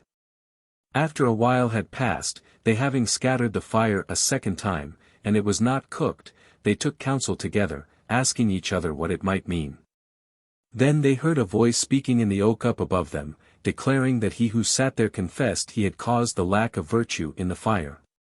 They looked thither, and there sat an eagle, and it was no small one. Then the eagle said, "If ye are willing to give me my fill of the ox, then it will cook in the fire." They assented to this. Then he let himself float down from the tree and alighted by the fire, and forthwith at the very first took unto himself the 2 hams of the ox, and both shoulders. Then Loki was angered, snatched up a great pole, brandished it with all his strength, and drove it at the eagle's body. The eagle plunged violently at the blow and flew up, so that the pole was fast to the eagle's back, and Loki's hands to the other end of the pole. The eagle flew at such a height that Loki's feet down below knocked against stones and rock heaps and trees, and he thought his arms would be torn from his shoulders. He cried aloud, entreating the eagle urgently for peace. But the eagle declared that Loki should never be loosed, unless he would give him his oath to induce Idun to come out of Asgard with her apples. Loki assented, and being straightway loosed, went to his companions. Nor for that time are any more things reported concerning their journey, until they had come home. But at the appointed time Loki lured Idun out of Asgard into a certain wood, saying that he had found such apples as would seem to her of great virtue, and prayed that she would have her apples with her and compare them with these. Then Thjatsi the giant came there in his eagle's plumage and took Idun and flew away with her, off into Thrymheimr to his abode. But the Aesir became straitened at the disappearance of Idun, and speedily they became hoary and old. Then those Aesir took counsel together, and each asked the other what had last been known of Idun, and the last that had been seen was that she had gone out of Asgard with Loki. Thereupon Loki was seized and brought to the Thing, and was threatened with death, or tortures. When he had become well frightened, he declared that he would seek after Idun in Jotunheim, if Freya would lend him the hawk's plumage which she possessed. And when he got the hawk's plumage, he flew north into Jotunheim, and came on a certain day to the home of Thjatsi the giant. Thjatsi had rowed out to sea, but Idun was at home alone. Loki turned her into the shape of a nut and grasped her in his claws and flew his utmost. Now when Thjatsi came home and missed Idun, he took his eagle's plumage and flew after Loki, making a mighty rush of sound with his wings in his flight. But when the Aesir saw how the hawk flew with the nut, and where the eagle was flying, they went out below Asgard and bore burdens of plain shavings thither. As soon as the hawk flew into the citadel, he swooped down close by the castle wall. Then the Aesir struck fire to the plain shavings. But the eagle could not stop himself when he missed the hawk. The feathers of the eagle caught fire, and straightway his flight ceased. Then the Aesir were near at hand and slew Thjatsi the giant within the gate of the Aesir, and that slaying is exceeding famous. Now Skadi, the daughter of the giant Thjatsi, took helm and byrnie in all weapons of war and proceeded to Asgard, to avenge her father. The Aesir, however, offered her reconciliation and atonement. The first article was that she should choose for herself a husband from among the Aesir and choose by the feet only, seeing no more of him. Then she saw the feet of one man, passing fair, and said, I choose this one, in bald or little can be loathly. But that was Njordr of Noten. She had this article also in her bond of reconciliation, that the Aesir must do a thing she thought they would not be able to accomplish, to make her laugh. Then Loki did this. He tied a cord to the beard of a goat, the other end being about his own genitals, and each gave way in turn, and each of the two screeched loudly. Then Loki let himself fall onto Skadi's knee, and she laughed. Thereupon reconciliation was made with her on the part of the Aesir. It is so said, that Odin did this by way of atonement to Skadi. He took Thjatsi's eyes and cast them up into the heavens, and made of them 2 stars. Then said Aegir, It seems to me that Thjatsi was a mighty man. Now of what family was he? Bragi answered, His father was called Olvaldi, and if I tell thee of him, thou wilt think these things wonders. He was very rich in gold. But when he died and his sons came to divide the inheritance, they determined upon this measure for the gold which they divided, each should take as much as his mouth would hold, and all the same number of mouthfuls. One of them was Thjatsi, the second Idi, the third Gangr. And we have it as a metaphor among us now, to call gold the mouth-tail of these giants. But we conceal it in secret terms or in poesy in this way, that we call it speech, or word, or talk, of these giants. Then said Aegir, I deem that well concealed in secret terms. And again said Aegir, Whence did this art, which ye call poesy, derive its beginnings? Bragi answered, These were the beginnings thereof. The gods had a dispute with the folk which are called Vanir, and they appointed a peace meeting between them and established peace in this way. They each went to a vat and spat their spittle therein. Then at parting the gods took that peace token and would not let it perish, but shaped thereof a man. This man is called Kvasir, and he was so wise that none could question him concerning anything but that he knew the solution. He went up and down the earth to give instruction to men. And when he came upon invitation to the abode of certain dwarves, Fjalar and Galar, they called him into privy converse with them, and killed him, letting his blood run into 2 vats and a kettle. The kettle is named Oturur, and the vats Sun and Bodn. They blended honey with the blood, and the outcome was that mead by the virtue of which he who drinks becomes a skald or scholar. The dwarves reported to the Aesir that Kvasir had choked on his own shrewdness, since there was none so wise there as to be able to question his wisdom. Then these dwarves invited the giant who is called Gillingr to visit them, and his wife with him. Next the dwarves invited Gillingr to row upon the sea with them. But when they had gone out from the land, the dwarves rowed into the breakers and capsized the boat. Gillingr was unable to swim, and he perished, but the dwarves righted their boat and rowed to land. They reported this accident to his wife, but she took it grievously and wept aloud. Then Fjalar asked her whether it would ease her heart if she should look out upon the sea at the spot where he had perished, and she desired it. Then he spoke softly to Galar his brother, bidding him go up over the doorway, when she should go out, and let a millstone fall on her head, saying that her weeping grew wearisome to him, and even so he did. Now when the giant Suttungr, Gillingr's son, learned of this, he went over and took the dwarves and carried them out to sea, and set them on a reef which was covered at high tide. They besought Suttungr to grant them respite of their lives, and as the price of reconciliation offered him the precious mead in satisfaction of his father's death. And that became a means of reconciliation between them. Suttungr carried the mead home and concealed it in the place called Nitjorg, placing his daughter Gunlod there to watch over it. Because of this we call poesy Kvasir's blood or dwarves drink, or fill, or any kind of liquid of Odurur, or of Bodn, or of Sun, or ferry boat of dwarves, since this mead brought them life ransom from the reef, or Suttungr's mead. Or liquor of Nitjorg. Then Aegir said, These seem to me dark sayings, to call poesy by these names. But how did ye Aesir come at Suttungrs mead? Bragi answered, that tale runs thus, Odin departed from home and came to a certain place where 9 thralls were mowing hay. He asked if they desired him to whet their scythes, and they assented. Then he took a hone from his belt and whetted the scythes. It seemed to them that the scythes cut better by far, and they asked that the hone be sold them. But he put such a value on it that whoso desired to buy must give a considerable price. Nonetheless all said that they would agree, and prayed him to sell it to them. He cast the hone up into the air. But since all wished to lay their hands on it, they became so intermingled with one another that each struck with his scythe against the other's neck. Odin sought a night's lodging with the giant who is called Bogi, Suttungrs' brother. Bogi bewailed his husbandry, saying that his 9 thralls had killed one another, and declared that he had no hope of workmen. Odin called himself Bolverkr in Bogi's presence. He offered to undertake 9 men's work for Bogi, and demanded for his wages 1 drink of Suttungrs' mead. Bogi declared that he had no control whatever over the mead, and said that Suttungr was determined to have it to himself, but promised to go with Bolverkr and try if they might get the mead. During the summer Bolverkr accomplished 9 men's work for Bogi, but when winter came he asked Bogi for his hire. Then they both set out for Suttungrs.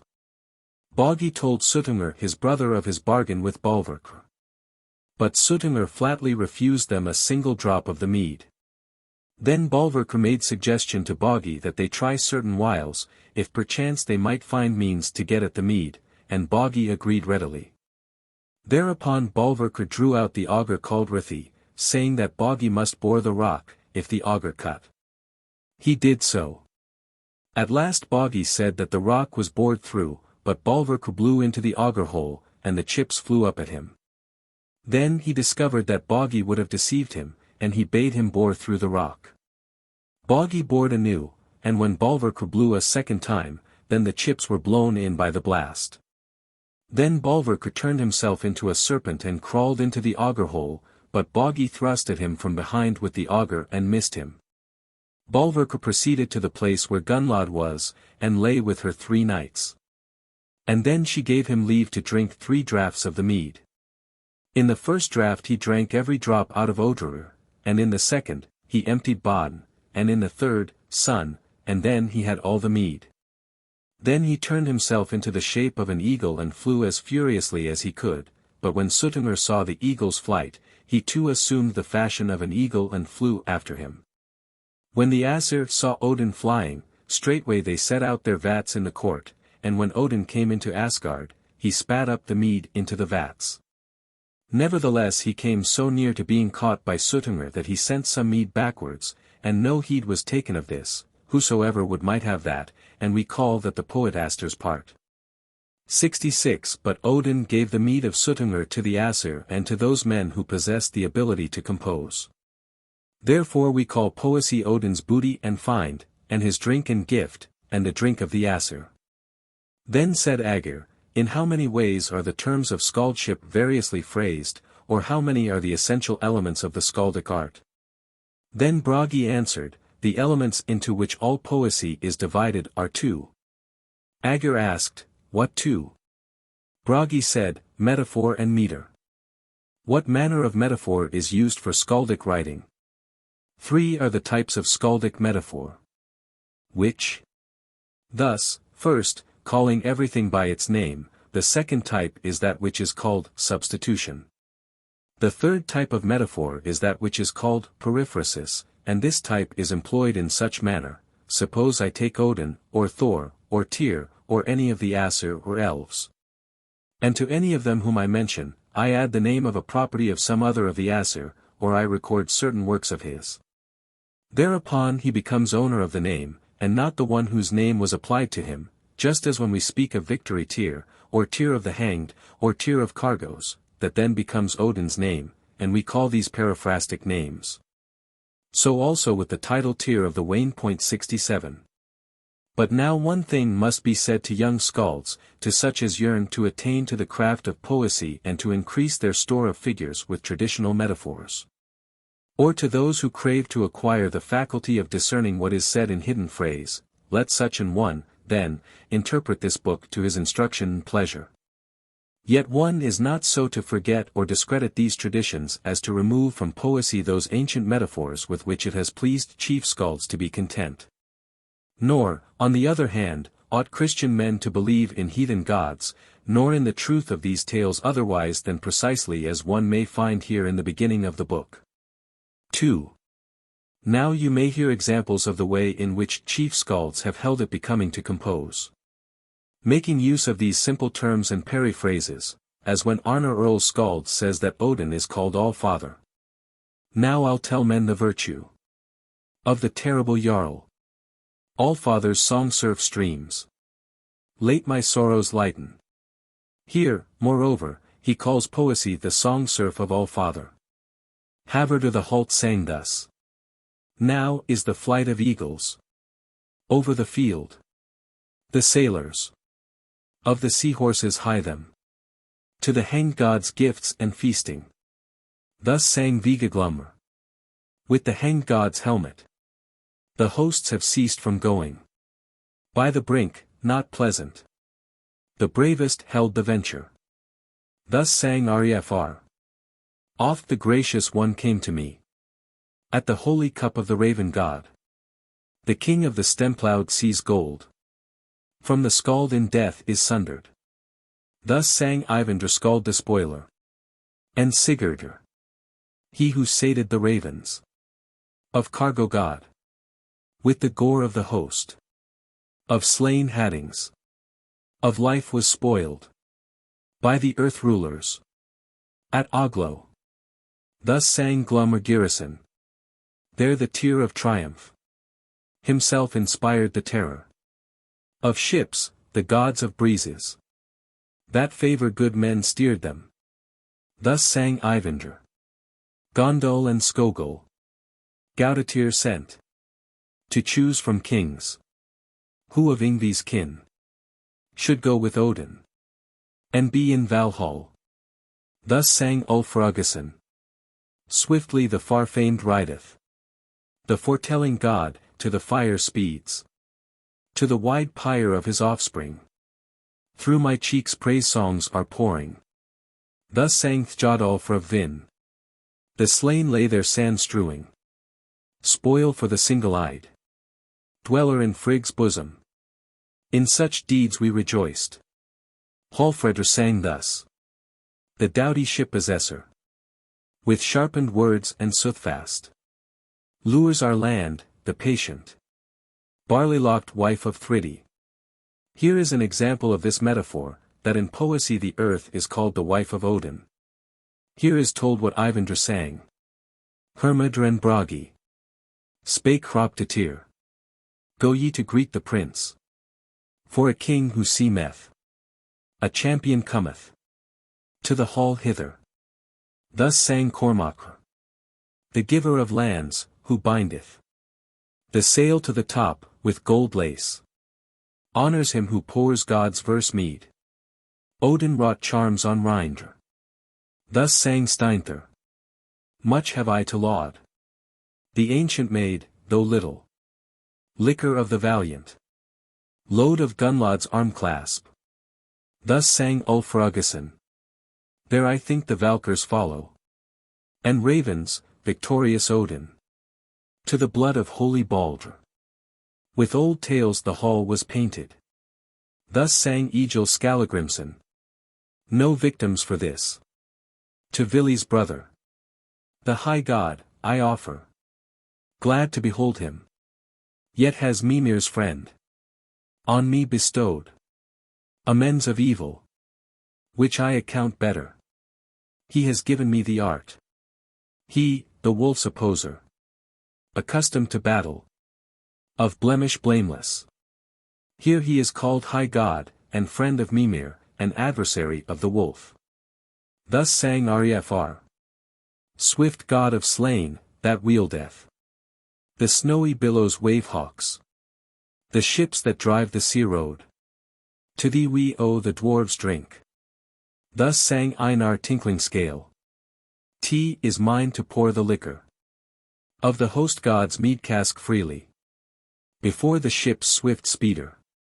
For this I win no scorning. Thus sang Ulfragason. His steed the lordly Heimdall. Spurs to the pyre gods builded. For the fallen son of Odin. The all-wise raven ruler. This is said in Eiriksmal. What dream is that? Quoth Odin. I thought to rise ere daybreak. To make Valhall ready. For troops of slain. I roused the champions. Bade them rise swiftly. Benches to strew. To wash beer flagons. The Valkyrs to pour wine. As a prince were coming. Cormacr sang this. I pray the precious ruler. Of Yngvi's people, o'er me. To hold his hand, bow shaking. Hroptr bore with him Gungnir. Thorolfr sang this. The mighty one of Hlidskjalf. Spake his mind unto them. Where the hosts of fearless Herekr were slaughtered. Thus sang Eyvindr. The mead which forth from Surtr's sunk dales. The strong through spells. Swift flying bore. So sang Bragi. 'Tis seen, on my shield's surface. How the son of the father of peoples craved to try his strength full swiftly. Gainst the rain-beat snake earth circling. Thus sang Einar. Since less with Bestla's offspring prevail most lordly princes. Then thou, my task is singing thy praise in songs of battle. Thus sang Thorvaldr blending skald. Now have I much in the middle grasped. Of the son of Bor. Of Buri's heir. 3. Now you shall hear how the skalds have termed the art of poesy in these metaphorical phrases which have been recorded before, for example, by calling it Kvasir's gore and ship of the dwarves, dwarves' mead, mead of the Aesir, giants' father ransom. Liquor of Odrerir and of Bodn and of Sun, and fullness of these, liquor of Nitjorg, booty and find and gift of Odin. Even as has been sung in these verses which Einar Tinklingskale wrought. I pray the high-souled warder of earth to hear the ocean. Of the cliff of dwarves, my verses. Hear, Earl, the gore of Kvasir. And as Einar Tinklingskale sang further. The dwarves' crag's psalm wave rushes o'er all the dauntless shield host. Of him who speeds the fury. Of the shield wall's piercing sword bane. Even as Ormr Steinthorsson sang. The body of the dame. And my dead be borne. Into one hall, the drink. Of Dvalin, Franklin's, here. And as Arifr sang. I reveal the thought's drink. Of the rock folk to Thorstein. The billow of the dwarf crag. Plashes. I bid men hearken. Even as Egil sang.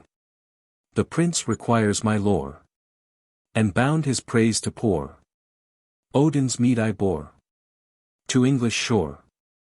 And as Glumr Gyrison sang. Let the princely giver hearken. I hold the god-king's liquor. Let silence, then, be granted. While we sing the loss of Thanes. And as Eyvindr sang. A hearing I crave. For the High One's liquor. While I utter Gillingr's atonement. While his kin. In the kettle brewing. Of the gallows lord. To the gods I trace. Even as Einar Tinklingskale sang. The wave of Odin surges. Of Odrerir's sea a billow. Gainst the tongue's song-glade crashes. Our king's works are goodly. And as he sang further. Now that which Bodn's billow bodes forth will straight be uttered. Let the war-king's host make silence. In the hall, and hear the dwarves' ship. And as Eilifr Gudrunarson sang. Grant shall ye gifts of friendship. Since grows of sun the seedling. In our tongue's fertile sedge bank. True praise of our high lord. Even as Volustein sang. Egil, hear the heartstreams. Of Odin beat in cadence. Gainst my palate scary.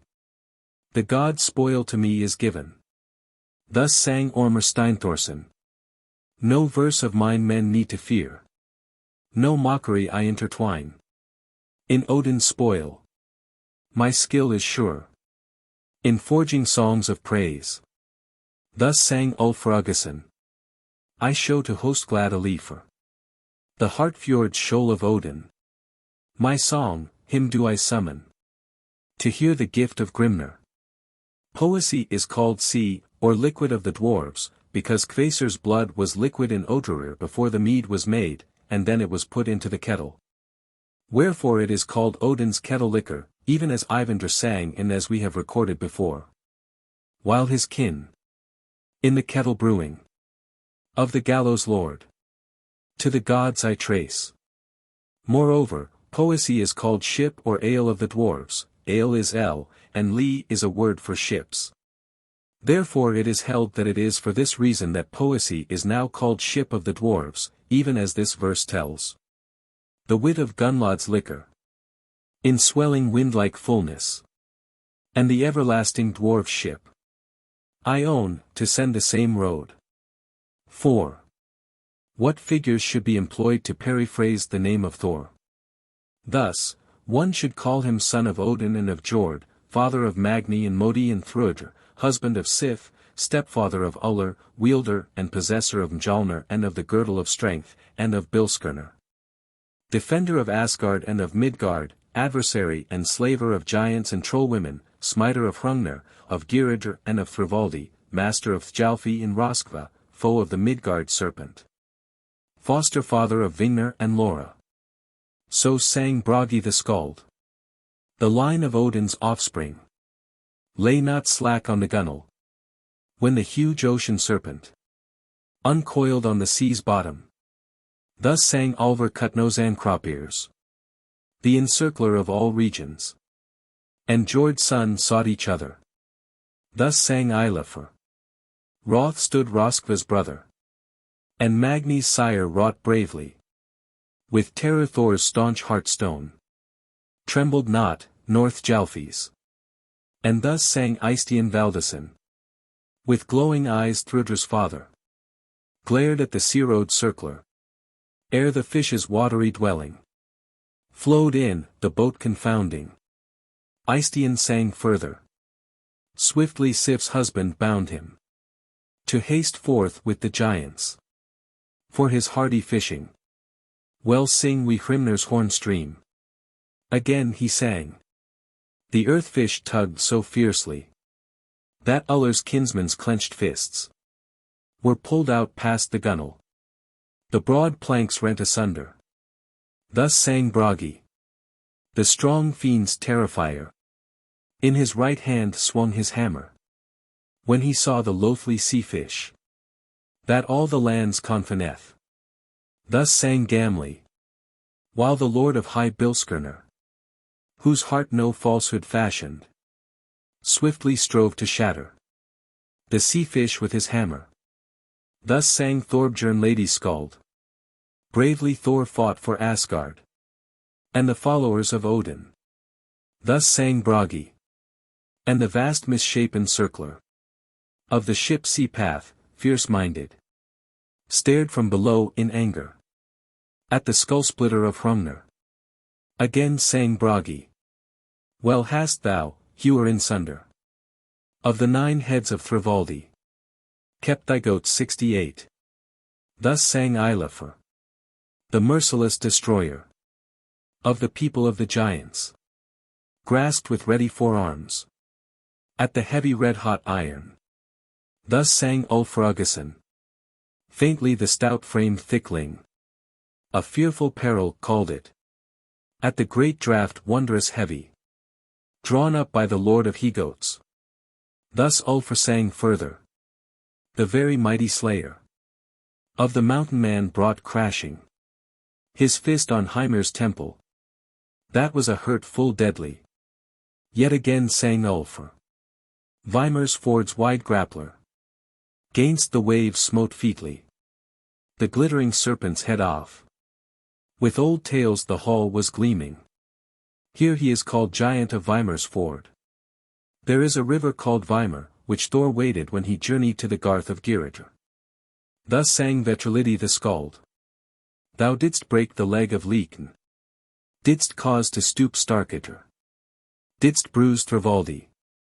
Didst stand on lifeless Jalp. Thus sang Thorbjörn Lady Skald. Thou didst smite the head of Kala. Smash Jalandi altogether. Ere thou slewest Lutren Lady. Didst spill the blood of Busera. Didst hold back Hengjank Japta. Hirakin died before. Yet sooner in like fashion. Sviver from life was taken. How should one periphrase Baldr? By calling him son of Odin and Frigg, husband of Nanna, father of Forseti, possessor of Ringhorni and Draupnir, adversary of Hodr, companion of Hel, god of tears. Ulfr Uggason, following the story of Baldr, has composed a long passage in Thihastrapa, and examples are recorded earlier to the effect that Baldr is so termed. 6. How should one periphrase Njordr? By calling him god of the Vanir, or kinsman of the Vanir, or Wain, father of Freyr and Freya, god of wealth bestowal. So says Thordr Sherexen. Gudrun's self by ill. Her sons did kill. The wise god bride. At the Wain's side.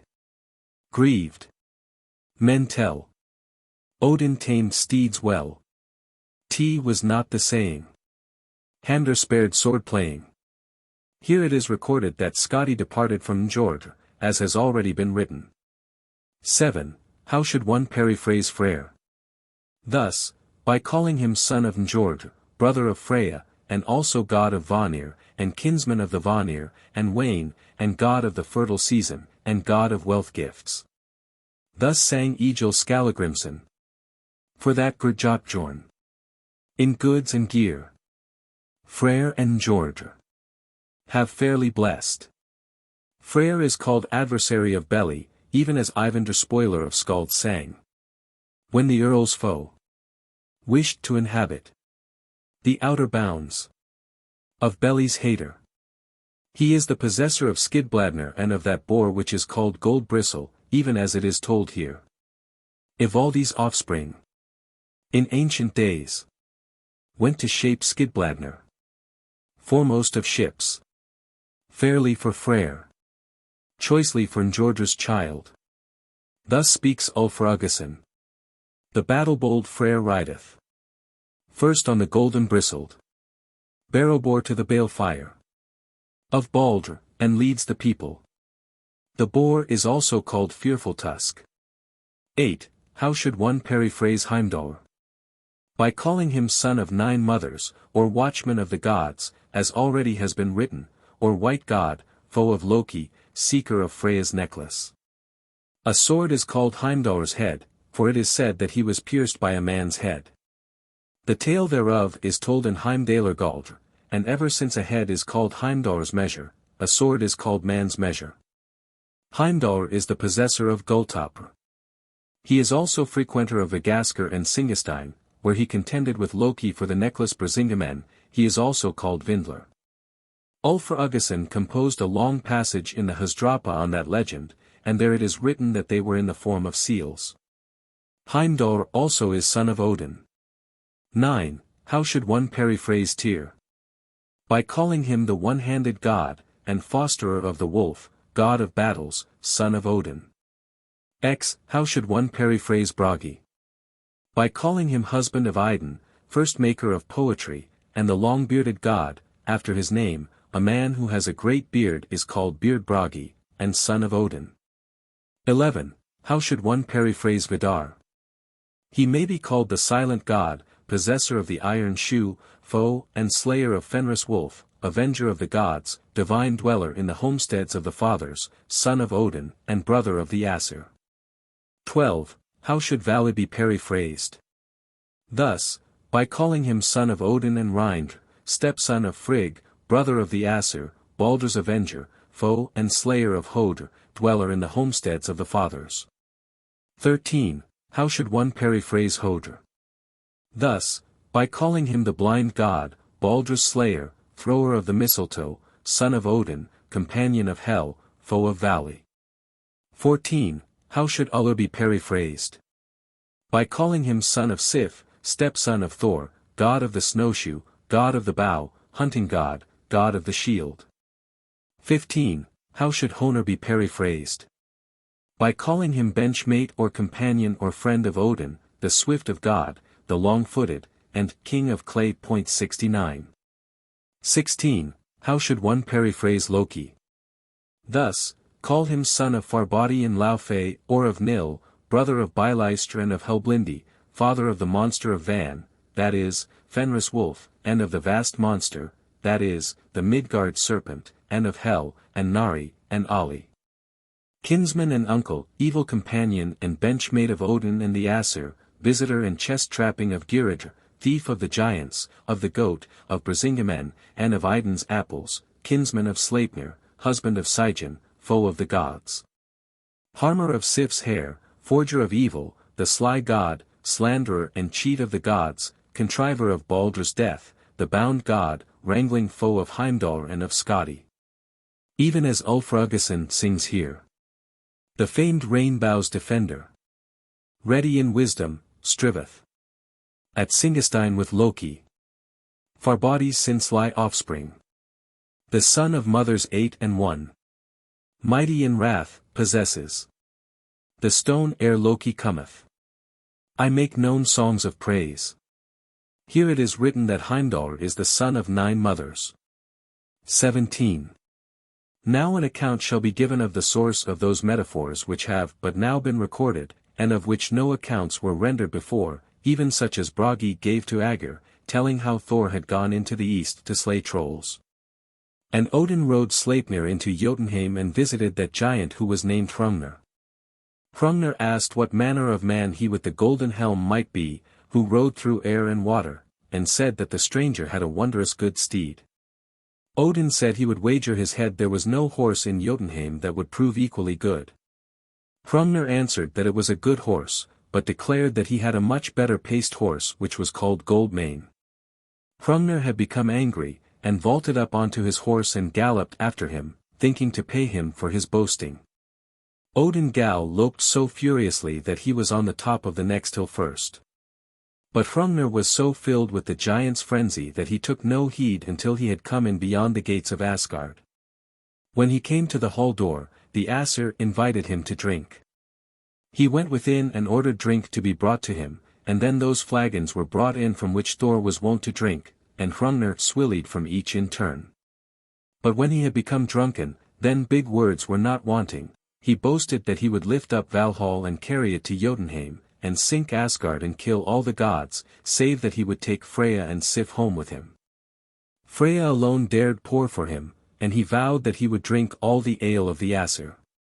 But when his overbearing insolence became tiresome to the Aesir, they called on the name of Thor.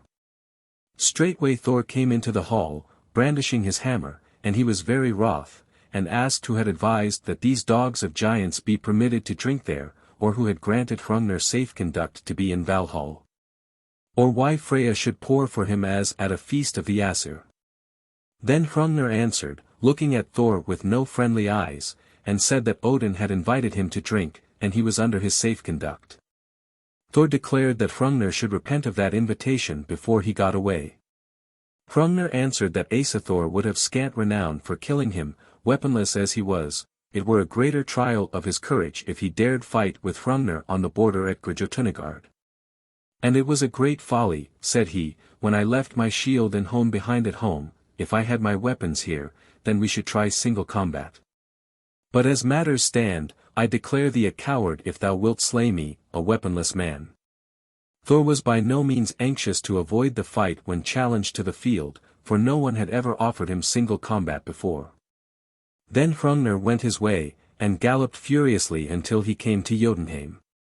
The news of his journey was spread abroad among the giants, and it became noised abroad that a meeting had been arranged between him and Thor. The giants deemed that they had much at stake, who should win the victory, since they looked for ill at Thor's hands if Hrungnir perished, he being strongest of them all. Then the giants made a man of clay at Grjotunagard. He was 9 miles high and 3 broad under the armpits, but they could get no heart big enough to fit him, until they took one from a mare. Even that was not steadfast within him, when Thor came. Hrungnir had the heart which is notorious, of hard stone and spiked with 3 corners, even as the written character is since formed, which men call Hrungnir's heart. His head also was of stone, his shield too was stone, wide and thick, and he had the shield before him when he stood at Grjotunagard and waited for Thor. Moreover he had a hone for a weapon, and brandished it over his shoulders, and he was not a pretty sight. At one side of him stood the clay giant, which was called Makr Kalfi. He was sore afraid, and it is said that he wet himself when he saw Thor. Thor went to the meeting place, and Thjalfi with him. Then Thjalfi ran forward to the spot where Hrungnir stood and said to him, Thou standest unwarily, giant, having the shield before thee, for Thor has seen thee, and comes hither down below the earth, and will come at thee from beneath. Then Hrungnir thrust the shield under his feet and stood upon it, wielding the hone with both hands. Then speedily he saw lightnings and heard great claps of thunder. Then he saw Thor in godlike anger, who came forward furiously and swung the hammer and cast it at Hrungnir from afar off. Hrungnir lifted up the hone in both hands and cast it against him. It struck the hammer in flight, and the hone burst in sunder, one part fell to the earth, and thence are come all the flint rocks, the other burst on Thor's head, so that he fell forward to the earth. But the hammer Mjolnir struck Hrungnir in the middle of the head, and smashed his skull into small crumbs, and he fell forward upon Thor, so that his foot lay over Thor's neck. Thjalfi struck at Makr Kalfi, and he fell with little glory. Thereupon Thjalfi went over to Thor and would have lifted Hrungnir's foot off him, but could not find sufficient strength. Straightway all the Aesir came up, when they learned that Thor was fallen, and would have lifted the foot from off him, and could do nothing. Then Magni came up, son of Thor and Jarnsaxa, he was then 3 nights old. He cast the foot of Hrungnir off Thor, and spake, See how ill it is, father, that I came so late, I had struck this giant dead with my fist, methinks, if I had met with him. Thor arose and welcomed his son, saying that he should surely become great, and I will give thee, he said, the horse Goldmane, which Hrungnir possessed. Then Odin spake and said that Thor did wrong to give the good horse to the son of a giantess, and not to his father. Thor went home to Thrudvangr, and the hone remained sticking in his head. Then came the wise woman who was called Groa, wife of Orvandil the Valiant, she sang her spells over Thor until the hone was loosened. But when Thor knew that, and thought that there was hope that the hone might be removed, he desired to reward Groa for her leechcraft and make her glad. And told her these things, that he had waded from the north over icy stream and had borne Orvandil in a basket on his back from the north out of Jotunheim. And he added for a token, that one of Orvandil's toes had stuck out of the basket, and became frozen, wherefore Thor broke it off and cast it up into the heavens, and made thereof the star called Orvandil's toe. Thor said that it would not be long ere Orvandil came home, but Groa was so rejoiced that she forgot her incantations, and the hone was not loosened, and stands yet in Thor's head. Therefore it is forbidden to cast a hone across the floor, for then the hone is stirred in Thor's head. Thjodolfr Vin has made a song after this tale in the Hostlong. It says there, On the high and painted surface of the hollow shield, still further, one may see how the giant's terror sought the home of Grjotin. The angry son of Jord drove to the play of steel, below him thundered the moonway. Rage swelled in the heart of Meli's brother. All the bright gods' high mansions burned before Ullr's kinsman.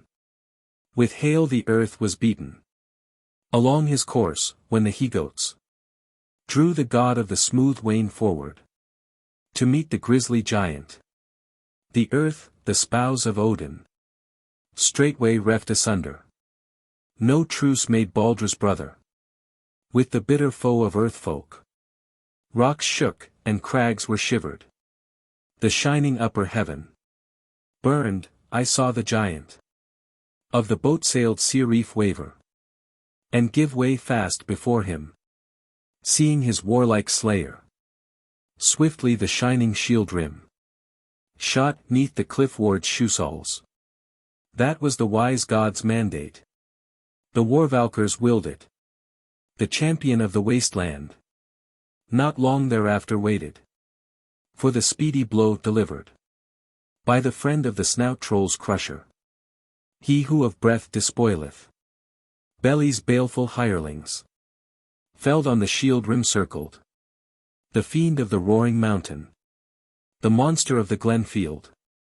Before the mighty hammer. Sank, when the Hildane's breaker. Struck down the hideous caitiff. Then the hone hard broken.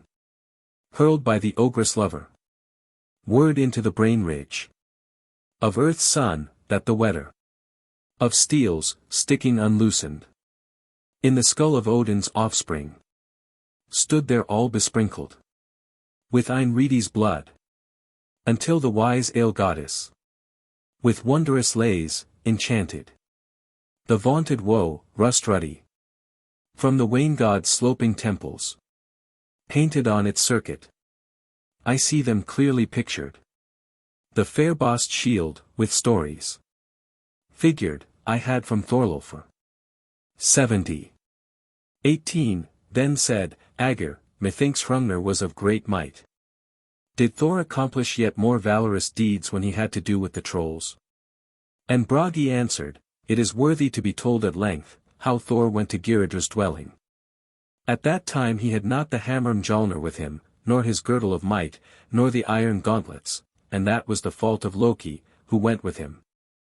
For once, flying in his sport with Frigg's hawk plumage, it had happened to Loki to fly for curiosity's sake into Girdr's court. There he saw a great hall, and alighted and looked in through the window. And Girdr looked up and saw him, and commanded that the bird be taken and brought to him, but he who was sent could scarce get to the top of the wall, so high was it. And it seemed pleasant to Loki to see the man striving with toil and pains to reach him, and he thought it was not yet time to fly away until the other had accomplished the perilous climb. When the man pressed hard after him, then he stretched his wings for flight, and thrust out vehemently, but now his feet were stuck fast. So Loki was taken and brought before Girdr the giant. But when Girdr saw his eyes, he suspected that this might be a man, and bade him answer, but Loki was silent. Then Girdr shut Loki into a chest and starved him there 3 months. And now when Girdr took him out and commanded him to speak, Loki told who he was. And by way of ransom for his life he swore to Girdr with oaths that he would get Thor to come into Girdr's dwelling in such a fashion that he should have neither hammer nor girdle of might with him. Thor came to spend the night with that giantess who was called Gridr, mother of Vidar the Silent. She told Thor the truth concerning Girdr, that he was a crafty giant and ill to deal with. And she lent him the girdle of might and iron gloves which she possessed, and her staff also, which was called Gridr's rod. Then Thor proceeded to the river named Vimar, greatest of all rivers. There he girded himself with the girdle of might and braced firmly downstream with Gridr's rod, and Loki held on behind by the girdle of might. When Thor came to mid-current, the river waxed so greatly that it broke height upon his shoulders. Then Thor sang this. Wax thou not now, Vimar. For I fain would wade thee into the giant's garth. Know thou, if thou waxest, then waxeth God's strength in me, as high up as the heaven. Then Thor saw Jalp, daughter of Girdr, standing in certain ravines, one leg in each, spanning the river, and she was causing the spate. Then Thor snatched up a great stone out of the river and cast it at her, saying these words, At its source should a river be stemmed. Nor did he miss that at which he threw. In that moment he came to the shore and took hold of a rowan clump, and so climbed out of the river, whence comes the saying that rowan is Thor's deliverance. Now when Thor came before Girdr, the companions were shown first into the goat-fold 71 for their entertainment, and there was one chair there for a seat, and Thor sat there. Then he became aware that the chair moved under him up toward the roof. He thrust Gridr's rod up against the rafters and pushed back hard against the chair.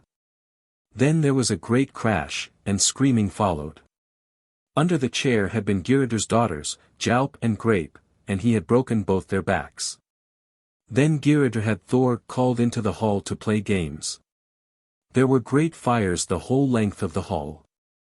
When Thor came up over against Girdr, then Girdr took up a glowing bar of iron with the tongs and cast it at Thor.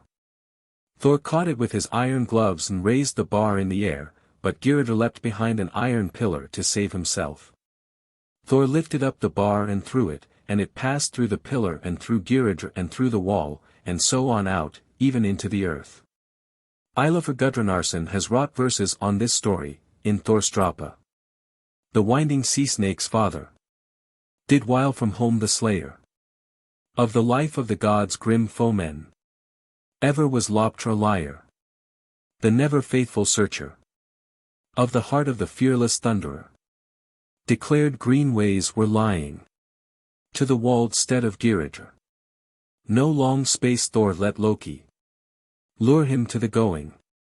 They yearned to overmaster Thorn's offspring, when the seeker of Edie's Garth, then giants greater in might, made ready in ancient days, for faring to the giant's seat, from Odin's. Further in the faring forward went warlike Thjalfi with the divine host cheerer. Then the deceiving lover of her of enchanted singing. I chant the ale of Odin. The hill dame's mocker measured the moor with hollow footsoles, and the war-wanted journeyed till the hill women's waster came to Gangre's blood, the Vimer. Then Loki's bale repeller, eager in anger, lavish of valor, longed to struggle against the maid, kinswoman of the sedge-cowled giant, and the honor lessener of the lady of the sea crag. One foothold in the surging of the hail-rolled leaping hill-spate.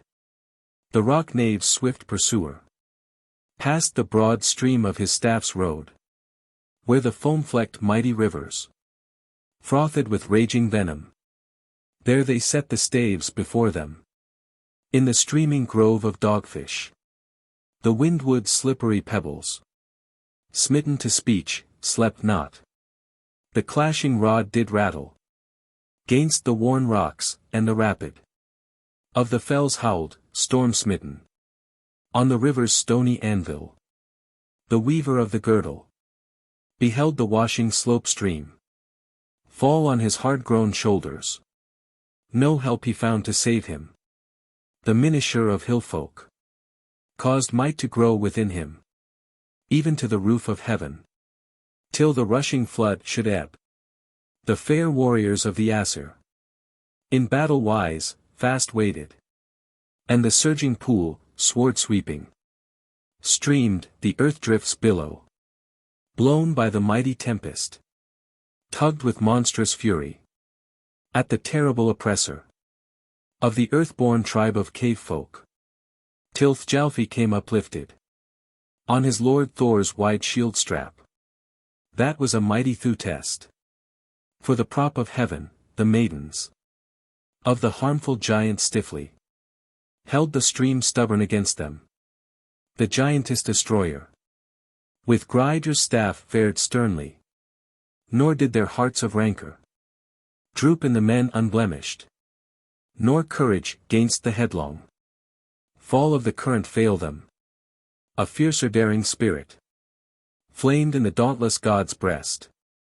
With terror Thor's staunch heartstone trembled not, nor Thjalfi's, and afterward the haters of the host of sword companions, the shatterers of bucklers, dinned on the shield of giants, ere the destroying peoples of the shingle drift of monsters wrought the helm play of Hedon gainst the rock-dwelling marksmen. The hostile folk of sea heights fled before the oppressor of headland tribes, the dalesmen of the hilltops, imperiled, fled, when Odin's kindred stood, enduring staunchly. The Danes of the flood reef's border bowed down to the flame shaker, where the chiefs, with thoughts of valor imbued, marched into Thorn's house.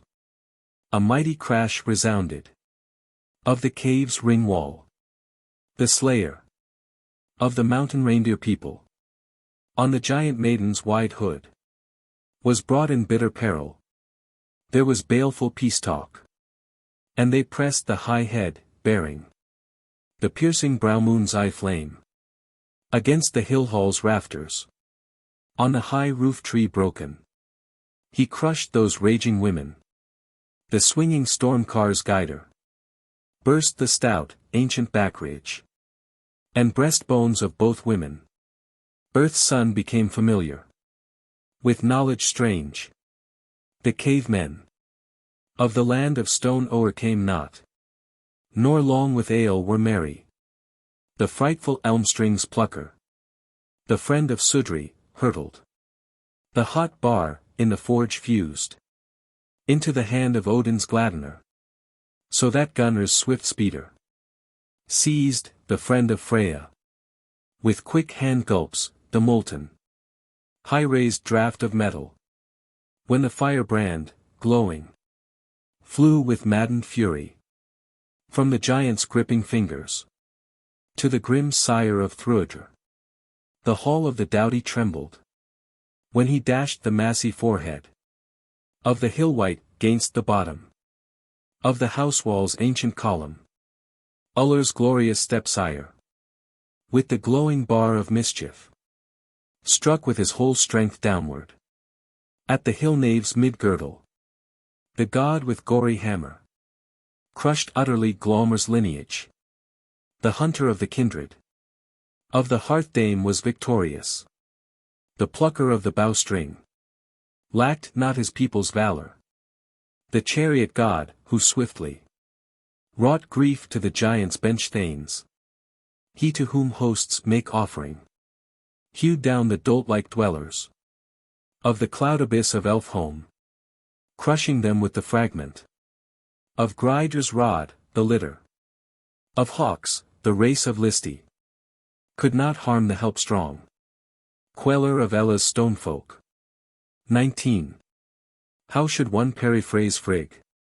Call her daughter of Fjorgyn, wife of Odin, mother of Baldr, co-wife of Jord and Rindr and Gunlod and Gridr, mother-in-law of Nanna, lady of the Aesir and Aesingr, mistress of Fulla and of the hawk plumage and of Fensalar.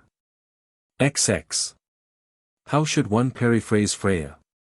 Thus, by calling her daughter of Njord, sister of Freyr, wife of Audr, mother of Nas, possessor of the slain, of Sesrumner, of the Gibcats, and of Brisingamen. Goddess of the Vanir, lady of the Vanir, goddess beautiful in tears, goddess of love. All the goddesses may be periphrased thus, by calling them by the name of another, and naming them in terms of their possessions or their works or their kindred. XXI, how should Sif be periphrased? By calling her wife of Thor, mother of Ullr, fair-haired goddess, co-wife of Jarnsaxa, mother of Thrudr. XXI, how should Idun be periphrased? Thus, by calling her wife of Bragi, and keeper of the apples. And the apples should be called Age Elixir of the Aesir. Idun is also called spoil of the giant Thjatsi, according to the tale that has been told before, how he took her away from the Aesir. Thjadolfr of Vin composed verses after that tale in Thihostlang. How shall I make voice payment? Meetly for the shield bridge. Of the warwall Thorleifr gave me. I survey the truceless faring. Of the three gods strife foremost. And Thjatsi's, on the shining cheek of the shield of battle. The spoiler of the lady. Swiftly flew with tumult. To meet the high god rulers. Long hence in eagle plumage. The urn in old days lighted. Where the Aesir meet were bearing. To the fire pit, the giant. Of the rocks was called no faint heart. The skillful god deceiver. To the gods proved a stern sharer. Of bones, the high instructor. Of Aesir, helmet hooded. Saw some power checked the seething. The sea mew, very crafty. Spake from the ancient tree trunk. Loki was ill-willed toward him.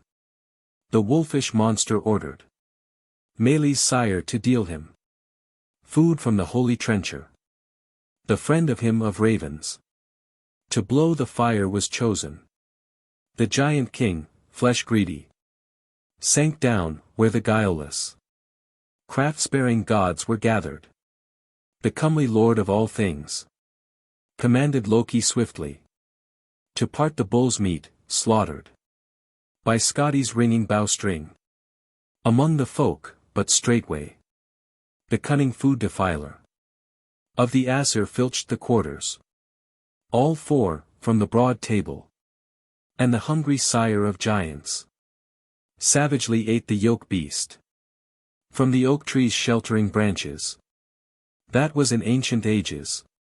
Ere the wise-minded Loki, warder of war spoil, smote him. Boldest of foes of earth folk. With a pole betwixt the shoulders. The arm burden then of Sigyn. Whom all the gods in bonds see. Firmly forthwith was fastened. To the fosterer of Skadi. To Jotunheim's strong dweller. The pole stuck, and the fingers. Of Loki too, companion. Of Honor, clung to the pole's end. The bird of blood flew upward. Blithesome in his quarry. A long way off with Loki. The lither god, that almost. Wolf's sire was rent asunder. Thor's friend must sue for mercy. Such peace as he might purchase. To pray, nigh slain was Loptr.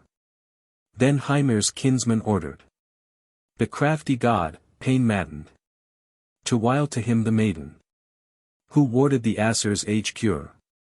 Ere long the necklace robber. Brisinga's thief, lured slyly. The dame of Brunnacre's brooklet. Into the base one's dwelling. At that the steep slope dwellers. No sorrow felt, then Idun. Was from the south, by giants. New stolen, come among them. All Yngvi Freyr's high kindred. Hoary and old, to counsel. Hasted, gruesome of fashion. And ugly all the gods were. Point 72. This heard I, that the staunch friend. Of Honor oft thereafter. With wiles he tricked the Asir. Flew, in hawk wings hidden. And the vile sire of giants. Vigorous wingplume wielder. Hurtled on eagle pinion. After the hawk-shaped Loki. Swiftly the gods have kindled. A fire. And the sovereign rulers. Sustained the flame with shavings. Scorched was the flying giant. He plunged down in mid-soaring. 'Tis pictured on the giants' Soul bridge, the shield which, painted with stories, Thorleif forgave me. This is the correct manner of periphrasing the Asir, to call each of them by the name of another, and to designate him in terms of his works or his possessions or his kindred. Xci, how should the heaven be periphrased? Thus, call it skull of Ymir, and hence, giant's skull, task or burden of the dwarves, or helm of Vestri and Ostri, Sudri, or Nordri, land of the sun, of the moon, and of the stars of heaven, of the wains and the winds. Helm, or house, of the air and the earth and the sun. So sang Arnar Earlskald. So large of gifts ne'er mounted. Young lord of shields on ship deck. 'Neath the ancient skull of Ymir. Splendid this prince's largess. And as he sang again. Bright grows the sun at dusking. The earth sinks into the dark sea. The toil of Ostri bursteth. All the ocean on the fells breaks. Thus sang Bodvar the halt. For never 'neath the sun's plain shall come a nobler landward, keener in battle onset, nor a brother of Ingi better. And as Thjadal for Vin sang, Jord's son drove to the steel play. High swelled the godlike anger in the mind of Meli's brother. And the moonway 'neath him quivered. Even as sang Ormarbari's skald. Lady of Draupnir's gorestreak. However great I know him. The wielder, by right he rolleth. Of the Wain's road sees me gladly. Even as the skald Bragi sang. He who through the dead eyes of Thjatsi, Skadi's father, into the wind's wide basin. O'er the abodes of menfolk many. And as Marcus sang, 'tis long since the dear-loved warder of seamen was born on the wave-girt earth bottom. Of the storm container, each man praises the sublime age of the ring dispenser. Even as Stein Herdisarson sang. I sing the holy ruler. Of the high world tent rather. Than men, for very precious. Is he, his praises tell I. And as Arnar Earl's Skald sang. Help, dear King of Heaven. The day's plain, help my Hermander. And as Arnar sang further. Soothfast King of the Sun Tents. Help stout-hearted Ragnvaldr. And as Hallvardr sang. Nu towards the land, as the ruler. Of all wards the radiant Fellhall. As Arnar sang. Michael, wise of understanding. Weighs what seems done ill, and good things. Then the monarch of the sun's helm. At the doom seat parts all mortals. Ziv, how should one periphrase the earth? Thus, by calling her flesh of Ymir, and mother of Thor, daughter of Honor, Odin's bride, co-wife of Frigg and Rindr and Gunlod, mother-in-law of Sif, floor and bottom of the storm hall, sea of beasts, daughter of night, sister of Audr and of day. Even as Eyvindr Skald Despoiler sang. Now the beaming gold is hidden. In the body of the mother. Of the giant's foe, the counsels. Of a kindred strong are mighty. As sang Hallfredr Troublous Skald. In council, was determined. That the king's friend, wise in counsel. Should wed the land, sole daughter. Of honor, greenly wooded. And he said further. The raven abode's brave ruler. Got the broad-faced bride of Odin. The land, with kingly counsels. Of weapons, lured unto him. Even as Jodolfr sang. The ruler, glad in warriors. In the road hull doth fasten. The ships of men to the strand's end. At the head of the sea keel ridden. As Hallfredr sang. Full loath to let the land slip. I hold the lordly spear prince. Audr's sister is subjected. To the splendid treasure spender. Thus sang Thjodolfr. Far off the dart-slow sluggard. Stood, when the sword inciter. In ancient days took to him. The unripe co-wife of Rindr. XXV How should one periphrase the sea? Thus, by calling it Ymir's blood, visitor of the gods. Husband of Ran, father of Agir's daughters, of them who are called Himingliva, Dufa, Bladagada, Hefring, Udr, Hran, Bilja, Bara, Kalga. Land of Ran and of Agir's daughters, of ships and of ships' names, of the keel, of beaks, of planks and seams, of fishes, of ice, way and road of sea kings, likewise encircler of islands, house of sands and of kelp and of reefs. Land of fishing gear, of sea fowls, and of fair wind. Even as Ormarbari's Skald sang. On the gravelly beach of good ships. Grates the blood of Ymir. As Refr sang. The mild deer of the masthead beareth. O'er the murky water from the westward. Her wave-pressed bows, the land I look for. Before the beak, the whale-home shallows. Even as Stein sang. When the fallow fellwall's whirlwinds. Wove o'er the waves full fiercely. And Agir's storm-glad daughters. Tor, of grim frost begotten. And as Refr sang. Gymir's wet-cold spey wife. Whiles the bear of twisted cables. Oft into Agir's wide jaws.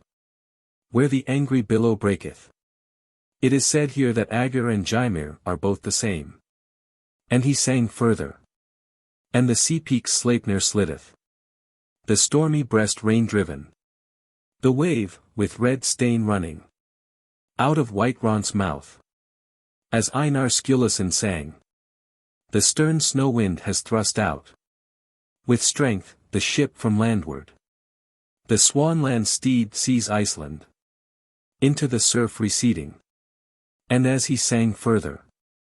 Many a stiff rowlock strength. And the noisy strand of fish gear. The sea, the land's Oerkameth. Men's hands oft span the stays. And he sang yet further. The grey Alfeder urges. Hades' raven ship onward. Gold beaks the fleet ships carry. Rich that faring to the chieftain. And he sang again.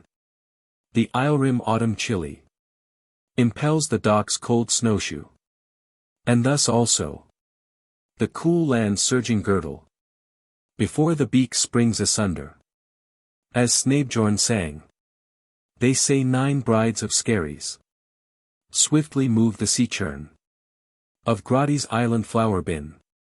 Beyond the earth's last outskirt. They who long the corny ale ground of Amlodi, the giver of rings now cuts with ship's beak, the abiding place of both sides. Here the sea is called Amlodi's churn. As Einar Sturluson sang. The sturdy drive nails weaken. In the swift swirl, where Paleth, Rachni's heaving plain, wind puffs the reefs against the stays. XXVI, how should one periphrase the sun? By calling her daughter of Mundalfari, sister of the moon, wife of Glanr, fire of heaven and of the air. Even as Skulli Thorsteinsson sang.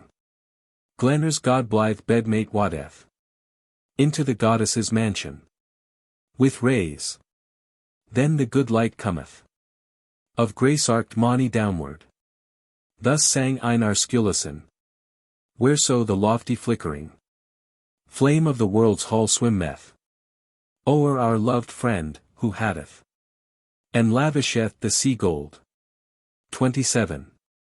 How should the wind be periphrased?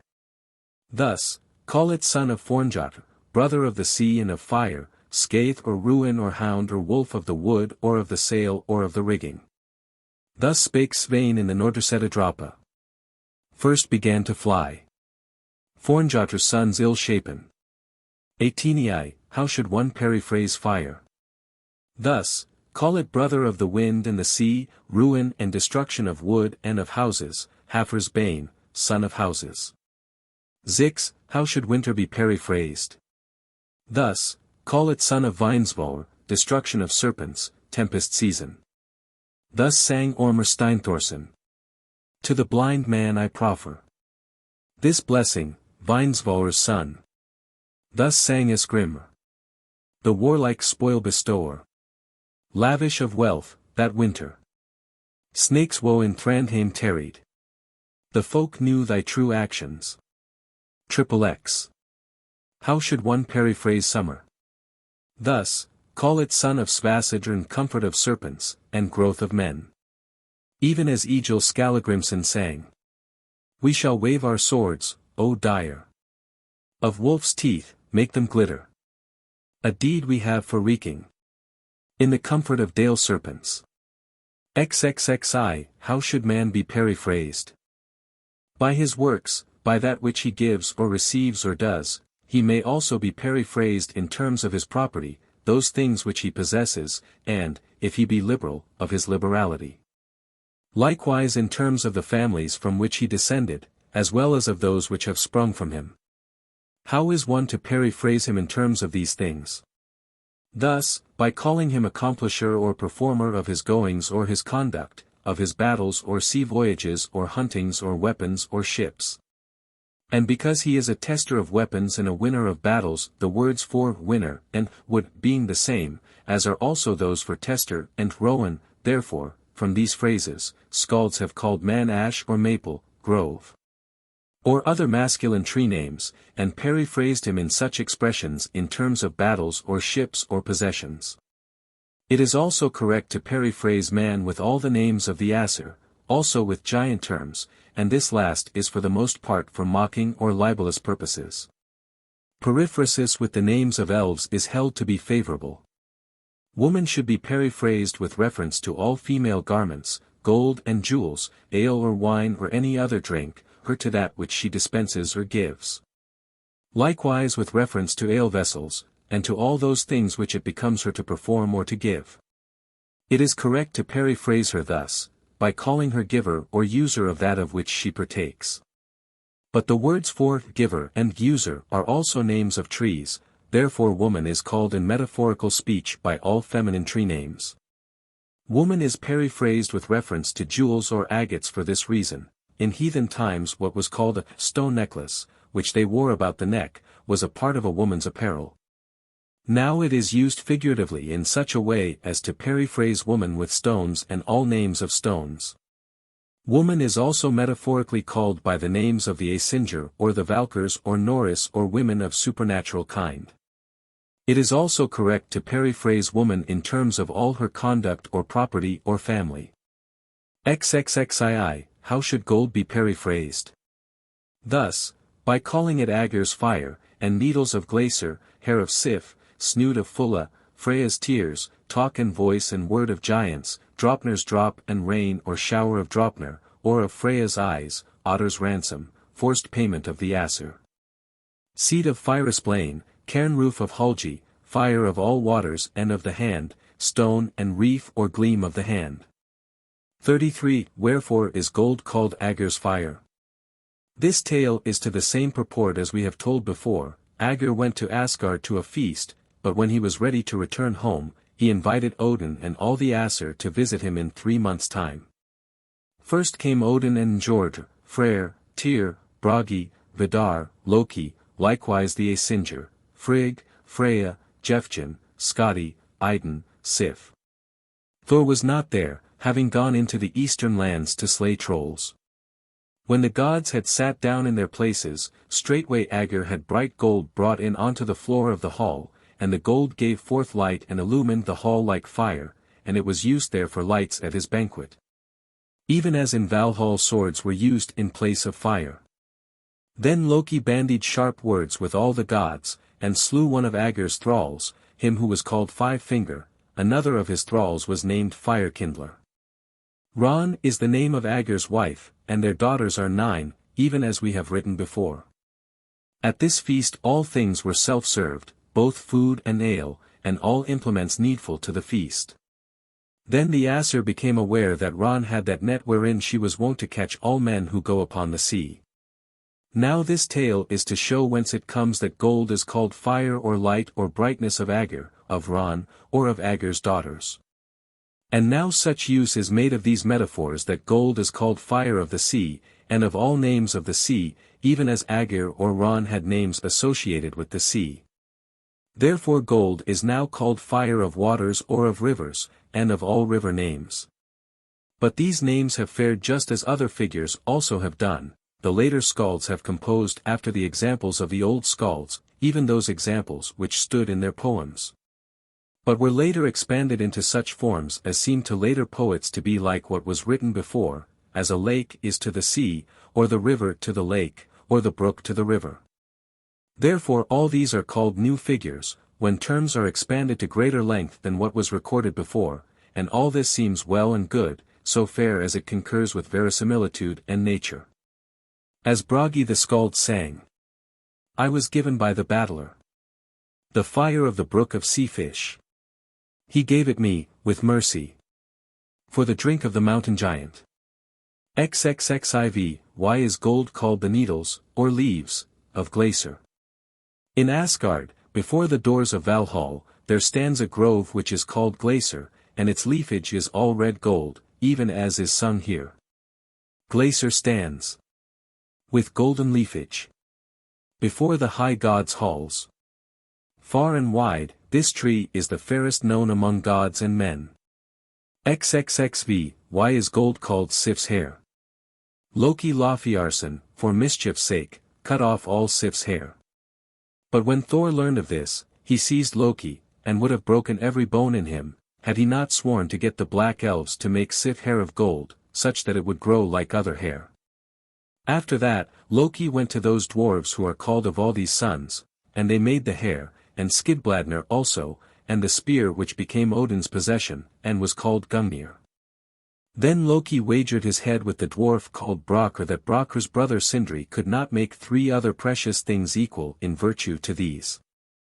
Now when they came to the smithy, Sindri laid a pigskin in the hearth and bade Brakr blow, and did not cease work until he took out of the hearth that which he had laid therein. But when he went out of the smithy, while the other dwarf was blowing, straightway a fly settled upon his hand and stung, yet he blew on as before, until the smith took the work out of the hearth, and it was a boar, with mane and bristles of gold. Next, he laid gold in the hearth and bade Brokkr blow and cease not from his blast until he should return. He went out, but again the fly came and settled on Brokkr's neck, and bit now half again as hard as before.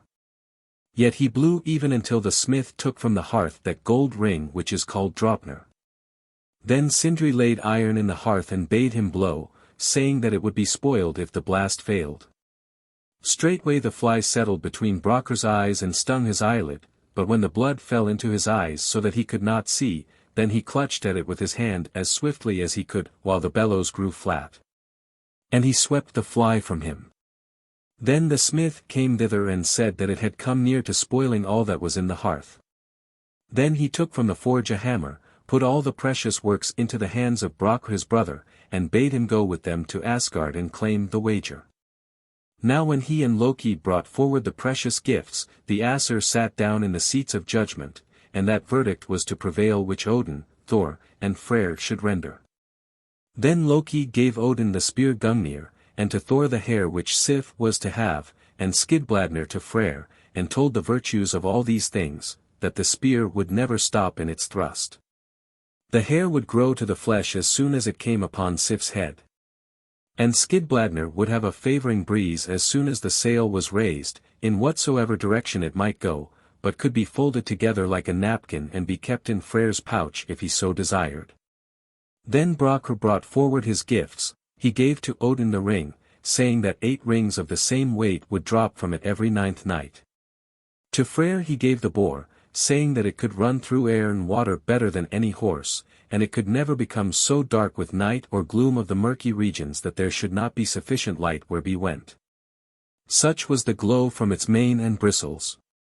Then he gave the hammer to Thor, and said that Thor might smite as hard as he desired, whatsoever might be before him, and the hammer would not fail.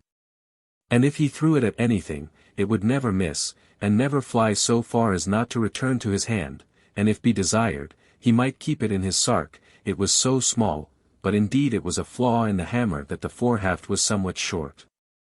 This was their decision, that the hammer was best of all the precious works, and in it there was the greatest defense against the rime giants, and they gave sentence, that the dwarf should have his wager. Then Loki offered to redeem his head, but the dwarf said that there was no chance of this. Take me, then, quoth Loki, but when Brokkr would have laid hands on him, he was a long way off. Loki had with him those shoes with which he ran through air and over water. Then the dwarf prayed Thor to catch him, and Thor did so. Then the dwarf would have hewn off his head, but Loki said that he might have the head, but not the neck. So the dwarf took a thong and a knife, and would have bored a hole in Loki's lips and stitched his mouth together, but the knife did not cut. Then Brokkr said that it would be better if his brothers all were there, and even as he named it, the all was there, and pierced the lips. He stitched the ups together, and Loki ripped the thong out of the edges. That thong, with which Loki's mouth was sewn together, is called Vartari. 36. One may hear how gold is metaphorically called Fulla's snood, in this verse which Eyvind Skald spoiler wrought. Fulla's shining fillet. The forehead sun at rising. Shone on the swelling shield hill. For Skald's all Hakon's life days. 37. Gold is called Freya's tears, as was said before. So sang Skulli Thorsteinsson. Many a fearless swordsman received the tears of Freya. The more the morn when foemen we murdered, we were present. And as Einar Skulason sang, where, mounted, twixt the carvings, the tear of Mardel Leith, we bear the axe shield splitting, swollen with serpent's lair gold. And here Einar has further periphrased Freya so as to call her mother of Nas, or wife of Audr, as standeth below. The shield, tempest's strong roof ice. With tear gold is unminished.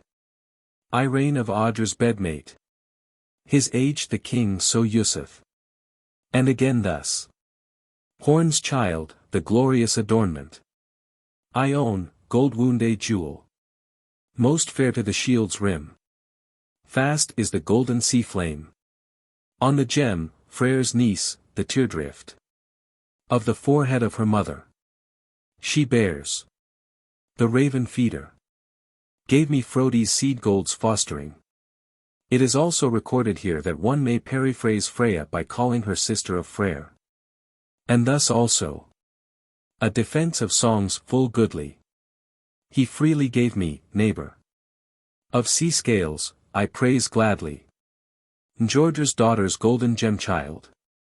Here she is called daughter of Njordr. And again thus. The awesome stately urger. Of Odin, he who raises. The struggle stern, gave to me. The courage stalwart daughter. Of the Vanna bride, my fair axe. The valorous swordmote's ruler. Led Gefn's girl to the skald's bed. Set with the sea flame's gold work. Here she is called Gefn and bride of the Vanir. It is proper to join tears with all the names of Freya, and to call gold by such terms. And in divers ways these periphrases have been varied, so that gold is called hail, or rain, or snowstorm, or drops, or showers, or waterfalls, of Freya's eyes, or cheeks, or brows, or eyelids. 38. In this place one may hear that gold is called word, or voice, of giants, as we have said before. Thus sang Bragi the skald. Then had I the third friend. Fairly praised, the poorest. In the voice of the botched knob's ollie. But best of all to me.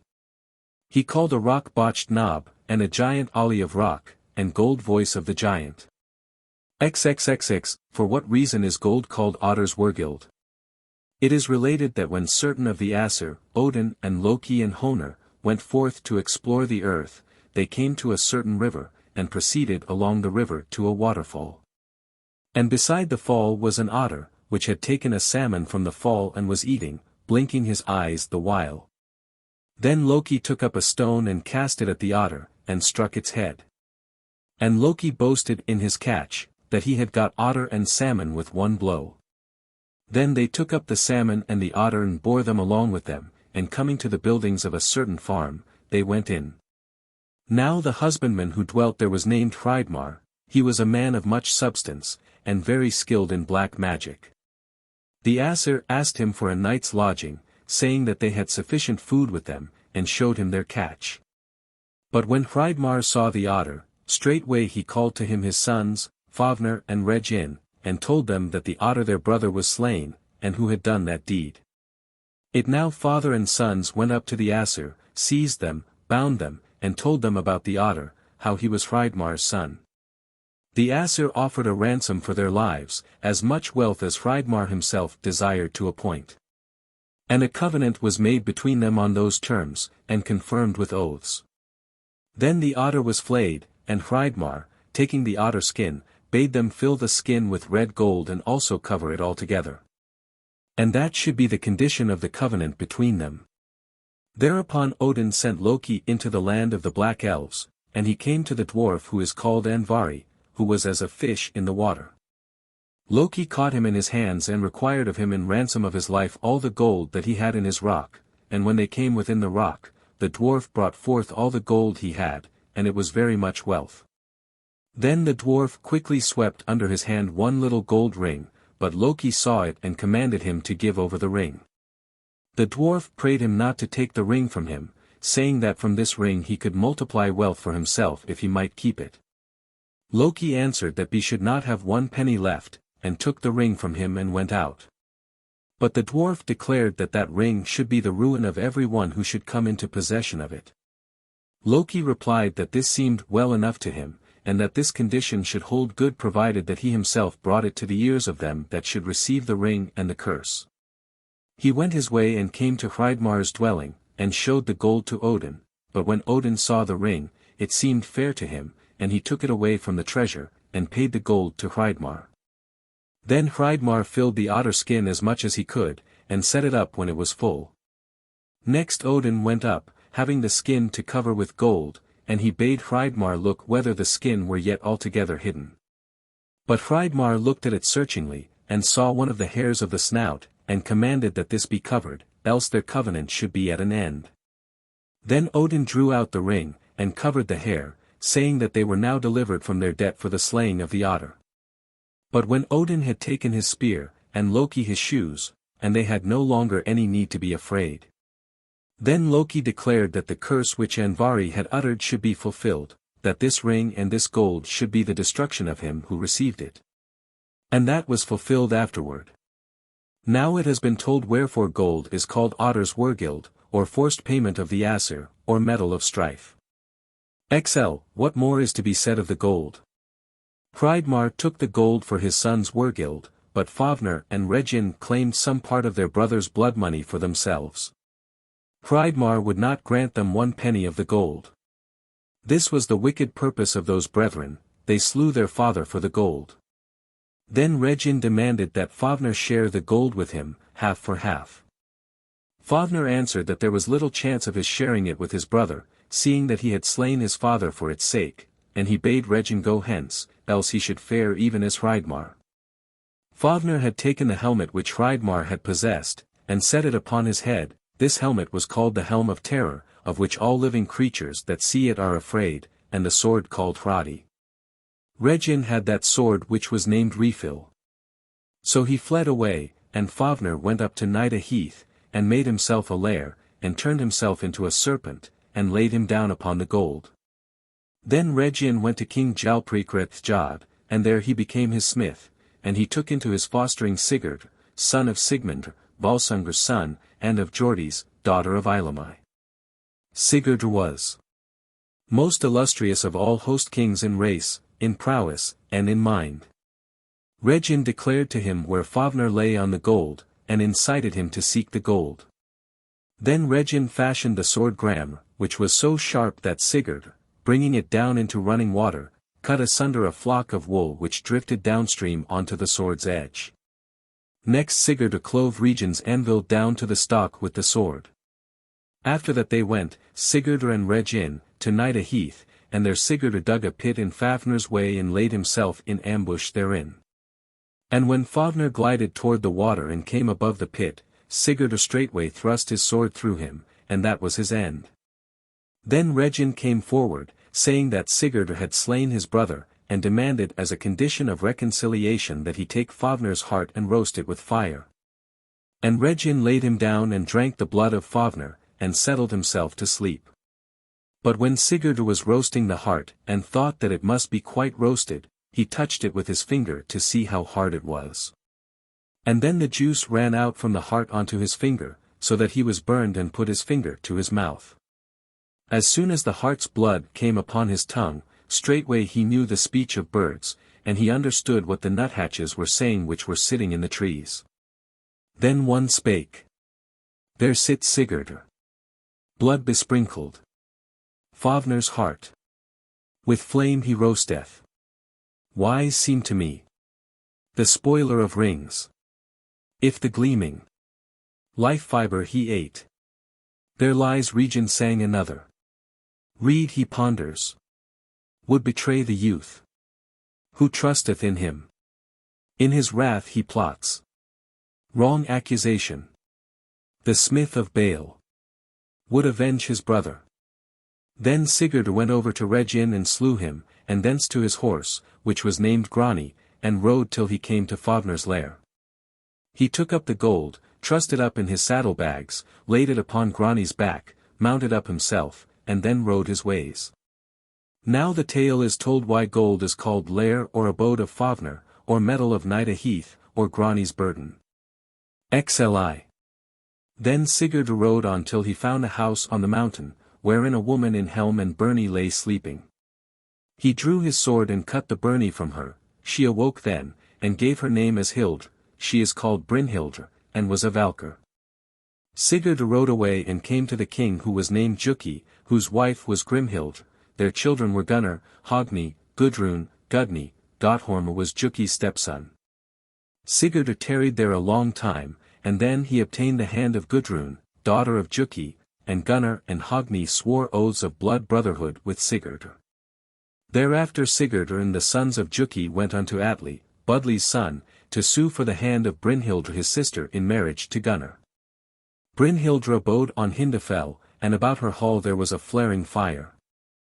And she had made a solemn vow to take none but that man who should dare to ride through the flaring fire.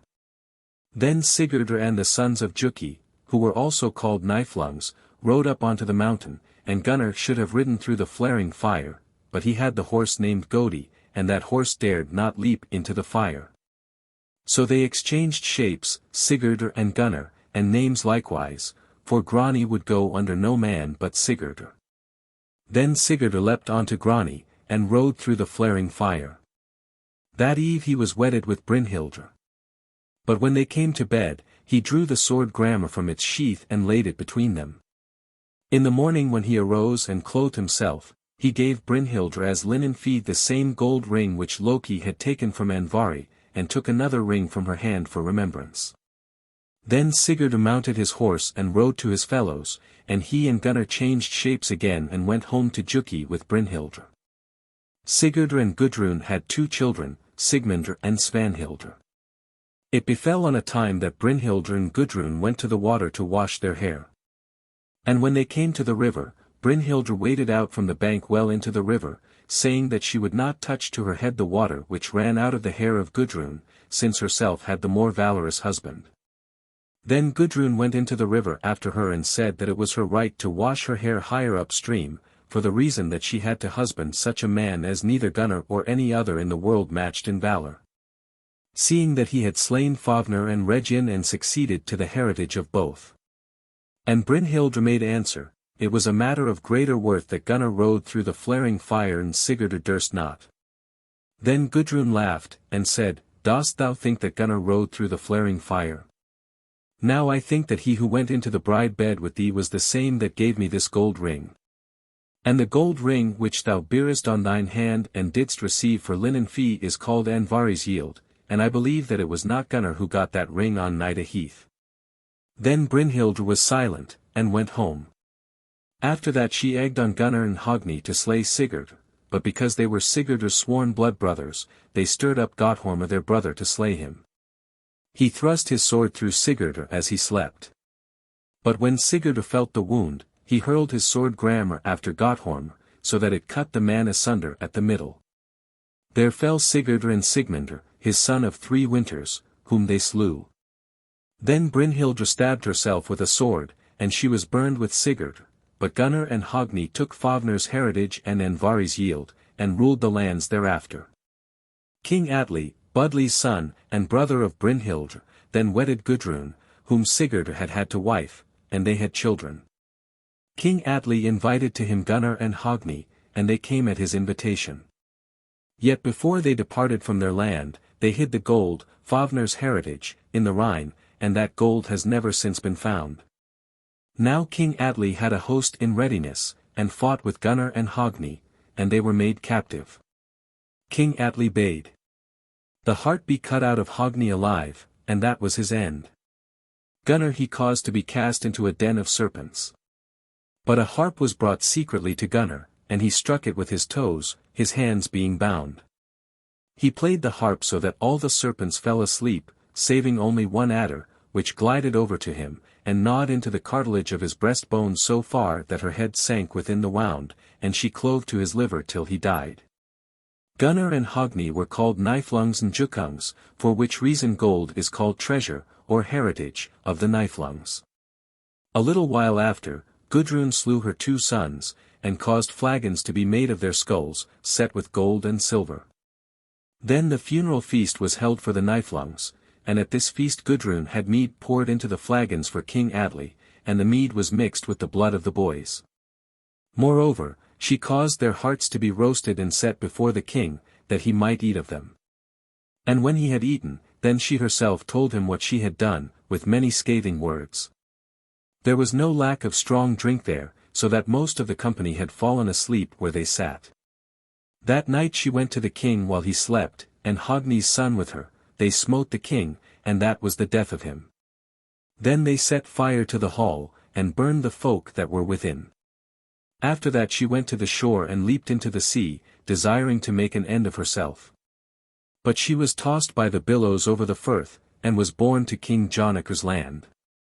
And when he saw her, he took her to him and wedded her, and they had 3 sons, called Sorli, Hamdir, and Erpr, they were all raven black of hair, like Gunnar and Hogni in the other Niflungs. There Svanhildr, daughter of the youth Sigurd, was reared, and of all women she was fairest. King Jormunrekkr the Mighty learned of her beauty, and sent his son Randver to woo her and bring her to be his wife.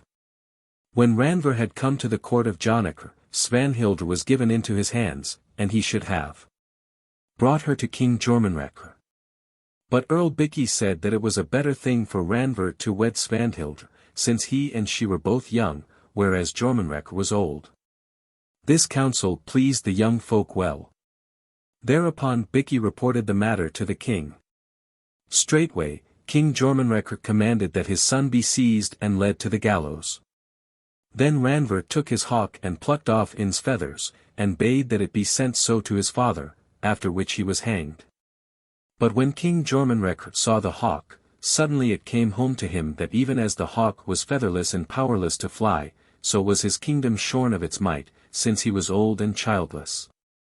Then King Jormunrekkr, riding out of the wood where he had been hunting, beheld Svanhildr as she sat washing her hair. They rode upon her and trod her to death under their horses' feet. But when Gudrun learned of this, she urged on her sons to take vengeance for Svanhildr. When they were preparing for their journey, she gave them byrnies and helmets so strong that iron could not bite into them. She laid these instructions upon them, that, when they were come to King Jormunrekkr, they should go up to him by night as he slept, Sorli and Hamdir should hew off his hands and feet and Erpr his head. But when they were on their way, they asked Erpr what help they might expect from him, if they met King Jormunrekkr. He answered that he would render them such aid as the hand affords the foot. They said that that help which the foot received from the hand was altogether nothing. They were so wroth with their mother that she had sent them away with angry words, and they desired so eagerly to do what would seem worse to her, that they slew Erpr, because she loved him most of all. A little later, while Sorli was walking, one of his feet slipped, and he supported himself on his hand, and he said, "Now the hand assists the foot indeed, it were better now that Erpr were living." Now when they came to King Jormunrekkr by night, where he was sleeping, and hewed hands and feet off him, he awoke and called upon his men, and bade them arise.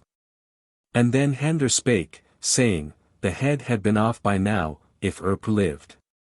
Then the henchmen rose up and attacked them, but could not overmaster them with weapons, and Jormunrekkr called out to them to beat them with stones, and it was done.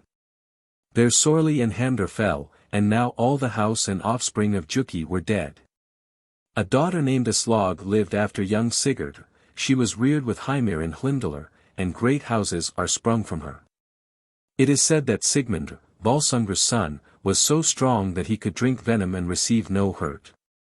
And Sinfjotli his son and Sigurd were so hard-skinned that no venom from without could harm them, wherefore Bragi the Skald has sung thus.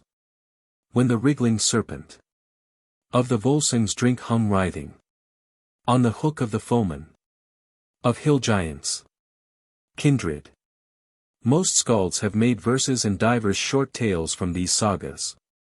Bragi the Old wrote of the fall of Sorli and Hamdir in that song of praise which he composed on Ragnar Lodbrok. Once Jormunrekkr awakened to an dream, mid the princes, blood-stained, while swords were swirling. A brawl burst in the dwelling of Randver's royal kinsman. When the raven swarthy brothers of Erpr took vengeance for all the bitter sorrows, the bloody dew of corpses, o'er the king's couch streaming, fell on the floor where, severed feet and hands blood dripping, were seen. In the ale-cup's fountain he fell headlong, gore-blended. On the shield, leaf of the bushes of Leofai's land, tea is painted. There stood the shielded swordsman, steel biting not, surrounding the king's couch. And the brethren, Hamdir and Sorli quickly, to the earth were beaten by the prince's order. To the bride of Odin, with hard stones were battered.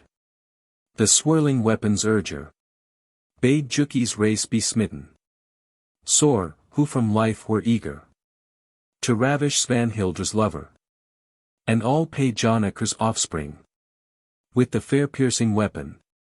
The render of blue burnies. With bitter thrusts and edges. I see the hero's slaughter. On the fair shield-rimmed surface. Ragnar gave me the ship moon. With many tales marked on it. XLII, why is gold called Frodi's meal? This is the tale thereof. One of Odin's sons, named Skjold, from whom the Skjoldungs are come, had his abode and ruled in the realm which now is called Denmark, but then was known as Gotland.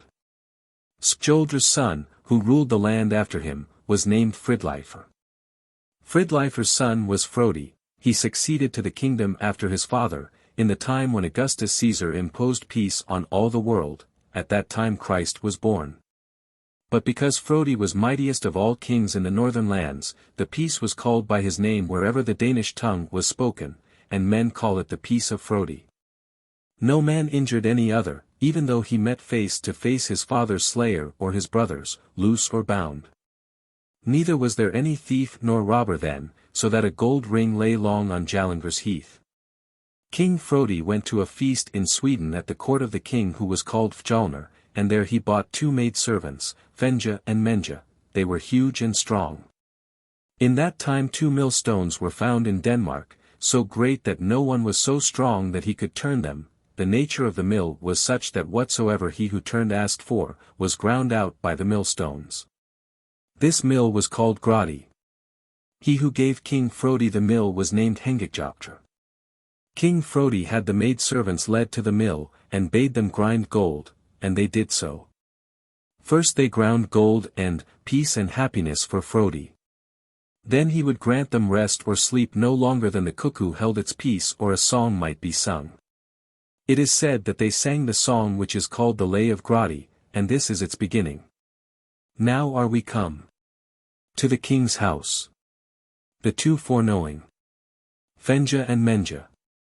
These are with Frodi, son of Fridleifr. The mighty maidens. As maid thralls held. And before they ceased their singing, they ground out a host against Frodi, so that the sea king called Mysingr came there that same night and slew Frodi, taking much plunder. Then the peace of Frodi was ended. Mysingr took Gradi with him, and Fenja and Menja also, and bade them grind salt.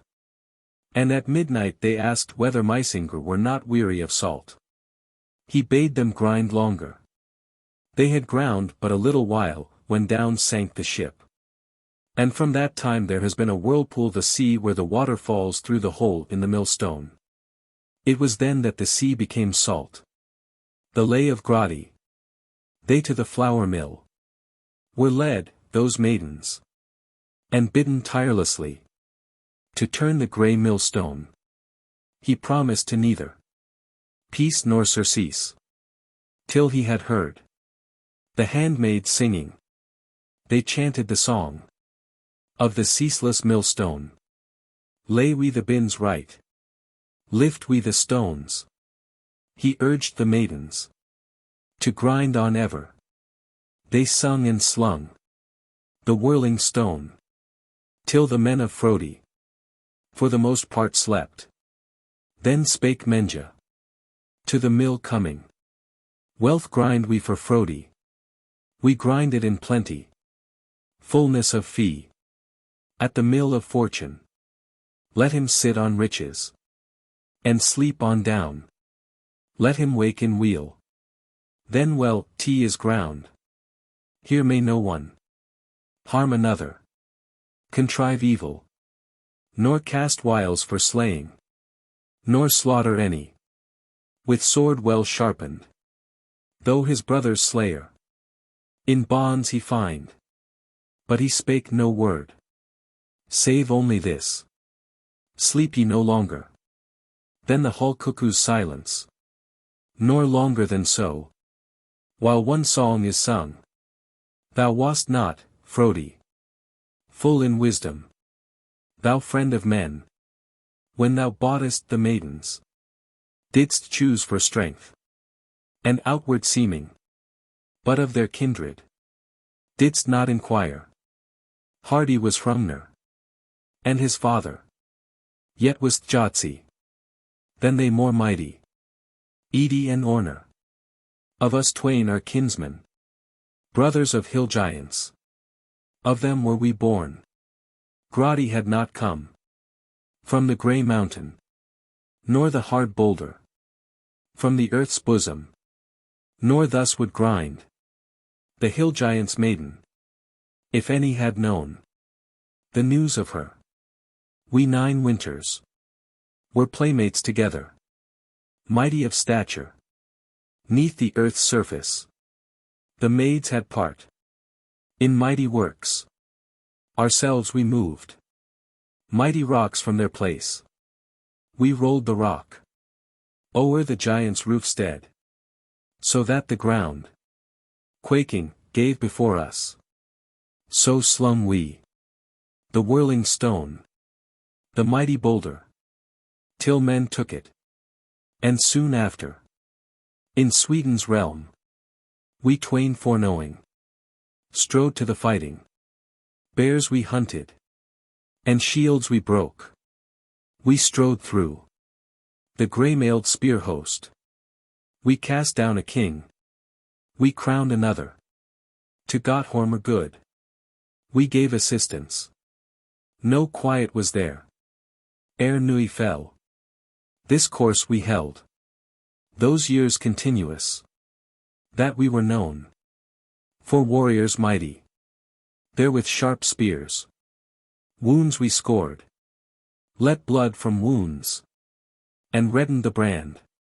Now are we come to the king's abode, of mercy bereft, and held as bondmaids. Clay eats our footsoles, cold chills us above. We turn the peace grinder. Tea is gloomy at Frodi's. Hands must rest. The stone must halt. Enough have I turned. My toil ceases. Now may the hands have no remission, till Frodi hold the meal ground fully. The hands should hold the hard shafts, the weapons gore-stained. Wake thou, Frodi. Wake thou, Frodi. If thou wouldst hearken to the songs of us twain, and to ancient stories. Fire I see burning east of the berg. War tidings waken, a beacon of warning.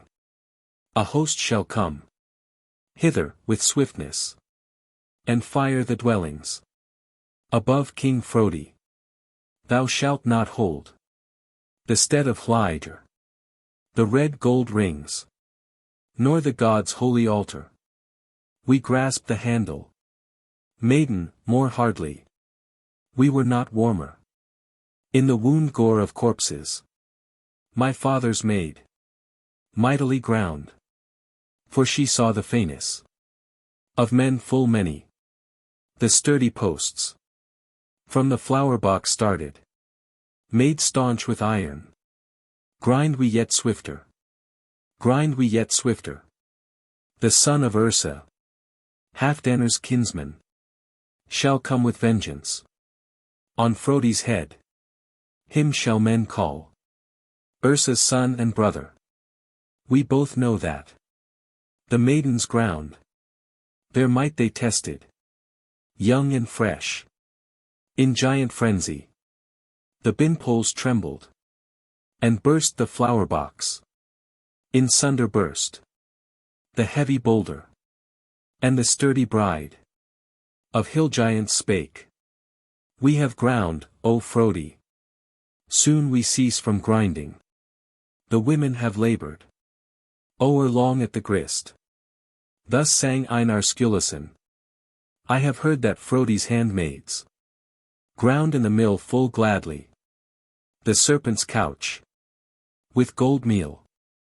The king lets peace be broken. The fair cheeks of my axe head, fitted with maple, show forth. Fenja's grist, exalted, is the skald with the good king's riches. So sang Egil. Glad are full many men in Frodi's meal. 43. Why is gold called Kraki's seed? In Denmark there was a king called Hrolfr Kraki. He was most renowned of all ancient kings for munificence, valor, and graciousness. One evidence of his graciousness which is often brought into stories is this: a little lad and poor, Vogr by name, came into the hall of King Hrolfr. At that time the king was young, and of slender stature. Vogr came into his presence and looked up at him, and the king said, "What wouldst thou say, lad, for thou lookest at me?" Vogr answered, "When I was at home, I heard say that Hrolfr the king at Hlidr was the greatest man in the northern lands. But now there sitteth in the high seat a little Pole, and he is called king." Then the king made answer, "Thou, boy, hast given me a name, so that I shall be called Hrolfr the Pole, Kraki.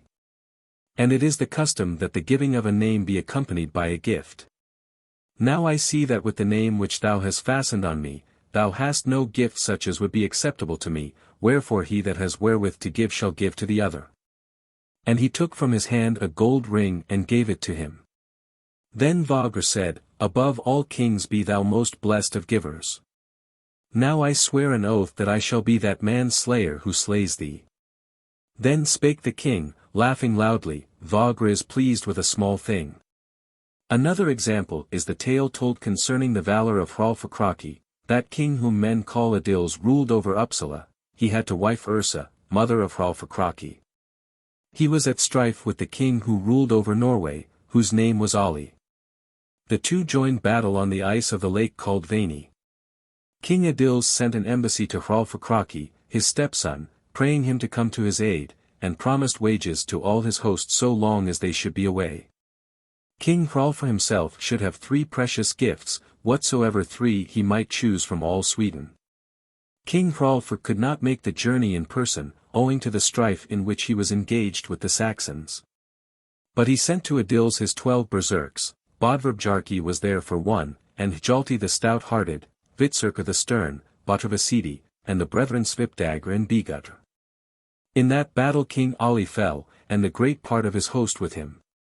And King Adils took from him in death the helm Battleswine and his horse Raven. Then the berserks of Hrolfr Kraki demanded for their hire 3 pounds of gold for each man of them.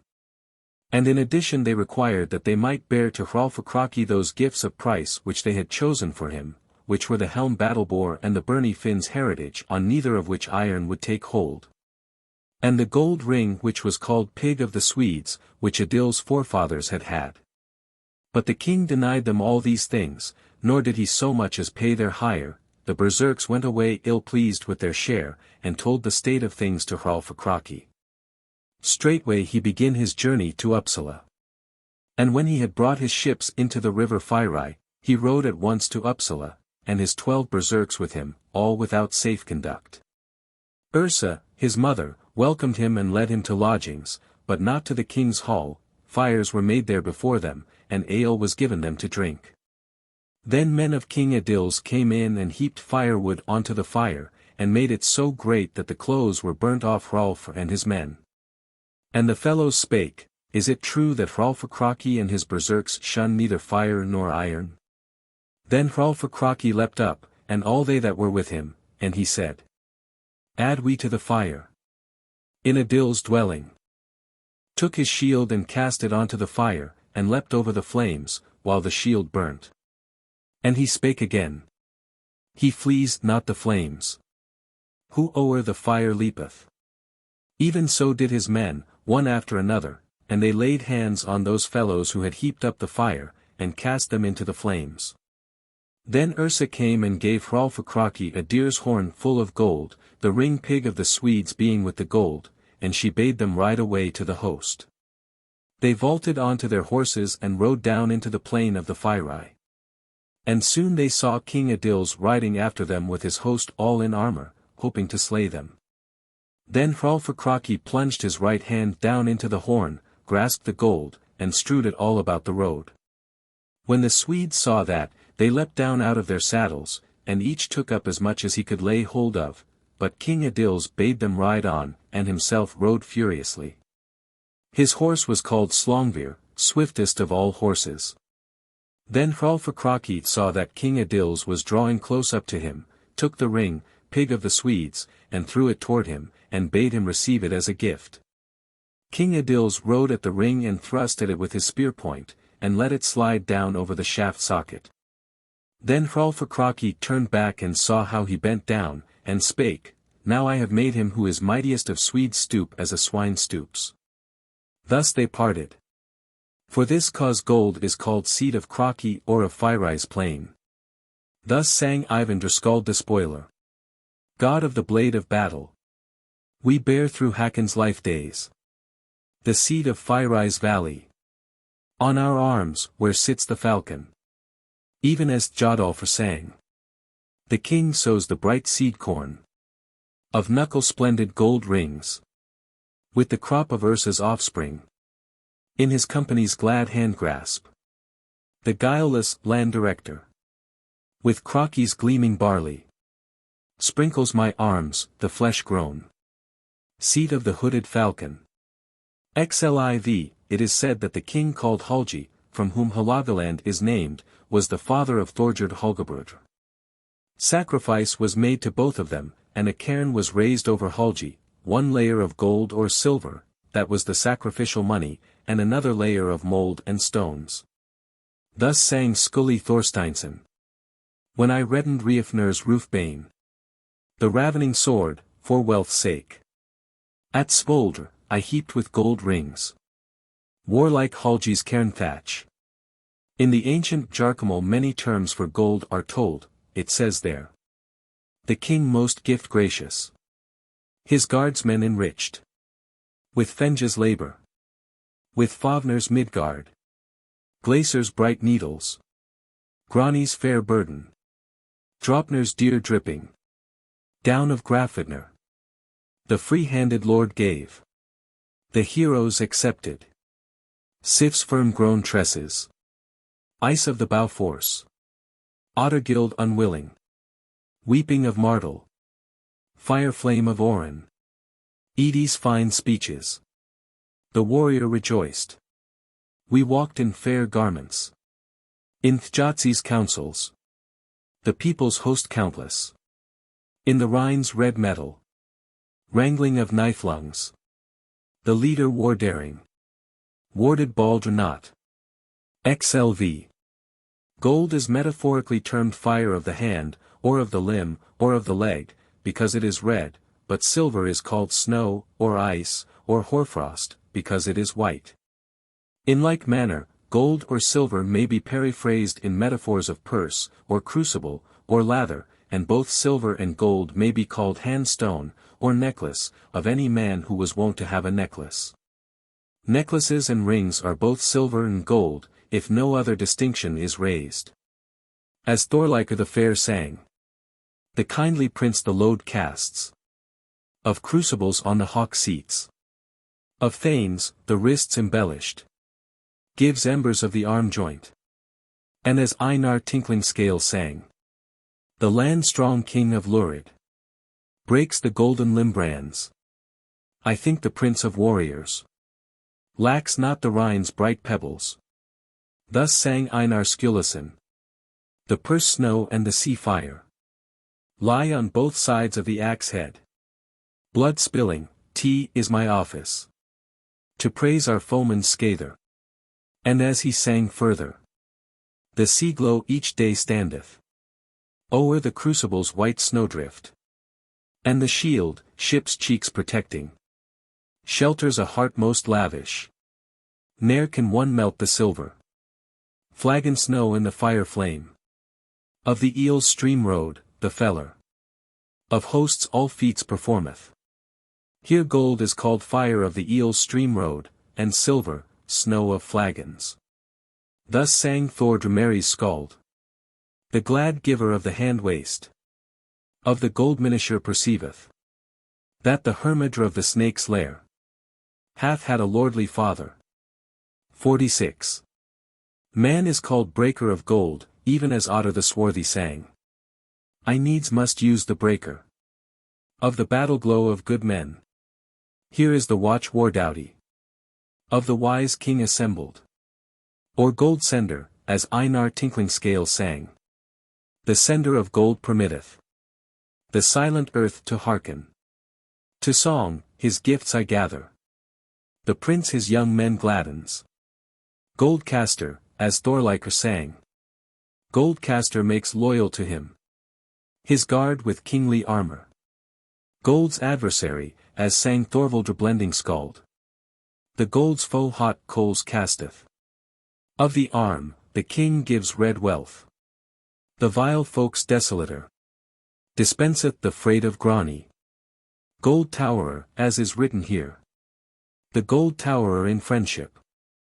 I got, and of the warrior, son of the glowing warblade, I make a song of praise. Woman is periphrased in metaphors of gold, being called willow or giver of gold, as Hallerstein sang. He who casts the amber of Vidblindi's boar's cool, salt drink. Long will recall the willow of the reed snake's golden river.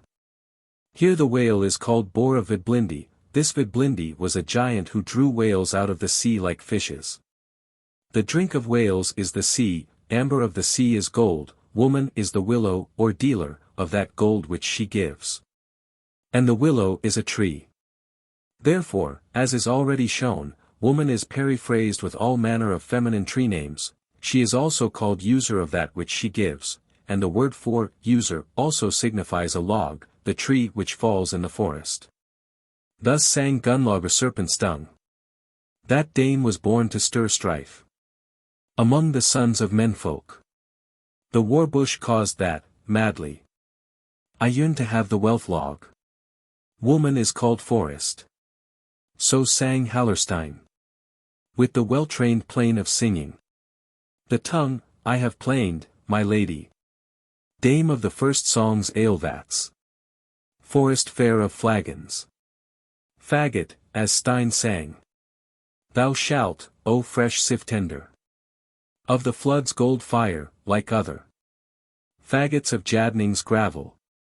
Break with thy good fortune. Prop, as Ormr Steinthorsson sang. The prop of stone was clothed in garments clean and seemly. A new cloak did the hero cast o'er the mead's bright valkyr.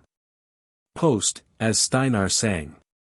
All my dreams of the gracious goddess of the bracelet-girded soft arms have lied to me, the stream moons. Unsteadfast prop beguiled me. Birch, as Ormr sang. For a mark of the birch. Of the bright hollow ring. The palm flame, I laid. On the dwarf flagon, my song. Oak, even as stands here. The fair-shaped oak of riches. Stands, our mirth forestalling. Linden, even as is written here. O dreadful, towering elm tree. Of the dinning shower of weapons. Our courage shall not lessen. So bade the linen's linden. Man is periphrased in tree metaphors, as we have written before.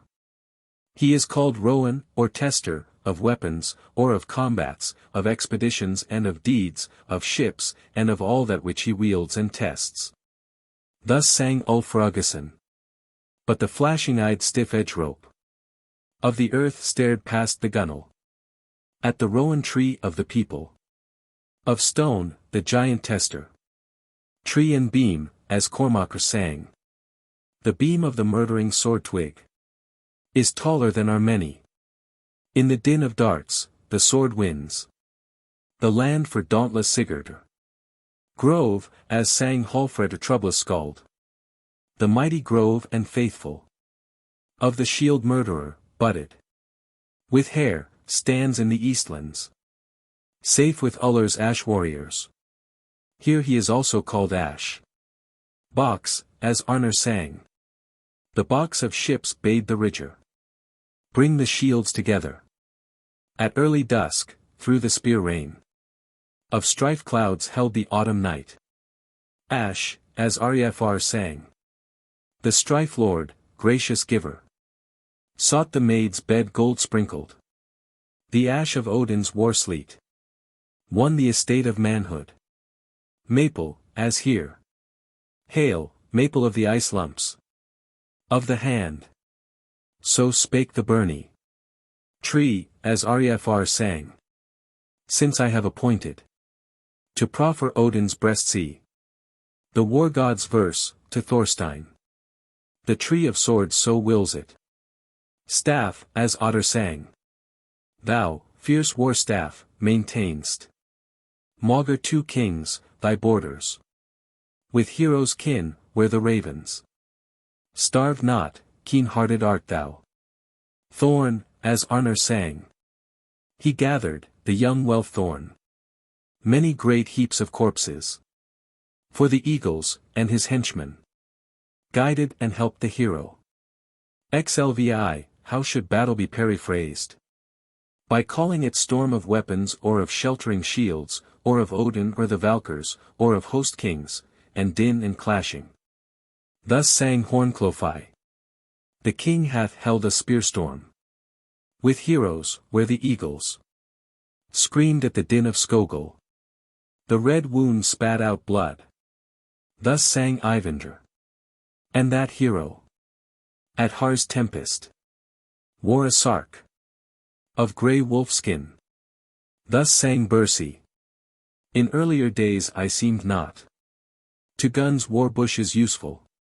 In the sleet of Hlok, when younger, we were, so T is said. Thus sang Einar. The stark prince lets Hildra's shield sails take the sternest crashing storm wind of the Valkyr, where hail of bowstrings drives, the sword blade hammers. As Einar tinkling scale sang. The mail sarks of the warriors, firm woven, did not shelter the seemly youths gainst Hogni's showers of Hakon's onset. Even as here, they set the point net's edge band against the point Crashurger. And again, 'neath eagles' claws the king's foes sank at the clash of Gondal. XLV weapons and armor should be periphrased in figures of battle, and with reference to Odin and the Valkyrs and host kings, one should call a helmet cowl, or hood, a byrnie, sark, or kirtle, a shield, tent, and a shield wall is termed hall and roof, wall and floor. Shields, periphrased in figures of warships, are called sun, or moon, or leaf, or sheen, or garth, of the ship. The shield is also called ship of Ullr, or periphrased in terms of Hrungnir's feet, since he stood upon his shield. On ancient shields it was customary to paint a circle, which was called the ring, and shields are called in metaphors of that ring. Hewing weapons, axes or swords, are called fires of blood, or of wounds. Swords are called Odin's fires, but men call axes by the names of troll women, and periphrase them in terms of blood or wounds or a forest or wood. Thrusting weapons are properly periphrased by calling them by names of serpents or fishes. Missile weapons are often metaphorically termed hail or sleet or storm. Variants of all these figures have been made in many ways, for they are used chiefly in poems of praise, where there is need of such metaphors. So sang Vigaglumr. With the hanged god's helmet, the hosts have ceased from going by the brink. Not pleasant. The bravest held the venture. Thus sang Einar tinkling scale. Helm-folded strife-bold Bui, who from the south went forth into guns crash and din swift. Sigvaldi offered battle. Sark of Rodi, as Tindr sang. When came the byrnied Hakon to cast away the ring-rent. Streaming Sark of Odin. Rodi's rocking sea steeds were cleared. Handr's kirtle, as Hallfredr sang. The war sleet hard and streaming. Of Egil's weapons breaketh fiercely on Hamder's kirtles. Of the foremost Wavedir's warriors. Sorli's garments, as he sang further. Thence the bright weeds of Sorli. In men's blood must be reddened. I hear it clearly, wound fire. In cutting showers of iron. Shields are called tents of Hlok, as Grettir sang. Hlok's tent raisers held their noses together, and the heroes of the rainstorm of Hildra's shield wall hewed at each other's beards. Rodi's roof, as Einar sang. Rodi's roof's great ice lump. For the rain of Freya's eyelids grows not less, my fair axe head. His age my lord so useth. Wall of Hildr, as Grettir sang, and as we have written before. Shipsun, as Einar sang. In the sea Olafr's kinsman reddens the flame of the shipsun. Moon of the ship's cheek, as Arjafar sang. Fair was the day, when scatterers of arm fire thrust the clear moon of the cheek into my hand clasp. The coiling track of red rings. Ship's garth, as here. The swift sweller of the spear crash shot through the stain-dyed prow garth. As it were birch bark, truly. He was a bitter battler. Ash of Ullr, as here. The snow gusts of Ullr's ash ship grimly o'er our prince shoot. With fullness, where are tossing the fearsome covered spike spars. Blade of Hrungnir's footsoles, as Bragi sang. Wilt hear, O Hrafntil, how I shall praise the sole blade of Thrudr's thief, stain-covered with skill, and praise my king. Bragi the Skald sang this concerning the ring on the shield. Unless it be, that Sigurdr's renowned son would have payment in good kind for the ringnave of the ringing wheel of Hildr. He called the shield wheel of Hildr, and the ring the nave of the wheel. Ring earth, as Halvardr sang. The chief of ranks of combat sees the red gleaming ring earth fly in two parts, the white disk, the pictured, bursts in sunder. It is also sung. A ring befits the shield best. Arrows befit the bow. A sword is Odin's fire, as Kormakr sang. The fight swelled, when the warrior, the wolf's blithe feeder, in tumult, fared with Odin's ringing fire flame. Urdr came forth from the well. Fire of the helm, as Ulfr Uggason sang. The very mighty maiden of the mountain made the seahorse roll forward, but the champions of Odin's helm fire felled her wolf steed. Fire of the Birnie, as Glumr Girison sang. At that the land protector let the Birnie's streaming fire whine. Hone wedded, he who warded him strongly, gainst the warriors.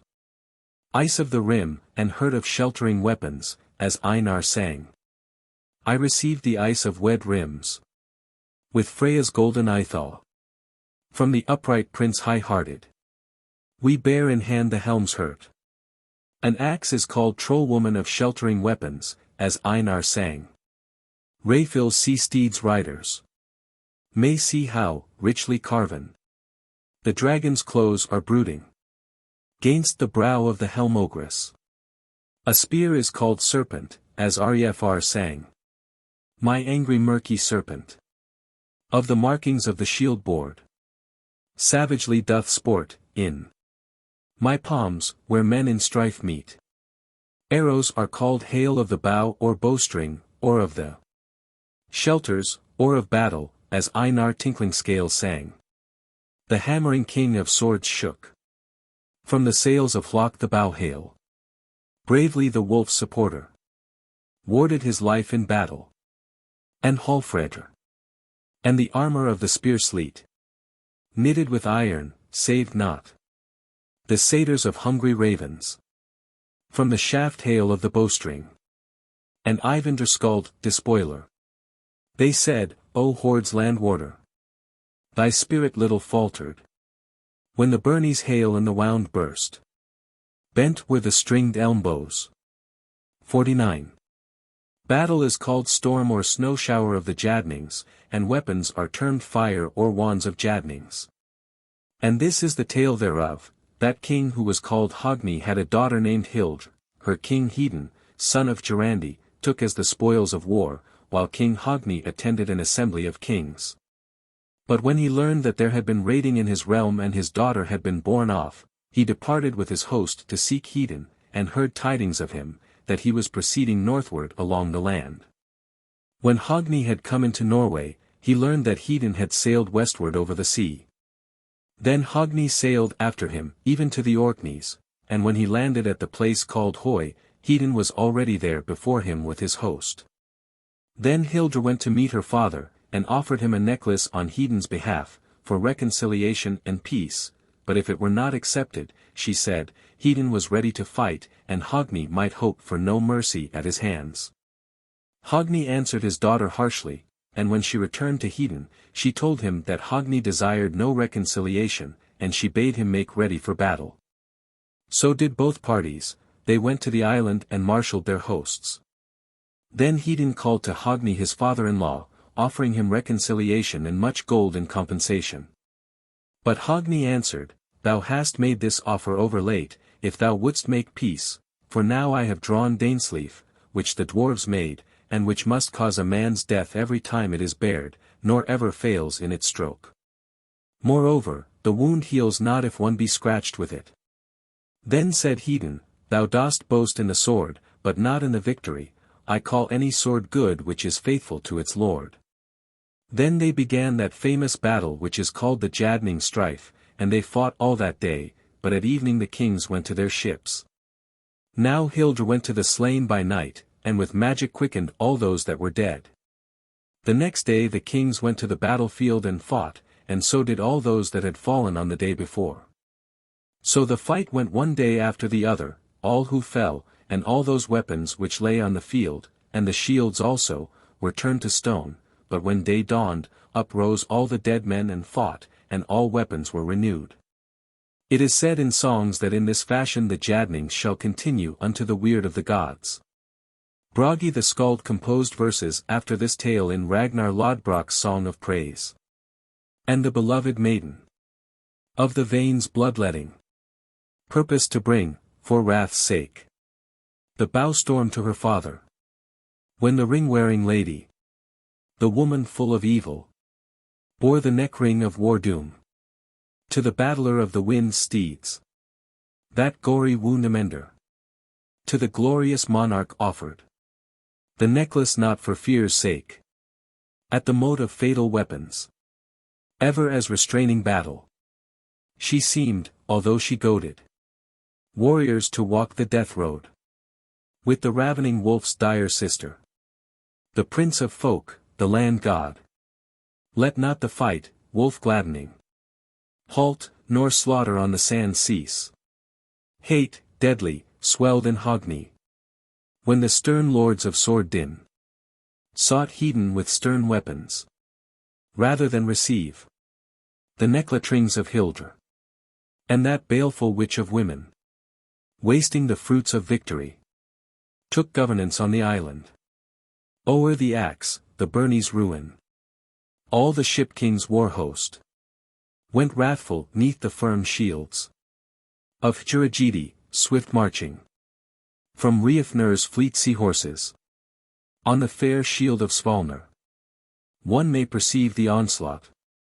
Ragnar gave me the ship moon, with many tales marked on it. Battle is called Storm of Odin, as is recorded above, so sang Vigaglumr. I cleared my way aforetime, like earls to lands. The word went of this among the storm staves, the men of Vidrir's sword wand. Here battle is called Storm of Vidrir, and the sword is the wand of battle, men are staves of the sword. Here, then, both battle and weapons are used to make metaphors for man. It is called inlaying, when one writes thus. The shield is the land of weapons, and weapons are hail or rain of that land, if one employs figures of later coinage. L. How should the ship be periphrased? Call it horse or deer or snowshoe of the sea king, or of ship's rigging, or of storm. Steed of the billow, as Hornclofai sang. The counsel stern destroyer of the pale steed of the billow. When full young let the ship's prows press on the sea at flood tide. Geidir's steed, as Eringerstein sang. But though to the skald all people this strife from the south are telling, we shall yet load Geidir's sea steed with stone, we voyage gladly. Sveidi's reindeer. O son of Svein strife valiant, thou comest with Sveidi's reindeer. Long of seam, on the seat of Salsi. The sound deer from land glided. So sang Hallvardr. Here the ship is also called Deer of the Sound. And the sea is called Salsi's seat. Thus sang Thordr Sherexen, the swift steed of the gunwale. Around Sig veered from northward. The gust shoved Gylfi's stream's mirth. The gull's wake horse, to southward. Of Almer, laying fleetly. Both Cormt and Agder's coastline. Along the stern. By Listi. The leek steed lightly bounded. Here the ship is called Steed of the Gunwale, and the sea is Gylfi's land, the sea is also called Gull's Wake. The ship is called Horse, and further, Horse of the Leek, for leek means mast. And again, as Marcus sang. The stream's winterling waded. Stoutly the firth snake's snow heaps. The tusker of the masthead. Leaped o'er the whale's spurned housetops. The bear of the flood strode forward. On the ancient paths of sea ships. The stays bare, shower-breasting. Broke the reef's splashing fetter. Here the ship is called Winterling of the stream, a bear cub is called a winterling, and a bear is called tusker, the bear of the stay is a ship. The ship is also called reindeer, and so Hallvardr sang, as we have written before, and Hart, as King Haraldr Sigurdarson sang. By Sicily then widely. The seam cut, we were stately. The sea heart glided swiftly. As we hoped beneath the heroes. And Elk, as Einar sang. The ring's mild peace dispenser. The princely hero, may not long bide with thee, if something aid not, we bound the flood's elk. And Otter, as Mani sang. What, laggard Carl with grey cheeks, canst do among keen warriors? On the otter of the sea waves? For thy strength is ebbing from thee. Wolf, as Arifar sang. And the hoard diminisher hearkened. To Thorstein. True my heart is. To the lord of the wolf of billows. In the baleful Rathwan's conflict. And ox also. The ship is called snowshoe, or wagon, or wain. Thus sang Ijal for the valiant skald. Late in the day the young earl. In the snowshoe of landless waters. Fared with equal following. To meet the fearless chieftain. Thus sang Sturkar Oddason. Hogni's host drove the wagons. Of rollers o'er Hades' snow heaps. Angrily pursuing. The great giver of flood embers. And as Thorbjörn sang. The freighter of wave-crest Sea Wain. Was in the font of christening. Hoard Scatterer, who was given. The white Christ's highest favor. Li, how should one periphrase Christ? Thus, by calling him fashioner of heaven and earth, of angels, and of the sun, governor of the world and of the heavenly kingdom and of Jerusalem and Jordan and the land of the Greeks, counselor of the apostles and of the saints. Ancient skalds have written of him in metaphors of Urdr's well and Rome, as Eilifr Gudrunarson sang. So has Rome's mighty ruler. In the rocky realms confirmed. His power, they say he sitteth. South, at the well of Urdr. Thus sang Skapti Thoridson. The king of monks is greatest. Of might, for God all governs. Christ's power wrought this earth all. And raised the hall of Rome. King of the heavens, as Marcus sang. The king of the windhouse fashioned. Earth, sky, and faithful peoples. Christ, sole prince of mortals. Hath power o'er all that liveth. Thus sang Eilifr Kulnasvine. The host of the beaming world's roof. And the band of illustrious bow down. To the holy cross, than all glory. Else the soul's son's king is brighter. Son of Mary, as Eilifr sang further. The bright host of heaven boweth. To Mary's bairn, he winneth. The gentle prince, of glory. The true might, God and man both. King of angels, as Eilifr sang again. The goodly might of God's friend. Is better than men guess of. Yet the gracious King of angels. Is dearer than all, and holier. King of Jordan, as Sigvatr sang. For angels the King of Jordan. Sent long ago through ether.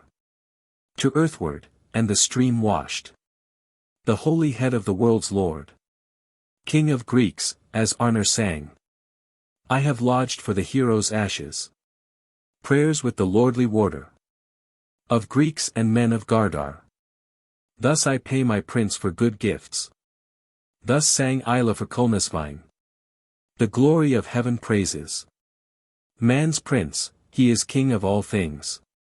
Here he called Christ, first, king of men, and again, king of all. Einar Sturluson sang. He who compasseth, bright in mercy, all the world, and gently careth. For all, caused the realm of heaven to ope for the valiant ruler. Aye, there the metaphors coincide. And he who interprets the language of poesy learns to distinguish which king is meant.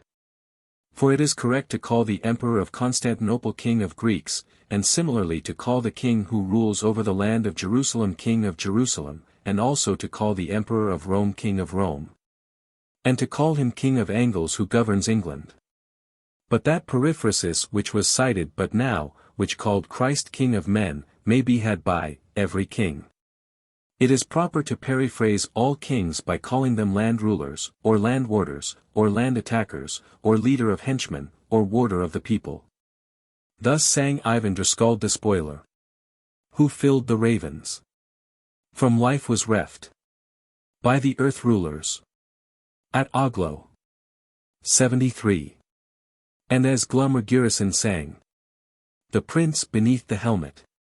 Reddened the sword hone hollowed. On the Geats, there the land warder. Was found in the grinding speardin. As Thjodolfr sang. T is my wish that the glorious leader. Of henchmen, the glad-hearted. Should leave his sons the heritage. And the sod of his fair freehold. As Einar sang. The valiant-souled earth warder. On his stern head the helm bears. The bard before heroes telleth. The fame of the king of Hordland. It is right also to call him king of kings, under whom are tributary kings. An emperor is highest of kings, and next under him is that king who reigns over a nation. And each of these is equal to the other in the periphrases made of them in poesy. Next to them are those men who are called earls or tributary kings, and they are equal in periphrasis with a king, save that one may not term them kings of nations. And thus sang Arnor Earl's Skald concerning Earl Thorfinn. Let the men hear how the earl's king, hardy of mind, the sea sought. The overwhelming ruler failed not to thwart the ocean. Next to these in the figures of poesy are those men who are called chiefs. One may periphrase them as one might a king or an earl, calling them dispensers of gold, wealth munificent, men of the standards, and captains of the host. Or van leaders of the array or of battle. Since each king of a nation, who rules over many lands, appoints tributary kings and earls in joint authority with himself, to administer the laws of the land and defend it from attack in those parts which lie far removed from the king. And in those parts they shall be equal with the king's self in giving judgment and meting punishment. Now there are many districts in one land. And it is the practice of kings to appoint justiciars over as many districts as one chooses to give into their hands. These justiciars are called chiefs or landed men in the Danish tongue, reeves in Saxony, and barons in England. They are also to be righteous judges and faithful warriors over the land which is entrusted to them for governance. If the king is not near, then a standard shall be borne before them in battle. And then they are quite as lawful war captains as kings or earls. Next under them are those men who are called franklins. They are those freeholders who are of honorable kindred, and possessed of full rights. One may periphrase them by calling them wealth givers, and protectors, and reconcilers of men. Headmen also may have these titles. Kings and earls have as their following the men called henchmen and housecarls. Landed men also have in their service those who are called henchmen in Denmark and Sweden, and housecarls in Norway, and these men swear oaths of service to them, even as henchmen do to kings. The housecarls of kings were often called henchmen in the old heathen time. Thus sang Thorvald blending Skald. Hail, King, swift in the onset. And thy sturdy house carles with thee. In their mouths men have my verses, made for a song of praising. King Haraldr Sigurdarson composed this. The man full mighty waiteth the filling of the king's seat. Oft, I find, to the earl's heels throngs my host of house carles. Henchmen and house carles may be periphrased by calling them house guard, or wage band, or men of honor. Thus sang Sigvatr. I learned the warrior's wage band. On the water fought that battle. Newly, is not the smallest snow shower of shields I tell of. And thus also, when on the steed of cables, the clashing steel was meeting. Was not as when a maid bears the chief's meed to the honor winners. The service fee which headmen give is called wages and gifts. Thus sang Otter the swarthy. I needs must use the breaker of the battle glow of good men. Here is the watch war doughty of the wise king assembled. Earls and chiefs and henchmen are periphrased by calling them counselors or speech friends or seatmates of the king, as Hallfredr sang. The counselor battle mighty of the prince, whom boldness pleases, lets the feud fiery weeds of Hogni hammer beaten, clash upon him. As Snæbjorn sang. The speech friend of kings letteth the long-hulled steer rope's racehorse steady the sword-like steel beak of the ship against the stern wave. Thus sang Arnor. My young sons do bear for my sake grave sorrow for the slaughter of the earl, destroyed by murder, the bench-mate of our monarch. King's counsel friend, as Hallfredr sang. In council, was determined that the king's friend, wise in counsel, should wed the land, sole daughter of honor, greenly wooded. One should periphrase men by their kindred. As Cormacr sang. Let the son of Haraldr's true friend give ear, and hearken to me. I raise my song, the yeast stream of Seir's snow-covered monsters. He called the earl true friend of the king, and Hakon, son of Earl Sigurd. And Thjodolfr sang thus concerning Haraldr. About Olafr's sire waxed the steel knife storm's ire. That of whiteness each deed is worthy fame's meed. And again, Jarizlifer could Esby, where the king passed by. The brave, sainted lord's kin stoutly praise did win. And again he sang. Breath bereft is he, who o'er all bore the gree of chief's kinsman mild, Haraldr's brother's child. Arnor also sang thus in Ragnvaldr's song of praise. Hades war good kinsman, made wedlock kindred with me. The earl's strong tie of marriage made honor to us rendered. And again, concerning Earl Thorfinn, he sang. The thin-made swords bit keenly old Ragnvaldr's kin, to southward of man, where rushed the strong hosts under the sheltering shield rims. And he sang further. O God, guard the glorious kin-betterer of great Turfeinar. From harm, I pray, show mercy to him whom faithful chiefs love. And Einar Tinkling Scale sang. The house prop of the kindred of Hildeton shall not lack hardihood more munificent. I am bound to maintain praises. Lii, how are the uninvolved terms of poesy made? By calling each thing by its proper name. What are the simple terms for poesy? It is called poetry, glorifying, song, laud, and praise. Bragi the Old sang this, when he was traveling through a forest late at evening. A troll woman hailed him in verse, asking who passed. Trolls do call me moons of the giant, storm sons, Baal, fellow in misery of the Sibyl, warder of the circled ring earth, wheel devourer of the heaven. What is the troll but that? He answered thus. Skalds do call me Vidar's shapesmith, Gautra's gift finder. Bard not faulty. Yggr's alebearer. Song's arrayer. Skilled smith of verse. What is the skald but this?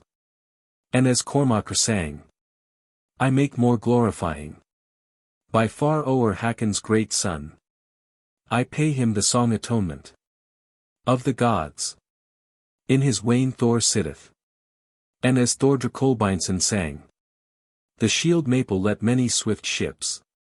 And merchant craft, and speedy. War boats o'er the sea pour.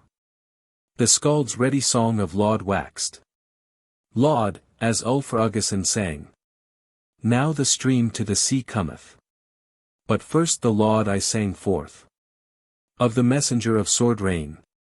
Thus I raise the praise of warriors.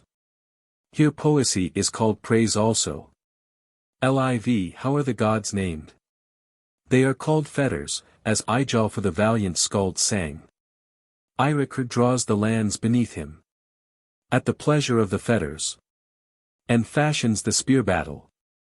And bonds, as Thjodolfr Vin sang. The skilful god deceiver. To the bonds proved a stern sharer. Of bones, the helmet hooded. Saw somewhat hindered seething. Powers, as Einar Tinkling Scale sang. I say, the mighty powers. Magnify Hakon's empire. Jalnir 74 as Eyvindr sang. We have fashioned. The feast of Jalnir. The prince's praise song. Strong as a stone bridge. Deities 75 as Cormacher sang. The giver of lands, who bindeth the sail to the top, with gold lace. Honors him who pours deities verse mead. Odin wrought charms on Rindr. Lv. These names of the heavens are recorded, but we have not found all these terms in poems. And these skaldic terms, even as others, are not meet for use in skaldic writing, methinks, unless one first finds such names in the works of chief skalds Heaven, Hlernr, Heidthornr, Storm Mimir, Long Lying, Lightfarer, Driving, Topmost Sky. Wide Fathom, Vet Mimir, Lightning, Destroyer, Wide Blue. The solar planet is called Sun, Glory, Everglow, Allbright, Sight, Fair Wheel, Healing Ray, Dvalin's Playmate, Elfin Beam, Doubtful Beam, Luminary. The lunar planet is called Moon, Waxer, Waner, Yearteller, Mock Sun, Fomari, 76 Glamour, Haster, Crescent, Glare. Lva, which are the simple terms for Earth. She is called Earth, as Thjodolfr sang. The hardy Pointrain's urger. Oft caused the harsh sword shower. Ere under him the broad earth. With battle he subjected. Field, as Otter sang. The prince guards the field. Few kings are so mighty. Oli forfattens the eagle. Foremost is the Swedes' king. Ground, as Hallvardr sang. The broad ground, 'neath the venom-cold adder.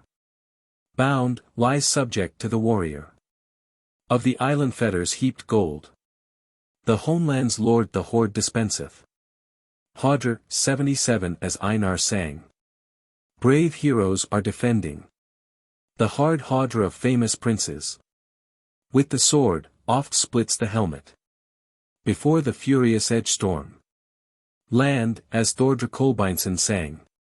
The land, after the battle. Was laid low from Vega northward.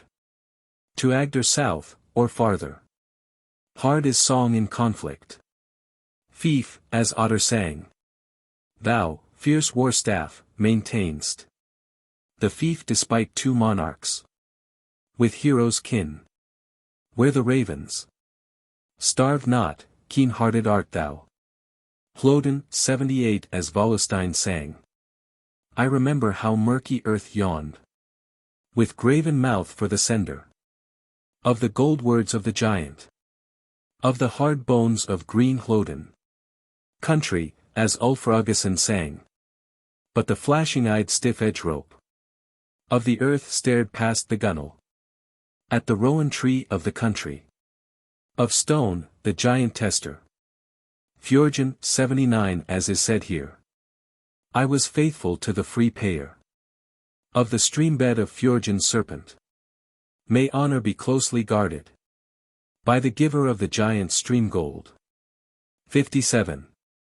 It is correct to periphrase blood or carrion in terms of the beast which is called strangler, by calling them his meat and drink. It is not correct to express them in terms of other beasts.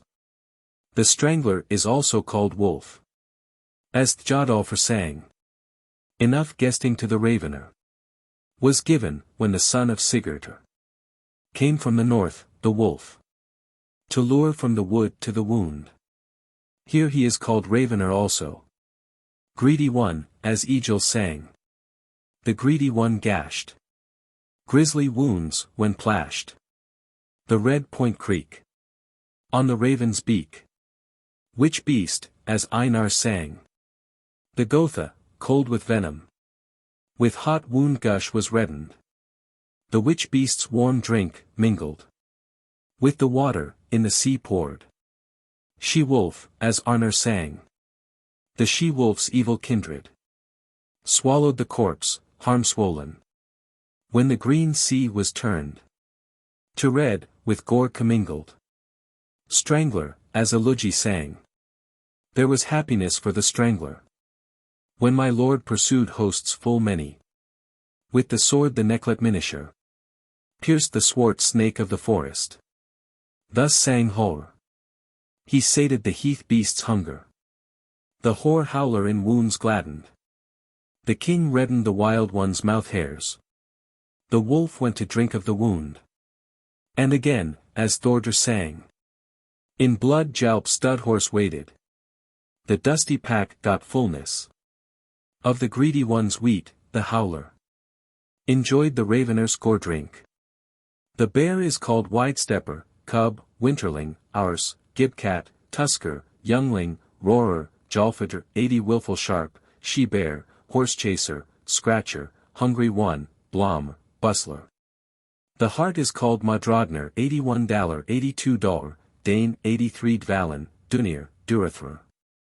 These are the names of horses enumerated in the rhymes of Thorgrimr 84. Rafn 85 and Sleipnir. The famous horses. Valr 86 and Letfidi. Jaldari 87 was there too. Gultoprin Godi, 88. I heard Sodi 89 told of. More 90 and Lungr 91 with Mar. 92. Vig 93 and Stuffer 94. Were with Skivadr, 95. Blacker 96 could well bear Thane. Silfatopren Sinir, 97. I heard Fakr 98 spoke of. Gulfaxi and Jor 99 with the gods were. Bladufi 100 hight a horse. That they said beareth. The strength eminent Atrodai. Gisel 101 and Falhofner, 102. Glare 103 and Skydbrimer, 104. Mention, too, was made of Giller. 105. These also are recorded in Kalfsvisa. Dagger Road Drossel 106. And Valen Road Modner, 107. Jomdar, Hafidi, 108. Hockey Road Fakr. The Slayer of Beli. Road Bladufi. And Skivadr was ridden. By the ruler of Haddings. Vestian Road Vaur. And Vifil Road Stuffer. Mainthjoff Road Moor. And Morgan on Vakr, 109. Ollie Road Rafn. They who rode onto the ice. But another, southward. Under Adils. A grey one, wandered. Wounded with the spear. Bjorn rode Blackr. And Jar rode Kircher, 110. Atli rode Glommer, 111. And Adils on Slomvir, 112. Hogni on Hulver, 113. And Haraldr on Folkvar, 114. Gunnar rode Godi, 115. And Sigurd, Grani. 116. Arvakr 117 and Alsvidr 118 draw the sun, as is written before. Primfaxi 119 or Fjursvardner 120 draw the night, Skinfaxi 121 and Gladr 122 are the day's horses. These names of oxen are in Thorgrimr's rhymes. Of all oxen the names have I accurately learned. Of these, Rodr 123 and Hofer 124. Rikin 125 and Hwrar 126. Himinhradr 127 and Apli 128. Arfor 129 and Arfuni 130. These are names of serpents, dragon, Fafnir, mighty monster, adder, Nidhogr, lindworm, she-adder, Goin, Moin, Grafvidnir, Grabak, Ofnir, Svafnir 131 hooded one. Neat cattle, cow, calf, oxen, heifer, yearling, steer, bull. Sheep, ram, buck, ewe, lamb, wether. Swine, sow, she-pig, boar, hog, suckling. Lva. What are the names of the air and of the winds? Air is called yawning void and middle world, bird abode, wind abode. Wind is called storm, breeze, gale, tempest, gust, blowing. Thus does one read in Allsvindsmal. Wind is called among menfolk. And waverer with the gods. Ne'er the great powers name it. Shrieker the giants. And shouter elves call it. In hell clamor is called. The wind is also called blast. Lax, too, are those birds which there is no need to periphrase otherwise than by calling blood and corpses their drink and meat, these are the raven and the eagle. All other male birds may be periphrased in metaphors of blood or corpses, and then their names are terms of the eagle or the raven. As Thjodolfr sang. The prince with eagles barley doth feed the bloody moorfowl. The horde king bears the sickle of Odin to the gory swan's crop.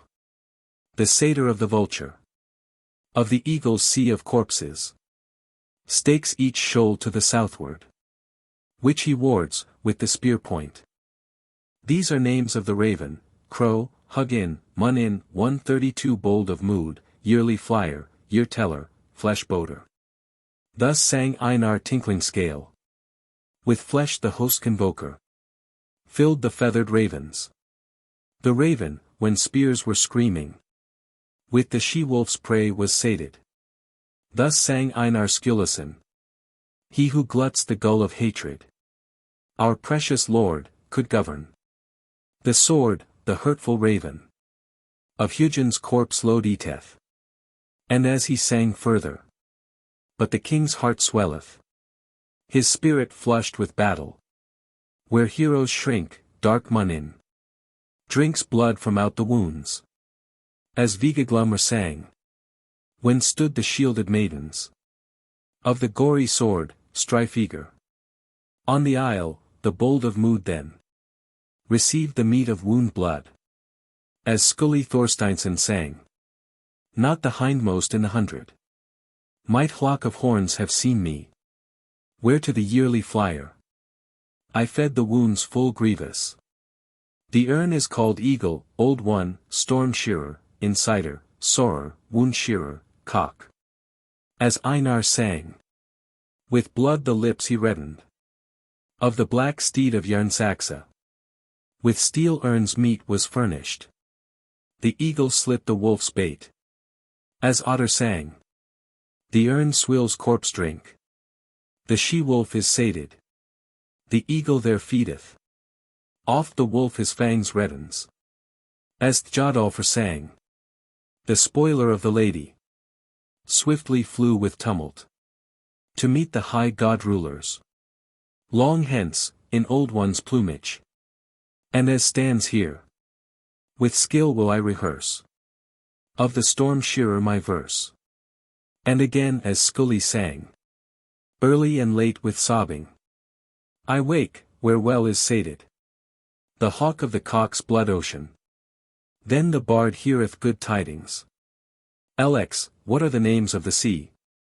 It is called ocean, main, wintry, lee, deep, way, weir, salt, lake, furtherer. As Arnar sang, and as we have written above. Let men hear how the earl's king, hardy of mind, the sea sought.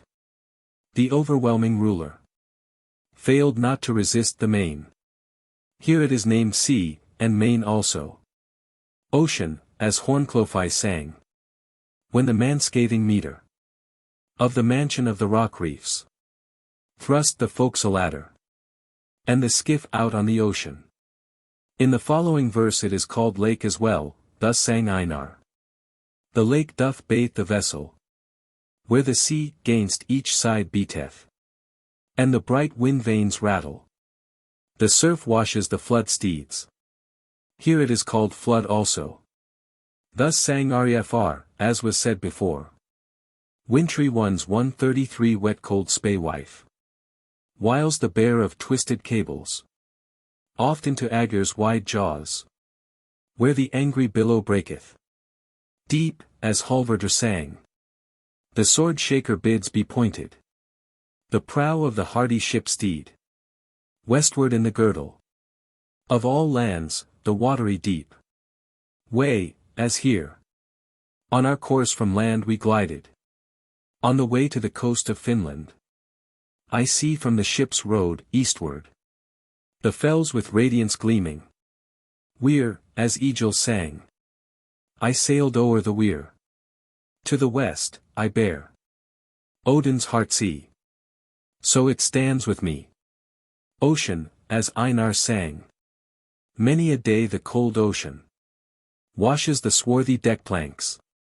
Neath the gracious prince, and snowstorm furrows Mona's girdle.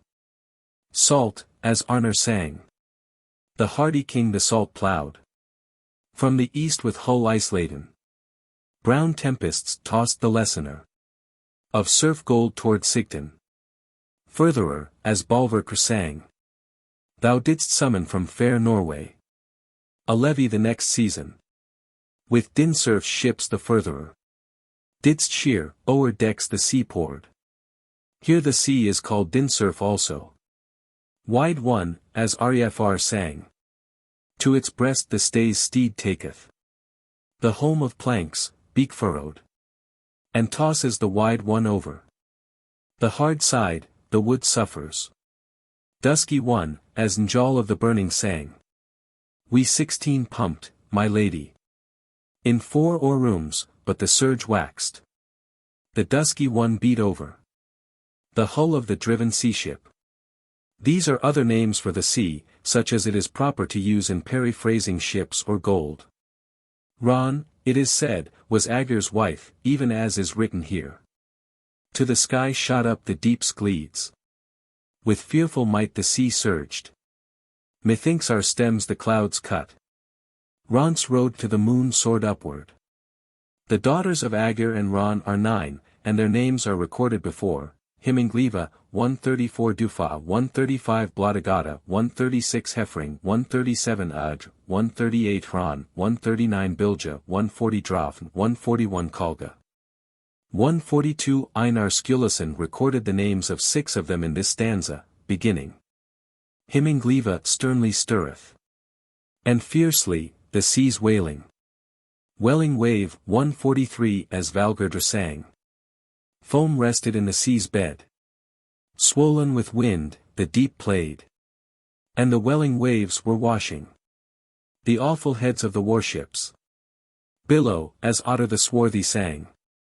Ye sheer with shaven rudder. Billows moisty deep, the broad sheet. Which girls spun, on the masthead. With the rollers reindeer sported. Foam fleck, as Ormr sang. The hawk-like, heedful lady. Has every virtue, Lofn. Of the foam fleck's flame gold, faithful. As a friend, all faults renounceth. Wave-born, as Thorlikr the fair sang. The sea walls, and the wave-born. Bears bright froth o'er the red wood. Where gapes the roller's brown ox. With mouth gold ornamented. Shoal, as Einar sang. Nor met the forward-minded. Where the fierce sea on our friends falls. I think the shoal becalmed not. The ship, wood of the waters. Fullness, as Rfr sang. Downward the fells of fullness. Fall on the bear of tackle. Now forward winterling, stirreth. The ship, on Glammy's sea path. Comer 144 as here. The Comer fell headlong o'er me. The main called me home unto it. I accepted not the sea's bidding. Breaker, as otter sang. In burst the ship sides thin. Rushed the breaker downward, flushed. Stood the wind, bane of the wood. Men endured wild tempest then.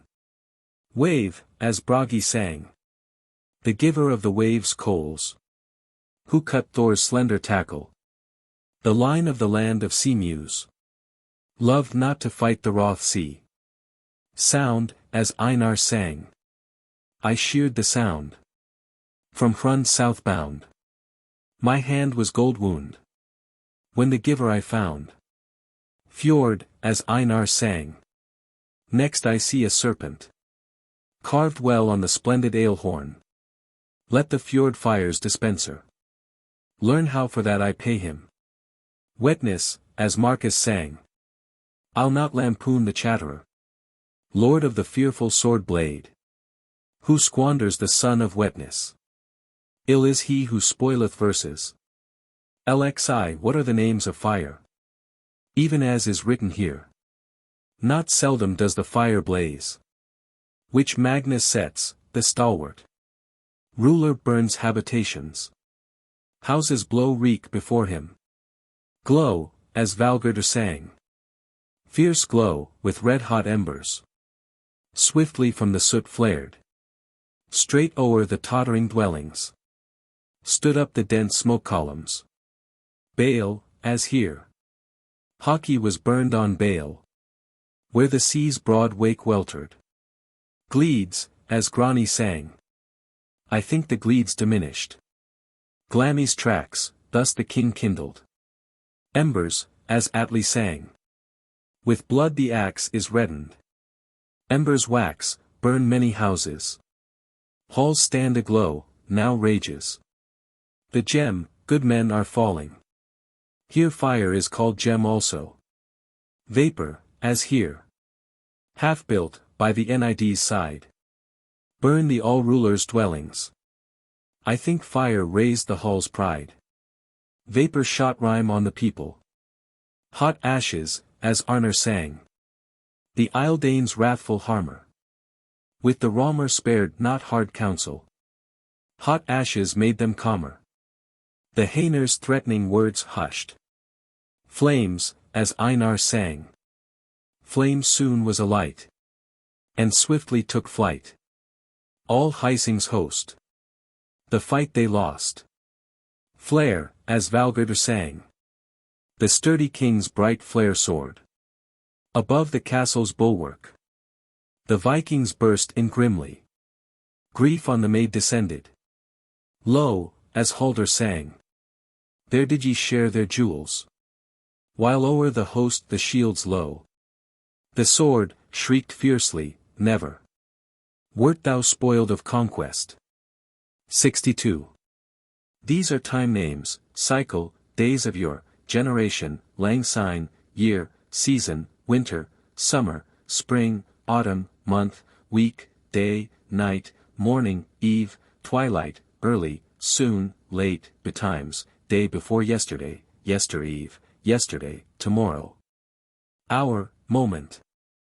These are more names of night in Allsvindsmal. Night T is called among men. And among the gods, mistime. Hooded hour the holy powers know it. Sorrowless the giants. And elves name it sleep joy. The dwarves call it dreamweaver. It is autumn from the equinox till the time when the sun sets 3 hours and a half after noon, then winter endures till the equinox, then it is spring till the moving days, 1:45 then summer till the equinox. The month next before winter is called harvest month, the first in winter is the month of cattle slaughter, then freezing month, then rain month, then the month of winter's wane, then goy. 1:46 then single month, then cuckoo month and seed time, then egg time and lamb weaning time, then comes sun month and pasture month, then haying season, then reaping month. 147. Lxa, what are the simple terms for men? Each, in himself, is man. The first and highest name by which man is called is emperor, next to that, king. The next thereto, earl. These three men possess in common all the following titles, all ruler, as this song showeth. I know all rulers. East and south, o'er the ship's seat. Svein's son in proof is better than any other war prince. Here he is called war prince also, for this reason he is called all ruler, that he is sole ruler of all his realm. Hostareir, as Gizur sang. The Hostareir feedeth the wolf and the raven in folkmote. Olafur gladdens, in Skogul's sharp showers. Of battle, the geese of Odin. A king is called Hostareir because he divides his war host into companies. Leader, as Otter the swarthy sang. The leader taketh Odin's loved wife. The lordless land. His a warrior's life. Lord or lording, as Arnor sang. The lord of Jaltland, highest of heroes, gained the victory. In every thunderous sword clash. The bard will extol his glory. An earl is called host duke, and a king also is so termed, forasmuch as he leads his host to battle. Thus sang Thjodolfr. He who put to shame the host duke. Thrust out the eyes of prisoners. He who speeds the sacrifices. In song I chant his praises. Senior, or Senor, as Sigvatr sang. O Norway's gracious Senior. Grant the wretched, as the happy. May now enjoy thy wise laws. Give greatly, hold thy word. Munificent one, as Marcus sang. The munificent prince brought fire's destruction. O'er the base people, to the pirates. Death was fated, thief compeller. South at Jom highest flame glow kindle. Illustrious one, as Hallvardr sang. No illustrious one nearer. Under earth's hazel liveth. Then thou, O monk's upholder. The gold minisher Danes protecteth. Land driver, as Thjodolfr sang. The guileless land driver sprinkles Krocky's gleaming barley. As was written before, he is called so because he drives his host about the lands of other kings, or drives a host out of his own land. 64. There was a king named Halfdan the Old, who was most famous of all kings. He made a great sacrificial feast at midwinter, and sacrificed to this end, that he might live 300 years in his kingdom. But he received these answers: he should not live more than the full life of a man, but for 300 years there should be no woman and no man in his line who was not of great repute. He was a great warrior, and went on forays far and wide in the eastern regions. 148 There he slew in single combat the king who was called Sigtryggr. Then he took in marriage that woman named Alvig the Wise, daughter of King Eymundr of Holmgard. 149 They had 18 sons, 9 born at one birth. These were their names: the first, then Gil, who was called Manathengil. 150 The second, Razor. The third, Gramr. The fourth, Gylfi. The fifth, Hilmar. The sixth, Jofr. The seventh, Tiggy. The eighth, Skyli or Skully. The ninth, Harry or Hura. 151 These 9 brothers became so famous in foraying that, in all records since, their names are used as titles of rank, even as the name of king or that of earl. They had no children, and all fell in battle. Thus sang Otter the swarthy. In his youth stalwart then Gil was swift and staunch in battle. I pray his line endureth. O'er all men I esteem him. Thus sang Marcus. The razor let the Rhine sun shimmer from the reddened skull's ship on the sea fells. Thus sang Egil. The grammar the hood hath lifted from the hair-fenced brows of the singer. Thus sang Eyvindr. He played with the land folk. Who should have defended? Gylfi the gladsome stood neath the gold helmet. Thus sang Glumr Girison. Hilmar beneath the helmet reddened the sword hone-hollowed.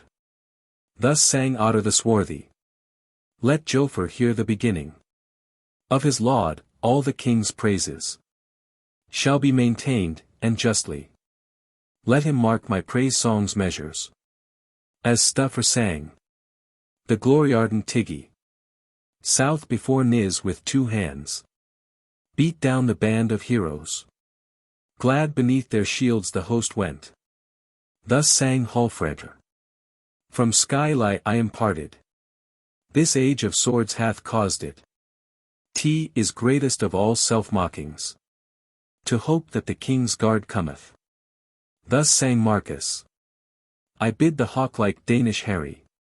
Hark to my cunning web of praises. Halfdan and his wife had 9 other sons also.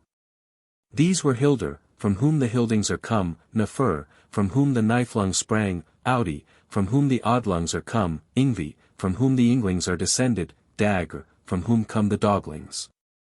Bragi, from whom the Bragnings are sprung, that is the race of Halfdan the Munificent, Budli, from whom the Budlungs are come, from the house of the Budlungs Atli and Brynhildr descended.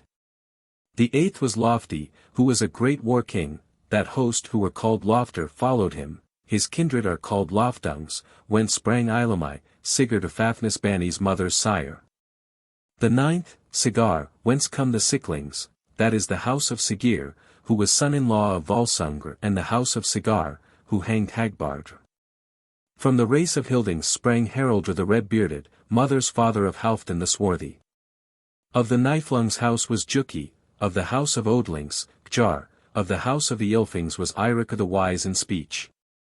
These also are illustrious royal houses. From Ingvi, the Inglings are descended, from Skjoldr in Denmark, the Skjoldungs are come, from Volsungr in the land of Franks, those who are called Volsungs. One war king was named Skelfer. And his house is called the house of Skilfings, his kindred is in the eastern region. These houses which were named but now have been used in skaldship for titles of rank. Even as Einar sang. I learned that the Hildings sallied to hold the spear assembly. On the grey isle, the broad shields, green lindens, burst in sunder.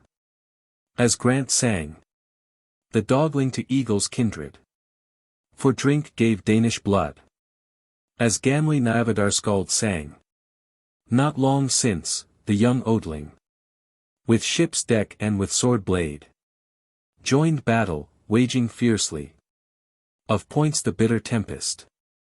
As Joran sang. The Bragning bade the weapons. Be dyed in blood of vile folk. The people endured his anger. Houses bowed before red embers. Thus sang Einar. The Budlung's blade sheared. Blood on darts was smeared. The storm cloud of Hildr. At Whitby spilled. Thus sang Arnar. The kin of Sicklings in Ureth. To the waves the ship sea-tossing. With blood he dyes the warships. Within, is the wheel of ravens. As Thjodolfr sang. Thus the doughty Sickling ended his life. In dire straits were we. The glorious Loftung waited. Bravely surcease of living. The folk who were called Lofter followed King Lofty. As Arnar sang. Chief, another Skjoldung higher. Than thou shall ne'er be born neath sun's light. Volsung, as Thorkel Hamarskald sang. The kin of Volsungs. Gave counsel to send me. The gold-decked weapon. O'er the cool waters. Ingling, as Otter the Swarthy sang. In the east no mighty Ingling. To earth fell, ere o'ertook thee. He who subjected to him. The sea isles from the westward. Ingvi, that too is a king's title, as Marcus sang. The age shall hear the praise of Eirik. None in the world a prince hath known of. Lordlier, thou holdest, Ingvi. The seat of kings with long-kept glory. Skilfing, as Valgrdr sang. The Skilfing kept a great host. Southward in the broad lands. Where the swift ships shivered. Sicily soon was desolated. Senior, as Sigvatr sang. O Norway's gracious Senior. Let the poor enjoy, give greatly. LXV. Skalds are called bards, and in skaldship it is correct to call any man so whom one will. Those men who served King Hafr were called champions. 152 And from their name warriors are called champions, and it is correct to call all men so. In skaldship men are called lofter also, as is written above. Those men were called Skatner. 153 Who served the king named Skadi the Munificent, from his name every one who is munificent is called Skadi. They who followed Bragi the Old were called Bragner. 154 They who assess the transactions of men are called taxers. Furder and Firer are they called who defend the land. Vikings and fleet men form a ship army. They who followed King Baymuni were called Baymar. 155 Captains of companies are called grooms, even as he is called who carries home a bride.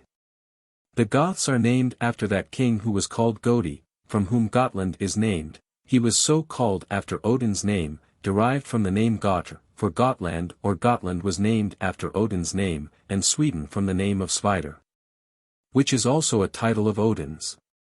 At that time all the mainland which he possessed was called Reed Gotaland, and all the islands, Ey Gotaland, that is now called the realm of Danes or of Swedes.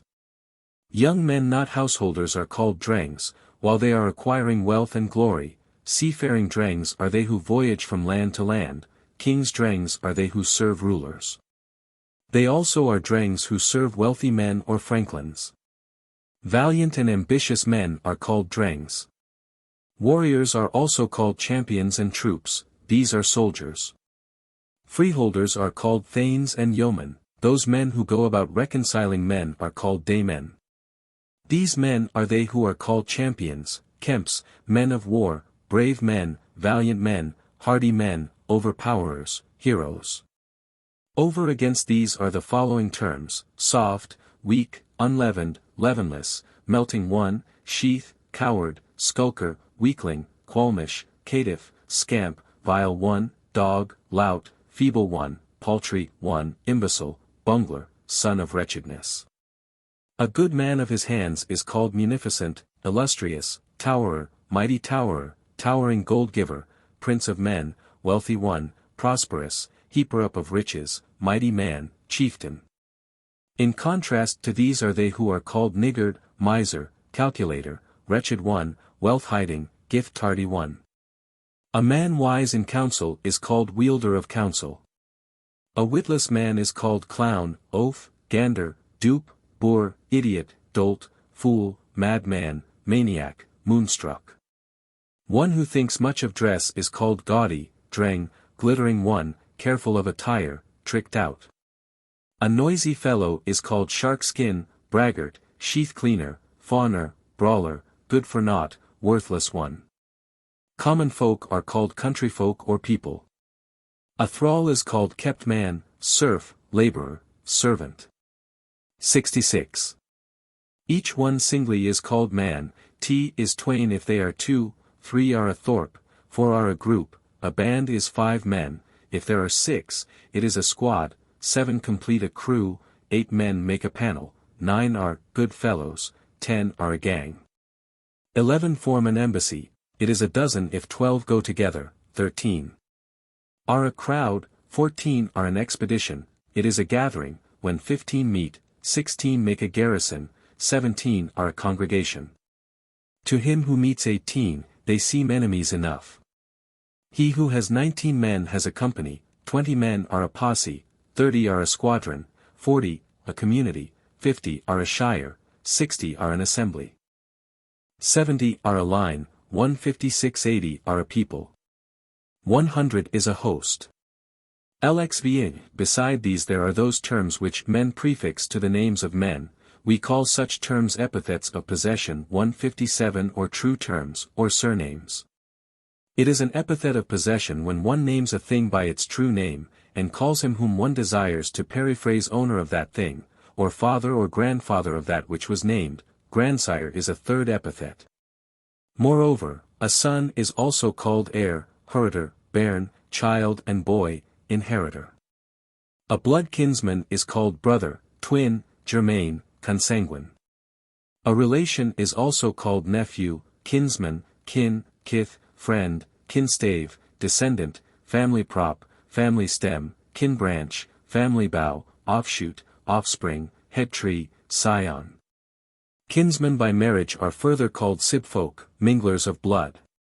A friend is called counselmate, counsel giver, advisor, secret sharer, converser, benchfellow, fondling, seatmate. Benchfellow also means cabinmate. A foe is called adversary, shooter against one, hater, attacker, scather, slayer, hard presser, pursuer, overbearer. These terms we call epithets of possession. And so also if a man is known by his dwelling or his ship, which has a name of its own, or by his estate, when a name of its own is given to it. This we call true terms, to call a man wise man, man of thought, wise in speech, sage in counsel, wealth munificent, not slack, in dower, illustrious one, these are surnames. 68. These are simple terms for women in skaldship. Wife and bride and matron are those women who are given to a man. Those who walk in pomp and fine array are called dame and lady. They who are witty of speech are called women of wisdom. 158 They who are gentle are called girls, they who are of high countenance are called proud and haughty ones. She who is of noble mind is called gentlewoman. 159 She who is richest, lady. She who is bashful, as young maids are, or those women who are modest, is called lass. The woman whose husband has departed from the land is called stay at home. That woman whose husband is slain is called war widow. Widow is the term for her whose husband has died of sickness. Maid means, first, every woman, and then carlines that are old. Then there are those terms for women which are libellous, one may find them in songs, though they be not ill writing. Those women who have one husband in common are called concubines. A son's wife is termed daughter-in-law. The husband's mother is called mother-in-law. A woman may also be called mother, grandmother, great-grandmother, a mother is called dam. Woman is further called daughter, bairn, and child. She is also called sister, lady, and maiden. 160 Woman is also called bedfellow, speechmate, and secret sharer of her husband, and that is an epithet of possession. Lxax A man's head is termed thus should it he periphrased, call it toil or burden of the neck. Land of the helm, of the hood, and of the brain, of the hair and brows, of the scalp, of ears, eaves, and mouth, sword of Heimdall. It is correct to name any term for sword which one desires. And to periphrase it in terms of every one of the names of Heimdall. 161 The head, in simple terms, is called skull, brain, temple, crown. The eyes are termed vision or glance, and regard, swift appraising. They may he so periphrased as to call them sun or moon, shields and glass or jewels or stones of the eyelids, of the brows, the lashes, or the forehead. The ears are called listeners or hearing. 162 One should periphrase them by calling them land, or any earth name, or mouth, or canal, or vision, or eyes of hearing, if the metaphors employed are new coined. The mouth one should periphrase by calling it land or house of the tongue or of the teeth, of words or of the palate, of the lips, or the like. And if the metaphors used are not traditional, then men may call the mouth ship, and the lips the planks, and the tongue oar or tiller of the ship. The teeth are sometimes called gravel or rocks of words, of the mouth, or of the tongue. The tongue is often called sword of speech or of the mouth. The hair which stands on the lips is called beard, mustache, or whiskers. Hair is called nap, the hair of women is called tresses. Hair is termed locks. One may periphrase hair by calling it forest, or by some tree name. One may periphrase it in terms of the skull or brain or head, and the beard in terms of chin or cheeks or throat. Lxx The heart is called grain sheaf. One should periphrase it by terming it grain or stone or apple or nut or ball, or the like, in figures of the breast or of feeling. Moreover, it may be called house or earth or mount of feeling. One should periphrase the breast by calling it house or garth or ship of the heart, of breath, or of the liver, land of energy, of feeling, and of memory. Feeling is affection and emotion, love, passion, desire, love longing. Passion should be periphrased by calling it wind of troll women, also it is correct to name what onesoever is desired, and to name giants, periphrasing giantesses as woman or mother or daughter of the giants. Feeling is also called mood, liking, eagerness, courage, activity, memory, understanding, temper, humor, good faith. It is also wrath, enmity, mischievousness, grimness, balefulness, grief, sorrow, ill will, spite, falseness, faithlessness, fickleness, light-mindedness, baseness, hasty temper, violence. 71. The hand and forearm may be called hand, arm, paw, palm.